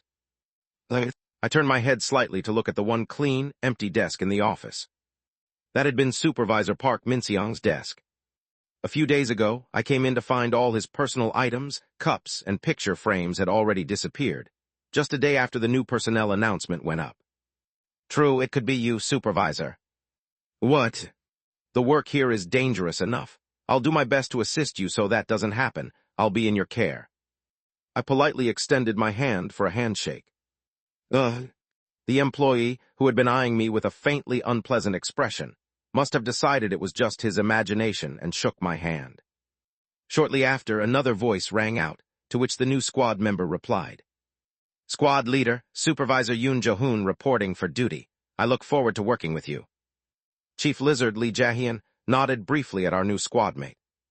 Yes. Haha, did you know our initials are the same? It must be fate for me to work under you, squad leader. TN in Korean, the surnames are Hangul, Ko-i, nus, Lee, and Ko-yoon, nus, Yoon. That's why Jo-hoon mentioned same initials, which are Kongdae-nus. Technically, in modern Korean, Lee is pronounced more like Ye, too. Yes. No, I mean, doesn't it feel like destiny? No. Yoon Jo-hoon, the new addition to our squad, failed miserably at small talk. As soon as the squad leader left for a meeting, Yoon sidled up to me, whispering conspiratorially. Hey, is D-Squad's leader like mentally not all there or something? I heard rumors. Is that how he seems to you? You don't see it, Were we even talking to a person back there? It felt like chatting with some free AI. He let out a long sigh. Damn, this company's already enough to drive you insane, and we get stuck with a leader like that. What's the deal with him? Squad leader Lee Jae-hyun is attentive to his squad mates' well-being. So what? You still die if it comes to that, right? And if he's out there doing his own thing in the darkness, no wonder A-Squad's leader hates him. That rumor's true, isn't it? It is, huh? You'd better watch yourself, too. Seriously, of all squads. Yoon Jo-hoon grumbled something about needing the restroom, and then didn't come back for nearly half an hour. Do I really have to work with a guy like this? Oh dear, you seem to be in low spirits, Mr. Roe dear. Would you like assistance from your good friend, Braun? You know I am always ready to help. Just say the word and I'll gladly. Let's watch some variety shows together after work. Now that sounds delightful. The conversation helped calm my mood a bit. Right. To be fair, I'd been ridiculously lucky with colleagues before. This is what life in a company is normally like, after all. At least he wasn't a step above me in the corporate ladder. For that, I was thankful. I quickly composed myself and moved on. Later that afternoon, Lee Jae-hyun returned from his meeting, holding a PDF file for distribution. We'll now begin the briefing for tomorrow's entry into a darkness. The newly added Yoon Jo-hoon recoiled in horror. Undetermined grade, what is this, some undocumented darkness? No. The lizard turned his vertical pupils on Yoon Jo-hoon. Each time it's cleared, the grade of the liquid in the dream essence collector changes. An anomaly. Then why isn't this assigned to an elite unit, instead of a regular unit like D-Squad? It's not limited to D-Squad. All regular squads under the field exploration team are attempting entry.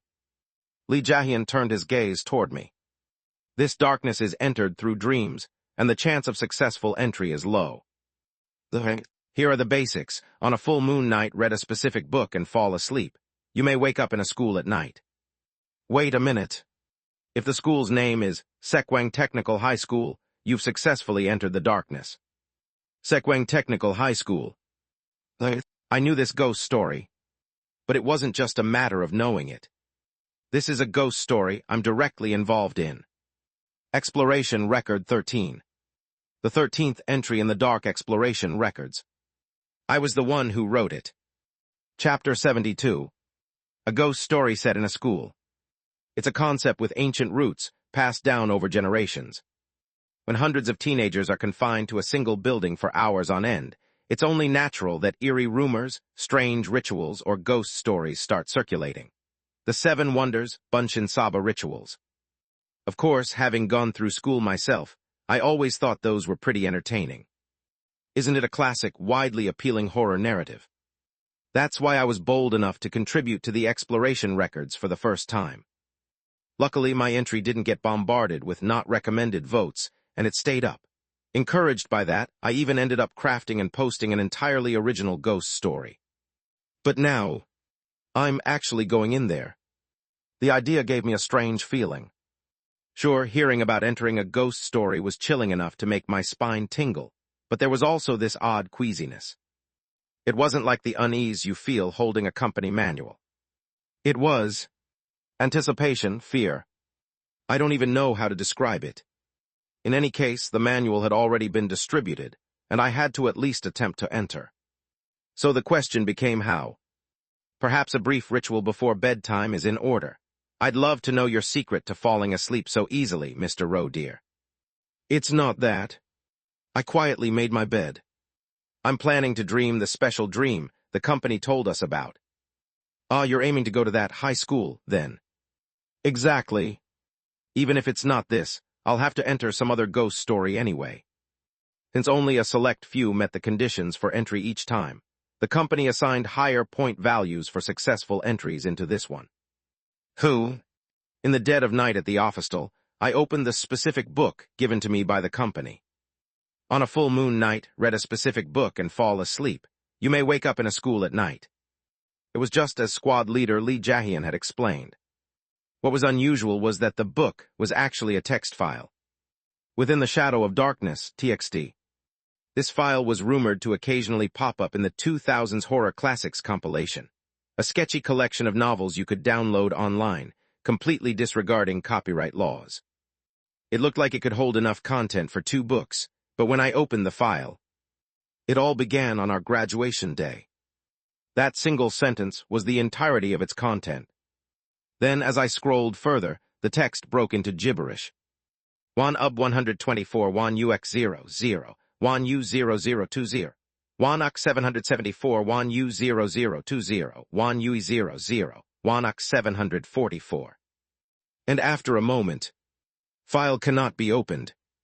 The file vanished. Huh? Nothing comes easy, huh?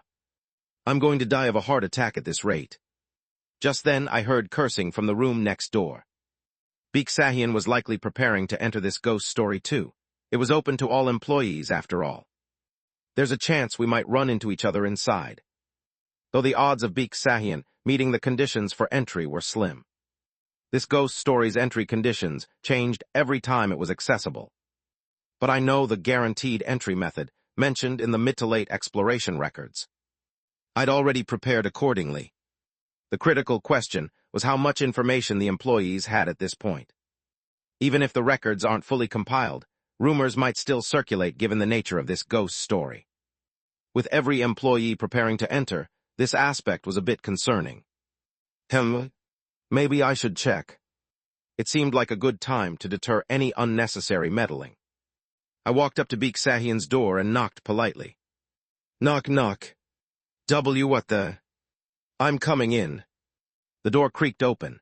Baek Deoksu glared at me with a mix of surprise, fear, and irritation before forcing a smile. Knocking means waiting for a response like come in. Isn't that basic courtesy? Oh, is that so? I stepped back out and knocked again. Knock, knock. Knock, knock. Knock, knock. Knock, knock. Knock. You little aug, just come in already. I opened the door and gave him a look of feigned pity.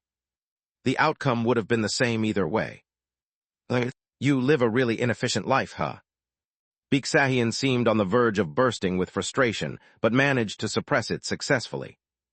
It felt like he was finally starting to grasp the basics of social etiquette. What a relief. Anyway, I'm really curious about what made you suddenly decide to barge into someone else's room in the middle of the night for the first time. As he spoke, it seemed like he simultaneously came to his own conclusion. Hey, wait, don't you have to enter the darkness according to the company's instructions, too? You know, that high school. Yeah. I figured, so you're preparing for it right now. Baek Deoksu's eyes darted greedily toward my open door, scanning the area near my bed's pillow with focused determination. He was obviously trying to squeeze out any hints. Well, I didn't bother closing the door, smirking openly. Yeah, that's right. Really, I heard you don't know if you'll actually enter until you fall asleep, but you seem so confident. Got some kind of secret method, huh? You sure have a lot of questions. Well, you came all the way to my room, so I figured I should return the favor by listening. I casually threw out. Need a hint? Well, if you're willing to share. Why should I? Baek Deoksu ground his teeth and forced a smile. How about 3 days, salary transferred to you as a bribe?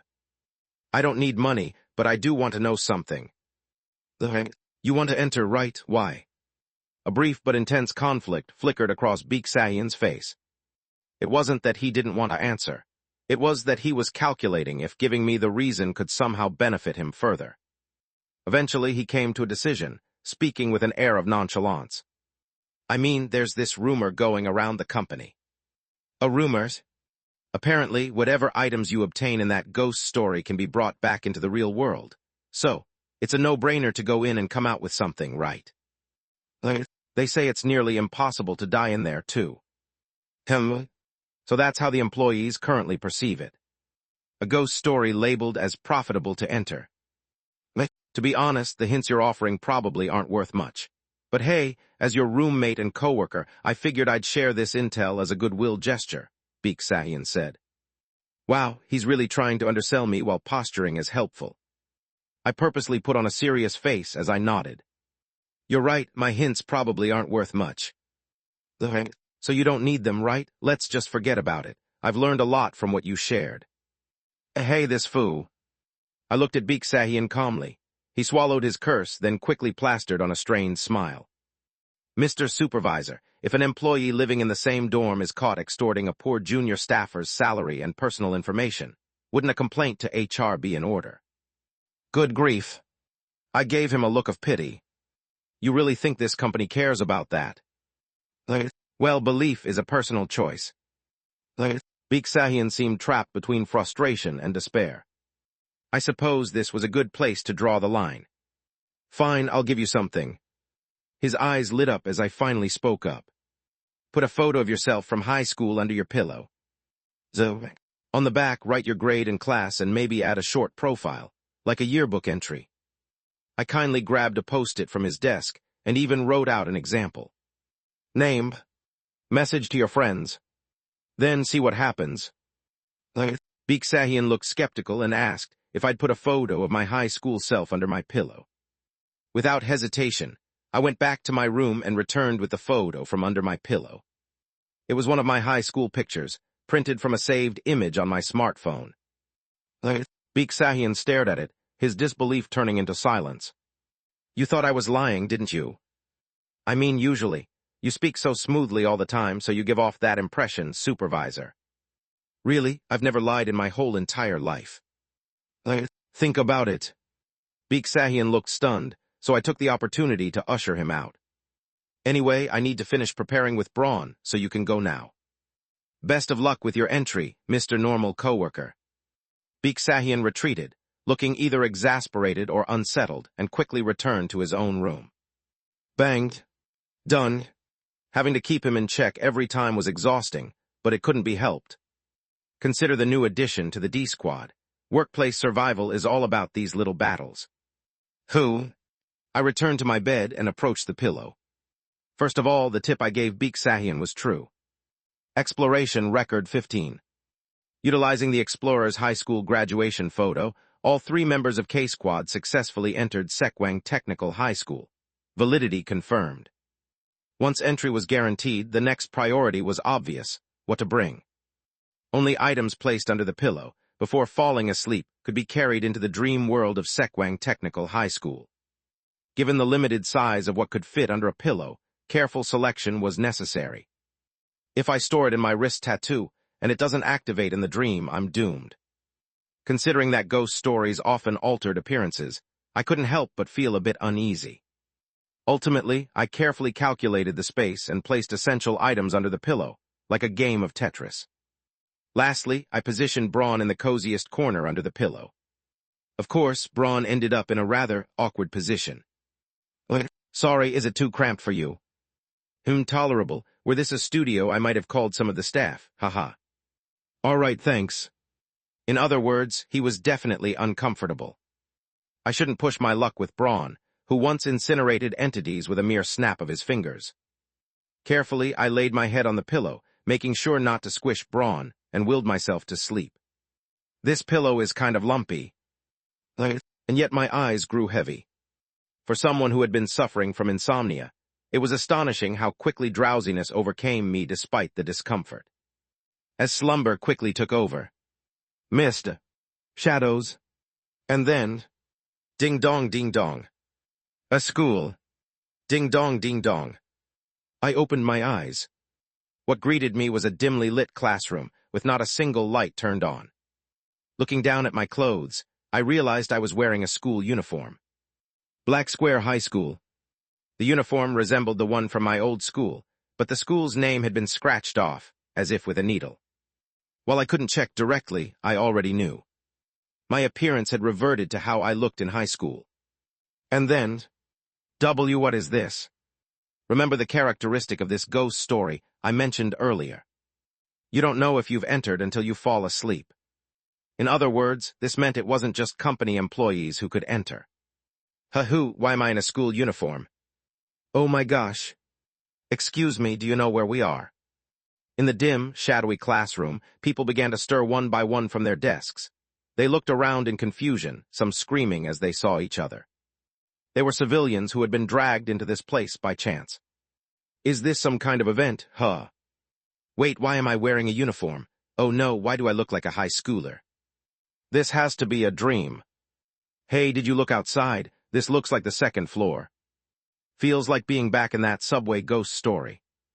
Watching them waver between panic, fear, curiosity, and amusement, I felt a tightness in my chest. And an overwhelming sense of tension. One of the wandering individuals noticed something in the corner of the room. It was a student sitting completely still. Why isn't this person moving? The sight was eerie. In the dim classroom, where people in various uniforms were noisily moving about, one figure sat frozen as if carved from stone. He didn't even blink. The boy, who resembled an intricately crafted wax figure, wore a name tag that was perfectly intact. Sekwang Technical High School. Is this a mannequin? Let's see. Poke. Eck. The person who poked him flinched and withdrew their hand. He's warm. Holy crap, seriously. I got up from my seat. Without taking my eyes off him, I slowly approached the classroom door. I need to open the door in advance. Thud, thud. As I moved nervously, something nearly fell out of the front pocket of my uniform, a small plush keychain. Startled, I caught it just in time. Phew. That was a close call, Braun. Silence. Braun. I held up the plush doll. It hung limply. Panicked, I pressed its belly. The silver serpent coin, the item I used for summoning my good friend, was gone. This was just a plush doll. My good friend hadn't followed me into my dream. Out the window, I'm fucking screwed. Chapter 73. Braun's not here. What is this? This person, he moved. With the silver coin inside the plushie missing, had the good friend ritual been nullified? Or was it simply that, since this was a dream, it only looked like an ordinary doll? Stop it. Trying to figure things out isn't the priority right now. Snap out of it. You're inside a ghost story. Take a look over here. I quickly turned my head. In one dim corner of the classroom, someone screamed. It was the person who had been poking at the student that had sat stiff and unmoving at a desk, like a wax mannequin. But that wax-like mannequin, over there, was gone from the desk. Following the finger of the pale-faced person pointing nearby, I saw it. Sekwang Technical High School. The vanished student was now standing at the back door. Holding the door. Expressionless. Turning his gaze across the classroom. What is this? You're kidding, right? No response, no movement. Hold on a second. A brave individual approached and waved a hand in front of the face of the student. The student didn't even blink. He simply stood frozen in place in front of the back door, perfectly lifelike. He's not breathing. This thing isn't human, it's a mannequin. But how could a mannequin suddenly move? Maybe it's some kind of advanced illusion to make it look like he's not breathing. Right, this must be one of those hidden camera things like on variety shows or YouTube. No. Of course, there were no cameras here, nor was there a production crew waiting to startle people for entertainment. Instead, ding dong, ding dong. Students of Sekwang Technical High School, the graduation ceremony will begin shortly. Please gather in the auditorium. Graduation ceremony. The announcement was cheerful, clear, and fitting for a school setting. Should we go? It's kind of interesting. Hey, aren't we back to looking like we did in high school? Wow, what kind of dream is this? Some of the group, having decided this was nothing more than a dream, chatted without any tension. It made sense. So far, nothing truly terrifying had happened. They don't feel the gravity of the situation. After all, they had reverted to their high school selves, and who wouldn't feel good about turning back the clock? A school at night may often serve as the backdrop for ghost stories, but with a group of people and a touch of moonlight, it could even feel romantic. However, hey, this mannequin student, take a closer look. One person approached the unmoving student by the back door. The student was pointing a hand backward. It looks like his hand is signaling something. For heating and safety, we will now close the automatic curtains and adjust the lighting. It looks like he was about to lock the door. Banged. The curtains slammed shut. Whoa. That startled me. With a deafening sound, the automatic curtains closed, plunging the classroom into darkness for a brief moment. Flicker. After a delay, the lights in the classroom turned on. Oh, thank goodness. Looks like they were just adjusting the lights. Wait, what? Blood was pooling on the beige classroom floor. What is that? Following the trail of blood upward, everyone's gaze landed on a person. One person from the group was slumped near the back door, neck twisted completely backward. A grotesque amount of blood poured from the impossibly angled neck, seeping into the cracks of the flooring. Eyes wide with shock, seemed to suggest it was a fate that was never once anticipated. It had begun. Dark Exploration Record / Ghost Story. Within the shadow of darkness. A ghost story featured in Dark Exploration Records. Daydream Inc. Identification code QTURWA-62. Disaster Management Bureau Registration Number 2845 SIA 2016. Koh Anus 53. According to the story, reading the infamous text file before falling asleep causes you to awaken in Sekwang Technical High School at night, where you are pursued by inhuman entities until your death. All civilian attempts to locate the real Sekwang Technical High School have failed, and it is understood to be a place that does not exist in present-day Korea. Right. The only escape from this nightmarish ghost story is through death. To leave this school at night, there is no other option but to die. And as with all too many ghost stories, where inhuman entities feature prominently, this one has become a horrifying cliché. That person. One of the people screaming raised a trembling finger to point at the student still frozen by the back door. But there was one significant difference. His hand, it's covered in blood. The crowd turned their stiff, horrified gazes toward the student again. And they confirmed the fact. On the inside of the curled fingers of the student, as if trying to hide it, blood was smeared along the fingerprints. Their eyes shifted back to the corpse. Behind the corpse's grotesquely twisted neck, there were bloody marks shaped like fingers. Ayah. Mom, no, Ayah. And then again. Flicker. The lights flickered. The student of Sekwang Technical High School doesn't move as long as someone is watching him. But the moment no one's eyes are on them. In the blink of an eye, when the classroom lights brighten again. He'd move. Inhumanly fast. The person who had been pointing at the mannequin was gone. Found on the floor, body shattered below the chest. Thud. The lifeless arm that had been pointing fell to the ground limply. Panic, fear, and hysteria erupted. And now we have to attack it now. Someone close to it just hit it. Fuck, why are you yelling at me? Why don't you do it yourself? Flicker. Hiek. Another corpse appeared. One of the shouting people was impaled on a desk, hanging upside down. Only the lower half of their body remained. In the terrifying silence, the remaining people turned their heads. The student by the back door was now staring intently at them. A strange smile crept across his face.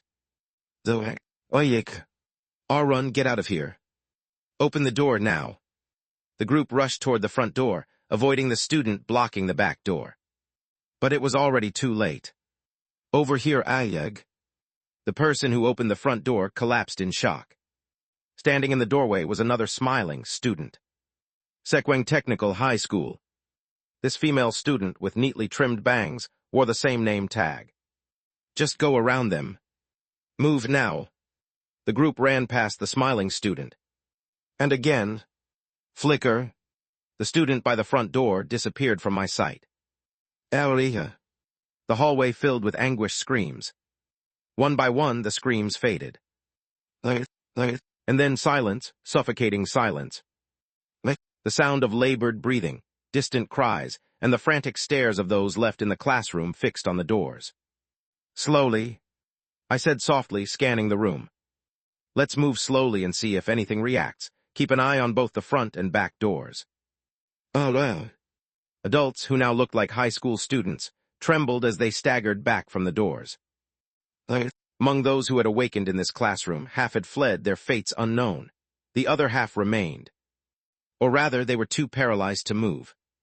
In the midst of this chaos, I thought quietly to myself, this is a disaster. I shouldn't have stayed still at the start. Before the curtains closed, plunging us into total darkness, I should have sprinted out alone, grabbed an emergency flashlight, and settled into a good hiding spot. I missed my chance. I had hesitated, panicked by the realization that Braun wasn't here. By now, a few people were starting to catch on to the situation. This is just like that thing. Huh? You do know, the kind of monster that can't move while you're watching. Wait, you mean you've seen this before? Hey, why don't you get it? It's like that monster that follows you when you're not looking. As long as we're looking at it, it can't move. The voice of the person speaking was distorted by fear and excitement as they rambled on, asking if everyone had read some weird text file, suggesting we were inside a game, or wondering if this was possession. Normally, people would have ignored such wild claims, but in their panic, they listened intently. This was a progression I'd seen countless times before, and the conclusion reached by a fear-stricken group is always simplistic and extreme. In that case, we should just attack it, destroy it. What? If we try to run, it'll just keep chasing us no matter what. Didn't you see what happened to the people who left? They all died. Hurry, before the lights flicker again. As if hypnotized, people started scouring the empty classroom for anything that could be used as a weapon. Brooms, chairs, mops, box cutters. No. This was a shortcut to the most typical bad ending. Wait a moment, please. Just then, someone covered my mouth. I nearly threw a punch out of reflex. Forcing myself to remain calm, I slowly turned my head to see who had silenced me. Our eyes met. It was a familiar face. Civil servant. It was an agent from the Disaster Management Bureau. Agent Ryu Yiquin, whom I'd encountered at the Mountain Lodge. His hair was now cropped short like a high school student's, but his features were unmistakably the same. Where had he been sitting all this time? No, that wasn't the issue here. Right, even civil servants can end up here too. This wasn't one of Daydream Inc.'s secured and contained ghost stories. That meant it wasn't impossible to encounter someone from another agency in a place like this. But still, running into the same agent again, wasn't he working way too hard? If you don't scream, I'll let you go. I quickly nodded with a serious expression, and the agent released me without further comment. Phew. You really do have a knack for getting caught up in situations like this, don't you? Yes. Let's just leave it at that. And some of what that person said earlier is correct. Keep your eyes on that student mannequin at all times. Don't look away and make sure you blink alternately. If the lights go out, immediately lower your head. Also. The agent leaned in and whispered the proper protocol, clearly well-versed in handling this kind of situation. They're very sensitive to sound. That's right. These students were strongly drawn to people who screamed, cursed, or shouted. Under no circumstances should you raise your voice, ever. I nodded slightly.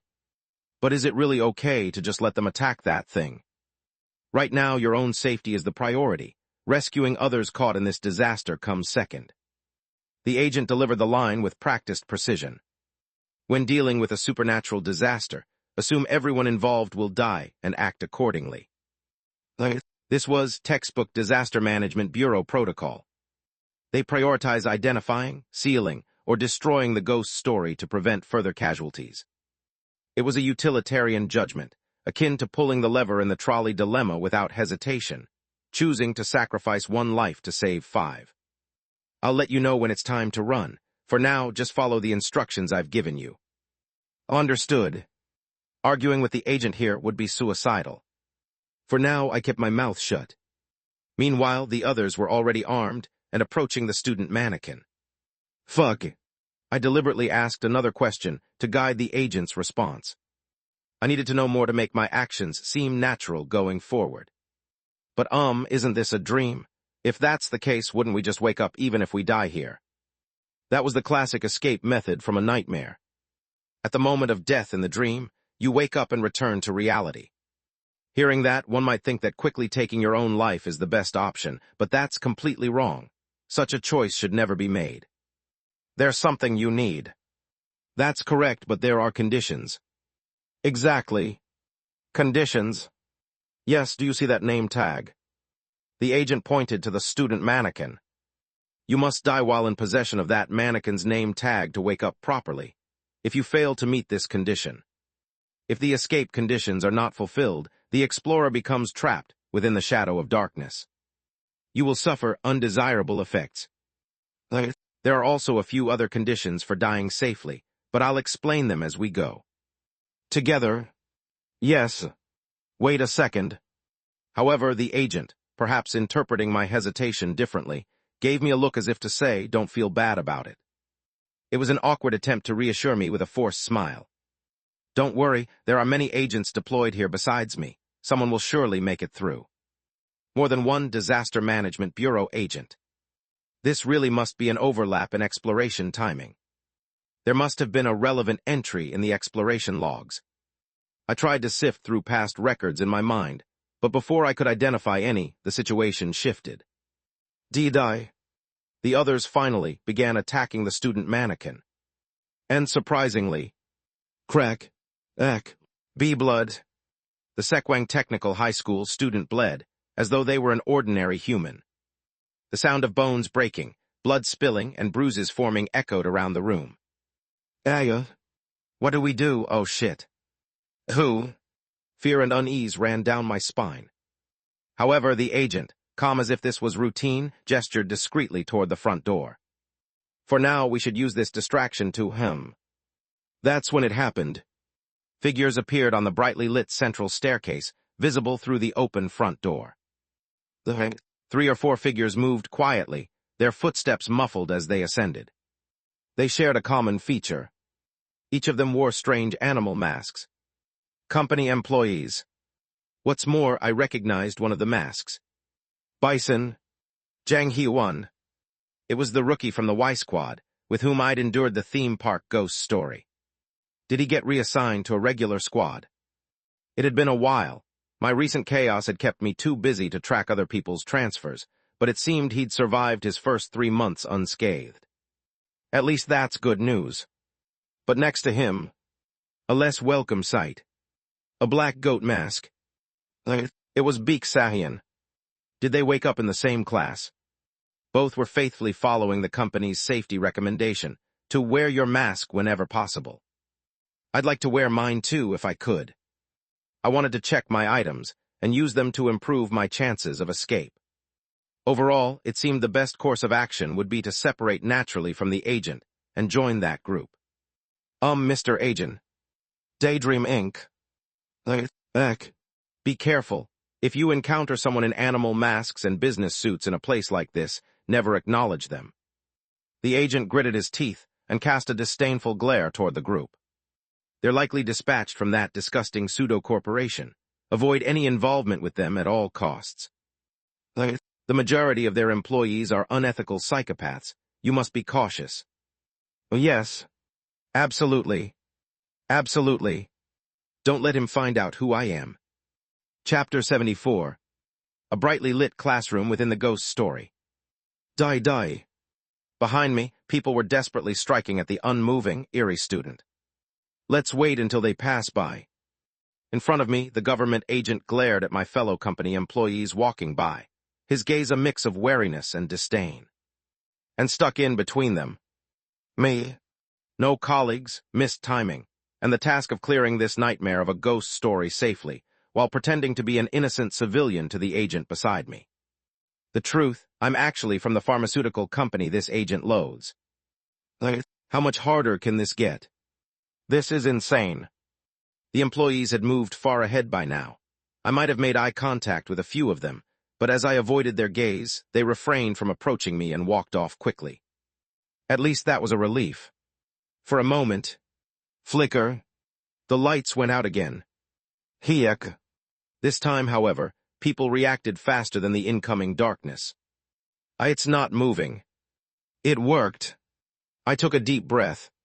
When the lights flickered back on, the Sekwang Technical High School student, who had been frozen like a statue, was now lying on the floor near the back door. Waya. The frenzied attacks had evidently worked. This time, even when the lights went out, the student couldn't move.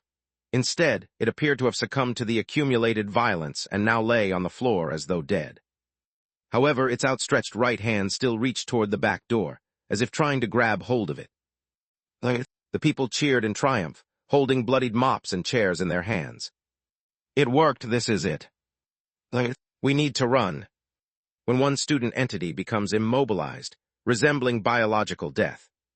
Quickly, all nearby student entities are summoned to the scene. Ding dong, ding dong. A death has occurred in Class 1-5. Huh? The school's announcement played over the intercom. The voice was heavier this time, somber. A slow funeral march played in the background. Now, the agent poked me in the back. Run. The deceased is first-year student Lee Waniol. I immediately bolted out the door. I tried to take in as much of the hallway's layout as possible while running, noting key details and pressing myself close to a nearby wall to minimize my profile. Should we press our backs to the wall? Exactly. Let us observe a moment of silence for 5 seconds. I complied without resistance as the agent pushed me to sit against the wall. Then, thug, the lights went out. 5. Through the faint sound of the funeral march came the creak of the back door opening. 4. Ek. W. What Kug. 3. Help. Hook. 2. Screams. Short, desperate screams. 1.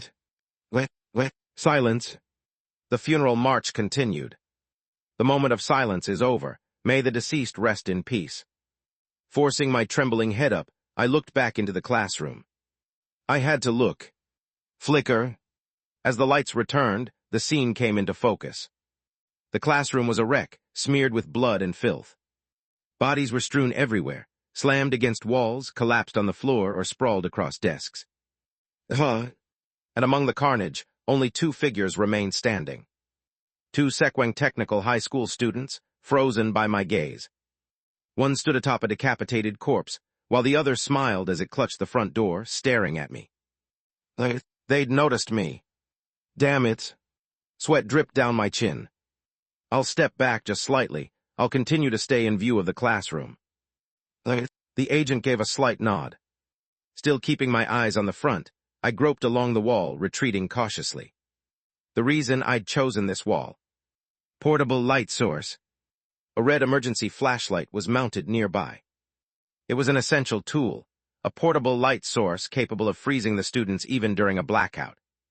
Absolutely necessary. However, where 3 lights should have been mounted, only 1 remained. The employees must have taken the others. What surprised me was that, even with Baek Deoksu among their group, they hadn't taken all 3 lights for backup. On top of that, they'd cleverly inserted a wad of paper into the release sensor to prevent the alarm from sounding when the lights were removed. Clearly, these were experienced ghost story explorers. They had even left behind one of the crumpled papers in the empty slot. They thought that far ahead. Reaching back, I grabbed the paper. As I brought it forward, the folded back of the paper caught the edge of my vision. Not bad. I crumpled Baek Deoksu's note, shoved it into the sensor slot as a makeshift stopper, and extracted the flashlight. With this, I had taken the first step in preparing for potential blackouts. Next, did you grab the flashlight? Yes. Excellent, keep it on at all times. Now let's retrieve the name tags. The agent strode briskly toward the classroom's front door. Right up to the face of the student entity that was glaring at me. Just watching the scene made every alarm in my head scream. Yet the agent moved swiftly and tore the name tag from the mannequin's chest. Then, without hesitation, he collected the tag from the entity lying by the back door, the first one to die. I could feel my stomach churn. This is an irreversible move. When a student's name tag is stolen in its presence, that student will pursue the thief relentlessly until you die. Given that the students had already locked eyes with us, perhaps it was a foregone conclusion. No matter what, they'll chase us. Even with a flashlight, moving through this haunted school while being hunted by 2 entities was sheer madness for an ordinary person. It was a choice only a disaster management bureau agent, equipped with tools and experience, could reasonably make. Still, I would have done it differently. But spilled milk is spilled milk. Thinking rationally, I had to admit. Being discovered by the agent was far riskier than dying within this nightmare. Not only would death here be just an unfortunate side note, but I'd likely face interrogation and an investigation. I have no choice but to trust the agent's judgment for now. Still, I had to hold my weight, at least do my part. If I'm going to act, it needs to be now. As the agent moved, I followed him into the classroom. I reached toward the student by the back door and snatched their name tag. Oog! This was nerve-wracking. The unmoving student, frozen in place, seemed ready to whip around and crush my skull at any moment. But nothing happened, and I succeeded. Who? As my hand trembled with a mix of relief and revulsion, I heard something. Save me. I froze. The student entity appeared to be stepping on a severed neck, but there was more. Beneath them, someone was still alive. Tears streamed down the face of the survivor, who whispered weakly, as though they lacked the strength to scream or curse. Please. After a brief but fierce internal debate, I made my decision. Hicksab okay. I couldn't be sure since my gaze was fixed on the student entity, but it seemed like the person beneath them gave a faint nod. Slowly, I backed away and rejoined the agent. Together, we exited the classroom and began moving swiftly down the corridor. Keep looking ahead. I'll keep an eye on the classroom. Understood. The agent turned on his flashlight, focusing on the back of the entity that had been watching us from the front door. Meanwhile, I kept my eyes on the corridor, ready to freeze any new entities that might appear. We hugged the wall as we moved, ensuring no blind spots for either of us. Our movements were silent yet desperate. Finally, as the classroom faded from view, and I was certain one of the two entities was no longer visible, the agent muttered in confusion. Why aren't they chasing us? Don't tell me. A ripple of unease emanated from the agent's back, pressed against mine. Was there someone alive in the room? Are they watching the students? Yes. The agent exhaled deeply. They must have been too injured to move. You did well. During a disaster, securing your own safety comes first. Helping others comes after. Head for the staircase. We'll stop briefly by the fire hydrant. Understood. I resumed walking. And then, flicker. The lights went out again. I'm shining the flashlight. Yes. I kept moving forward, and that's when it hit me. During the blackout just now, the person I'd given the name tag to had died. They're coming. The two entities would be leaving the classroom now. But since my job was to watch the front and freeze anything new that appeared, I couldn't look back to confirm it. The thought alone made my hair stand on end. Do not panic, you still have a chance. You obtained a name tag earlier, correct? Yes. Good, now you just need to commit suicide. I almost passed out. Let's do it as soon as we stop by the emergency light. You look so pale, it'd be best for you to wake from this nightmare quickly. With the name tag, there shouldn't be any issues. Wait, but there's something. I swallowed hard. I did acquire a name tag, but I no longer have it in my possession. I gave it to the person who was alive in the classroom. That's right. Earlier, I deliberately dropped the name tag on the floor so the person beneath the student could grab it. If you hold on to this, you'll wake up from this dream. Hicksab okay. Since they have the name tag, they'll wake up safely. And they even bought us some time by doing so. The agent let out a sharp breath, heavy with frustration and stress. Then, in a more fatigued and businesslike tone, he spoke. You must have assumed I had a spare name tag.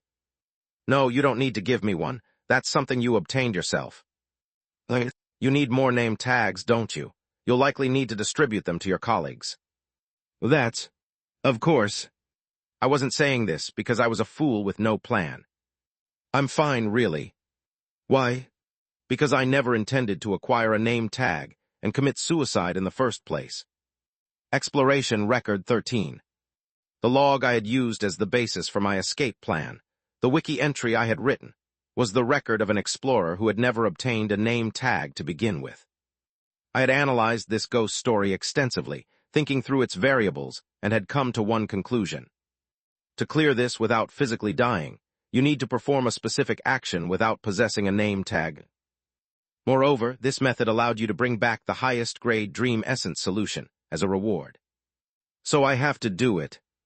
The D-Squad, or rather, my new squad, needed proof that I could maintain similar levels of performance even under unfamiliar circumstances. Do you know what happens if you die without a name tag? I do.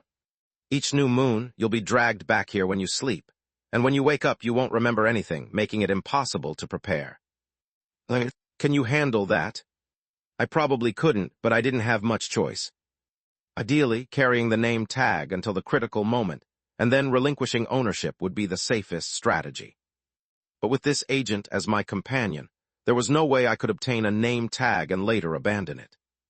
So instead, I chose to take the risk and give it away. There will be another opportunity. Even if there were, I'd give it up again. At least as long as I was traveling with this agent.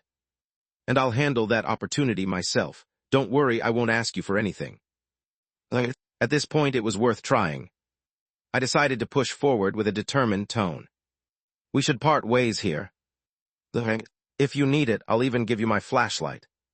I brought a high-powered flashlight anyway, along with several other tools. As long as I separated from him, I could stop pretending to be a civilian and use them. Separation was the key. Though walking alone would be terrifying, staying in this restrained state wasn't viable either. Whether it was with civilians or my coworkers, any other group would be better. I need to join a larger group.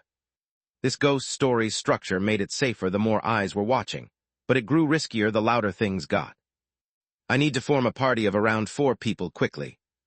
With my connection to Daydream Inc., posing a constant threat, traveling with this agent wasn't an option. I needed a scenario where I could act more decisively. I'll pretend to give in and suggest parting ways. I feel like I'm just getting in your way. I'll figure things out on my own somehow. After all, didn't you say civilians caught in disasters are as good as dead? Consider this an unavoidable situation and move on. But then an unexpected response came. I believe apologies are in order. The agent looked at me with a resolute expression, as if he'd made an unshakable decision.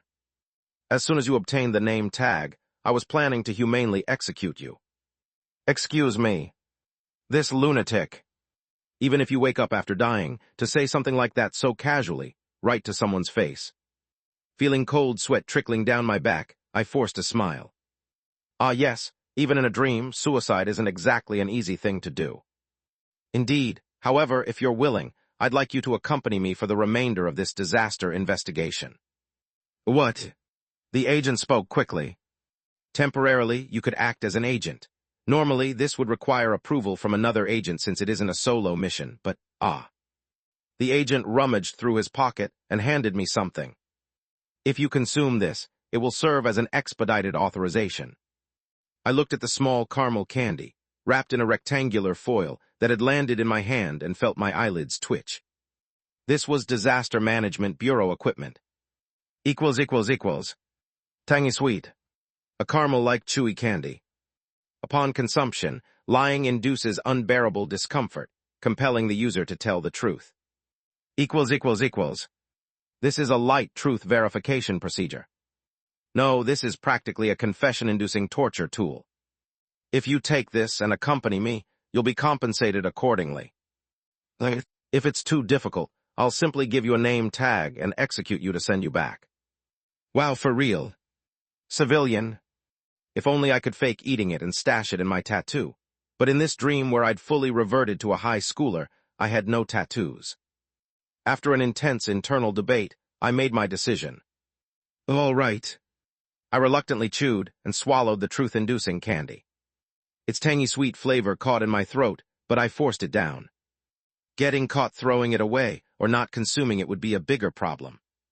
It would reveal that I knew exactly what this candy was. I've swallowed it. Tears welled up. But as they say, the stick is often accompanied by the carrot. To my surprise, the unexpected carrots started rolling in. Well done, now take this. The agent swiftly handed me something else, placing it in my empty hand. It was a metallic badge, vaguely resembling a silver heart. This is an identification badge for agents. Wearing it will allow you to receive assistance if you encounter other agents. And this. No sooner had I clipped the badge on than a small ivory-colored pistol was placed in my hand. The translucent cylinder gleamed with multicolored glass beads that served as its ammunition. It looked extraordinary at a glance. Glass handgun, a specialized exorcism pistol manufactured by the Disaster Management Bureau. It uses custom glass beads as ammunition and is so compact it resembles a toy or lighter. Equals. This is a weapon for dealing with supernatural disasters. It should be effective against those students. Keep it with you. Well, this was the standard issue gear for Disaster Management Bureau agents, the kind I'd only ever seen on the wiki. Like the Dream Essence collectors and masks used by Daydream Inc., this was iconic agent gear. And now I'm wearing it all. Somehow, I'd ended up playing the part of a Disaster Management Bureau agent. What is even happening? It was absurd, but oddly thrilling. At the same time, I had a strong urge to run for my life. But for now, there's no time to dwell on this. It's starting. Flicker. We're almost at the end of the hallway. From here on, you must also face this way. Do not, under any circumstances, drop the flashlight. I adjusted my grip on the unfamiliar pistol. They're coming. Chapter 75. The agent and I pressed our backs against the wall, our gazes fixed on the hallway ahead, specifically Class 1-5 from which we had just escaped. Then I finally saw it. Flicker. On the far end of the hallway, mannequin-like figures appeared. 3 of them. Another one had joined the group. 2 male students and 1 female student. The 2 who had emerged from the classroom were drenched in blood, smiling as they looked our way, while the third, still wearing a pristine school uniform, stood motionless.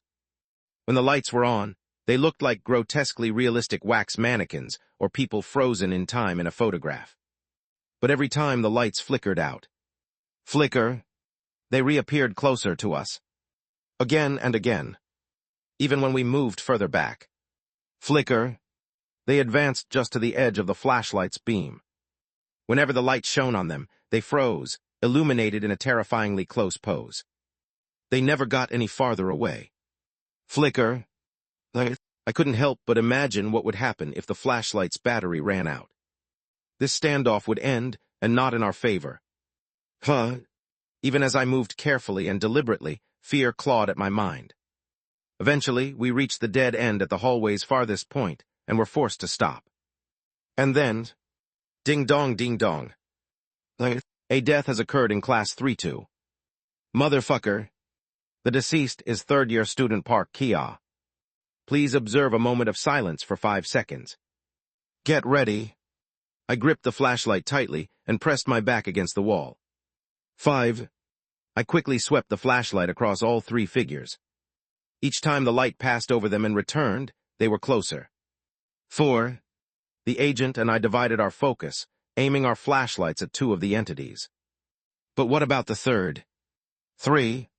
The third one, where was it?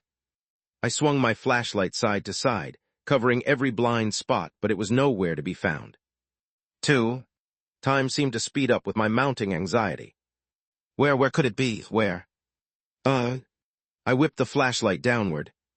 1. The light revealed my feet and a blood-stained white hand reaching for my ankle. A hand in a school uniform. A Sekwang Technical High School student lay sprawled on the floor, grinning up at me.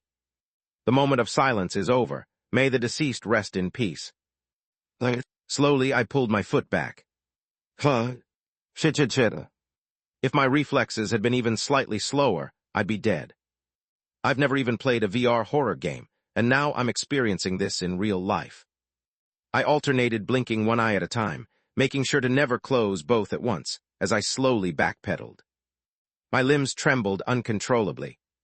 The agent, still glaring at the remaining 2 student entities, spoke.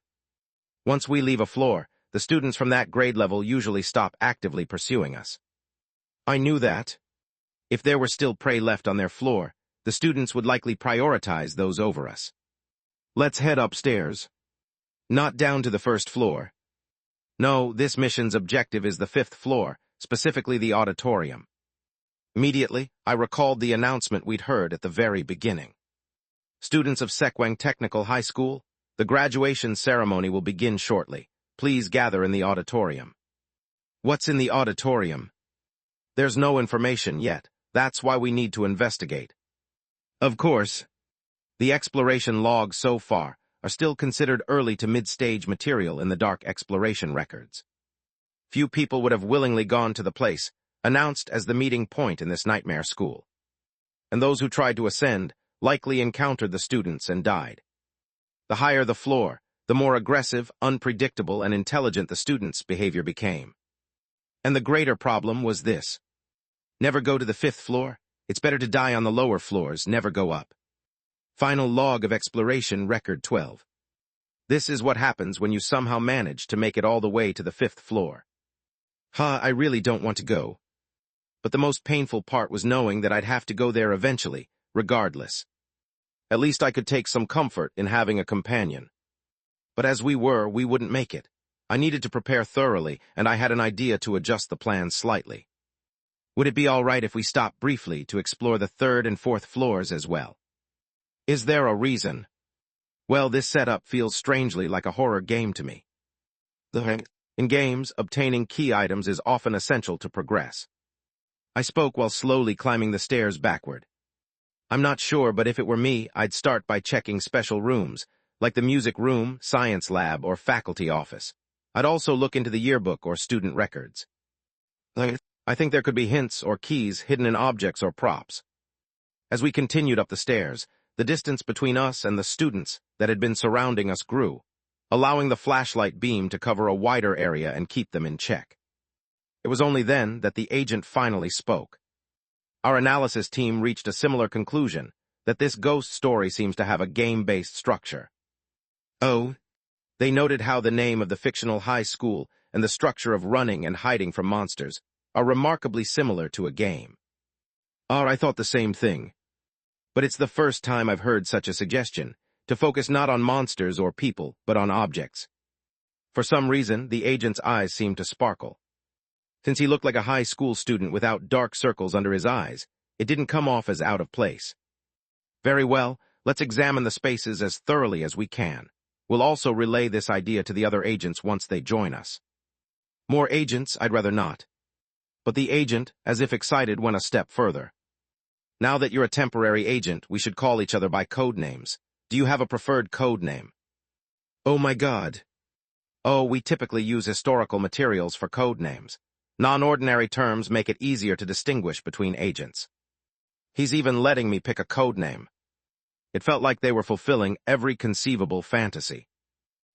Did I already have a code name I wanted to use for a Disaster Management Bureau agent in the darkness exploration records I'd envisioned? Yes, I do. But I had enough self-awareness not to bring it up now. It would be far too embarrassing. I'll go with grapes. A fruit, simple and neat, I like it. For a moment, I imagined what Braun would have commented on my choice. I miss that guy a little. Pushing away the sense of loss over my good friend, I kept the conversation going. And what should I call you, Agent? My code name is Bronze. All right, Agent Bronze. The Agent Bronze smiled faintly and nodded in satisfaction, almost as if he were looking at an intern. Lately, I've been getting a lot of new recruit-like treatment. Is it just my imagination? In any case, we continued checking below as we ascended, keeping a vigilant eye out to ensure no students were following us up the stairs. One of us always kept an eye on the upper floor. And finally, we arrived. 3F, the 3rd floor where the second years stayed. It's quiet. The students from the lower floor had naturally left our line of sight and didn't appear at the top of the stairs either. It seemed they had found someone else to chase. Still, we kept glancing back at the stairwell as we stepped into the 3rd floor hallway. Under the bright ceiling lights, the hallway was surprisingly clean. No blood, no filth, no corpses. Not even people sitting frozen, tears streaming as they stared desperately at a student. Even the student entities were nowhere to be seen. And I thought I knew why. They've sealed the doors. Someone had already locked all the classroom doors. Chains and padlocks were even looped around some. This has to be the work of Daydream Inc. employees. It matched our manual perfectly. Students in Sekwang Technical High School uniforms exhibit some resistance to damage or destruction of school property. When not provoked, closing and locking doors quietly has been observed to render them inactive, often seated at desks. Moreover, sealing the doors like this meant any attempt to open them from inside would make noise. That noise would immediately alert others to turn and look. It's a basic safety measure. When there were still plenty of people around to restrict the movements of the student entities, sneaking around and locking doors like this would have been quite feasible. But as quiet as the hallway was, we needed to be just as silent. The students are drawn by noise. The second-year faculty office is just around the corner. Should we crawl there? A nod. With a brief whisper and nod, we ended the conversation and began moving quietly, staying close to the wall and crawling to avoid detection. Even as we moved, we didn't stop watching the corners, places like the end of the hallway or the stairwells, where someone could appear silently. Cold sweat ran down my back. Just a little further, just a little more. Slowly, we just had to pass through without rushing. We had made it more than halfway when... A blood-curdling scream came from beyond the hallway. No. If there's noise. Rattle. Rattle, rattle, rattle, rattle, rattle, rattle, rattle. I couldn't bring myself to look up. The sound of doorknobs being rattled echoed from every locked door. The students had heard the noise too. Rattle, rattle, rattle, rattle, rattle, rattle, rattle.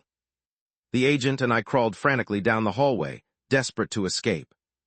When we finally turned to look back. Rattle. Who? Fortunately, the rattling stopped, likely because the scream had been a one-time occurrence. However, I could see faint shadows of figures standing behind some of the doors, peering out. Terrifying. At least they weren't looking in our direction. That was our one saving grace. I swallowed hard. The only consolation was that we'd reached our first destination. Second-year faculty office. Turning the corner, it appeared before us. But this office was also locked up tight. Chains and padlocks secured the doors, and the windows had been covered from the inside with something like newspaper, preventing us from seeing in. It was eerily unsettling, yet I couldn't have been more relieved to see it. Please keep watch for a moment. The agent slipped a thimble-like item onto his finger, then inserted it into the lock on the faculty office door. Though the thimble didn't seem to match the size of the keyhole, it slid in easily, and the lock clicked open. Well, Disaster Management Bureau equipment really lived up to the hype. There may still be students inside, so let's be cautious as we enter. And when we opened the door, what greeted us was completely unexpected. Quietly close the door. Quickly, I shut the door behind us. There were no students inside. Instead, about 7 people were locked in a tense standoff, glaring at one another. High schoolers wearing animal masks stood on one side, and others, holding translucent pistols, stood on the other. Disaster Management Bureau agents and Daydream Inc. employees. They're fighting. On the table in the center of their standoff was a single fountain pen. An item. I recognized it immediately. Fountain pen of second-year student Black. It seemed they were locked in a standoff over who would claim it. Instead of exploring the ghost story, they're wasting manpower on this. It seemed they hadn't noticed our entrance until it was too late. Agent Bronze. Several of the agents finally spotted the codename Bronze beside me and greeted him warmly. But Bronze, rational as always, was unlikely to empathize with the situation. Let's join them. Wait, what? Before I could protest, Bronze had already stepped forward to join the agents. And as for me, the animal-masked Daydream employees were staring intently at me, especially the 2 who recognized me. Seeing Baek Sahian and Jang Hyeon make identical expressions was not something I ever thought I'd experience. Their eyes darted between the Disaster Management Bureau's metal badge and translucent pistol I was holding, as if silently asking, "Why are you here?" And yet the agent called out to me again. "Agent Grapes. Gr. Grapes." The agent responded coldly. "Mocking codenames, truly fitting for a company like yours." I'm losing my mind. "Come here, you should step away from the door." What now? After a moment of frantic deliberation, I made my decision. I can't bring myself to betray. Reluctantly, I stepped forward and stood beside the agent. "Yes, agent." Right next to Agent Bronze. "This what is?" "Yes, I cannot betray." I can't betray my own survival. And so it came to this, my dear coworkers.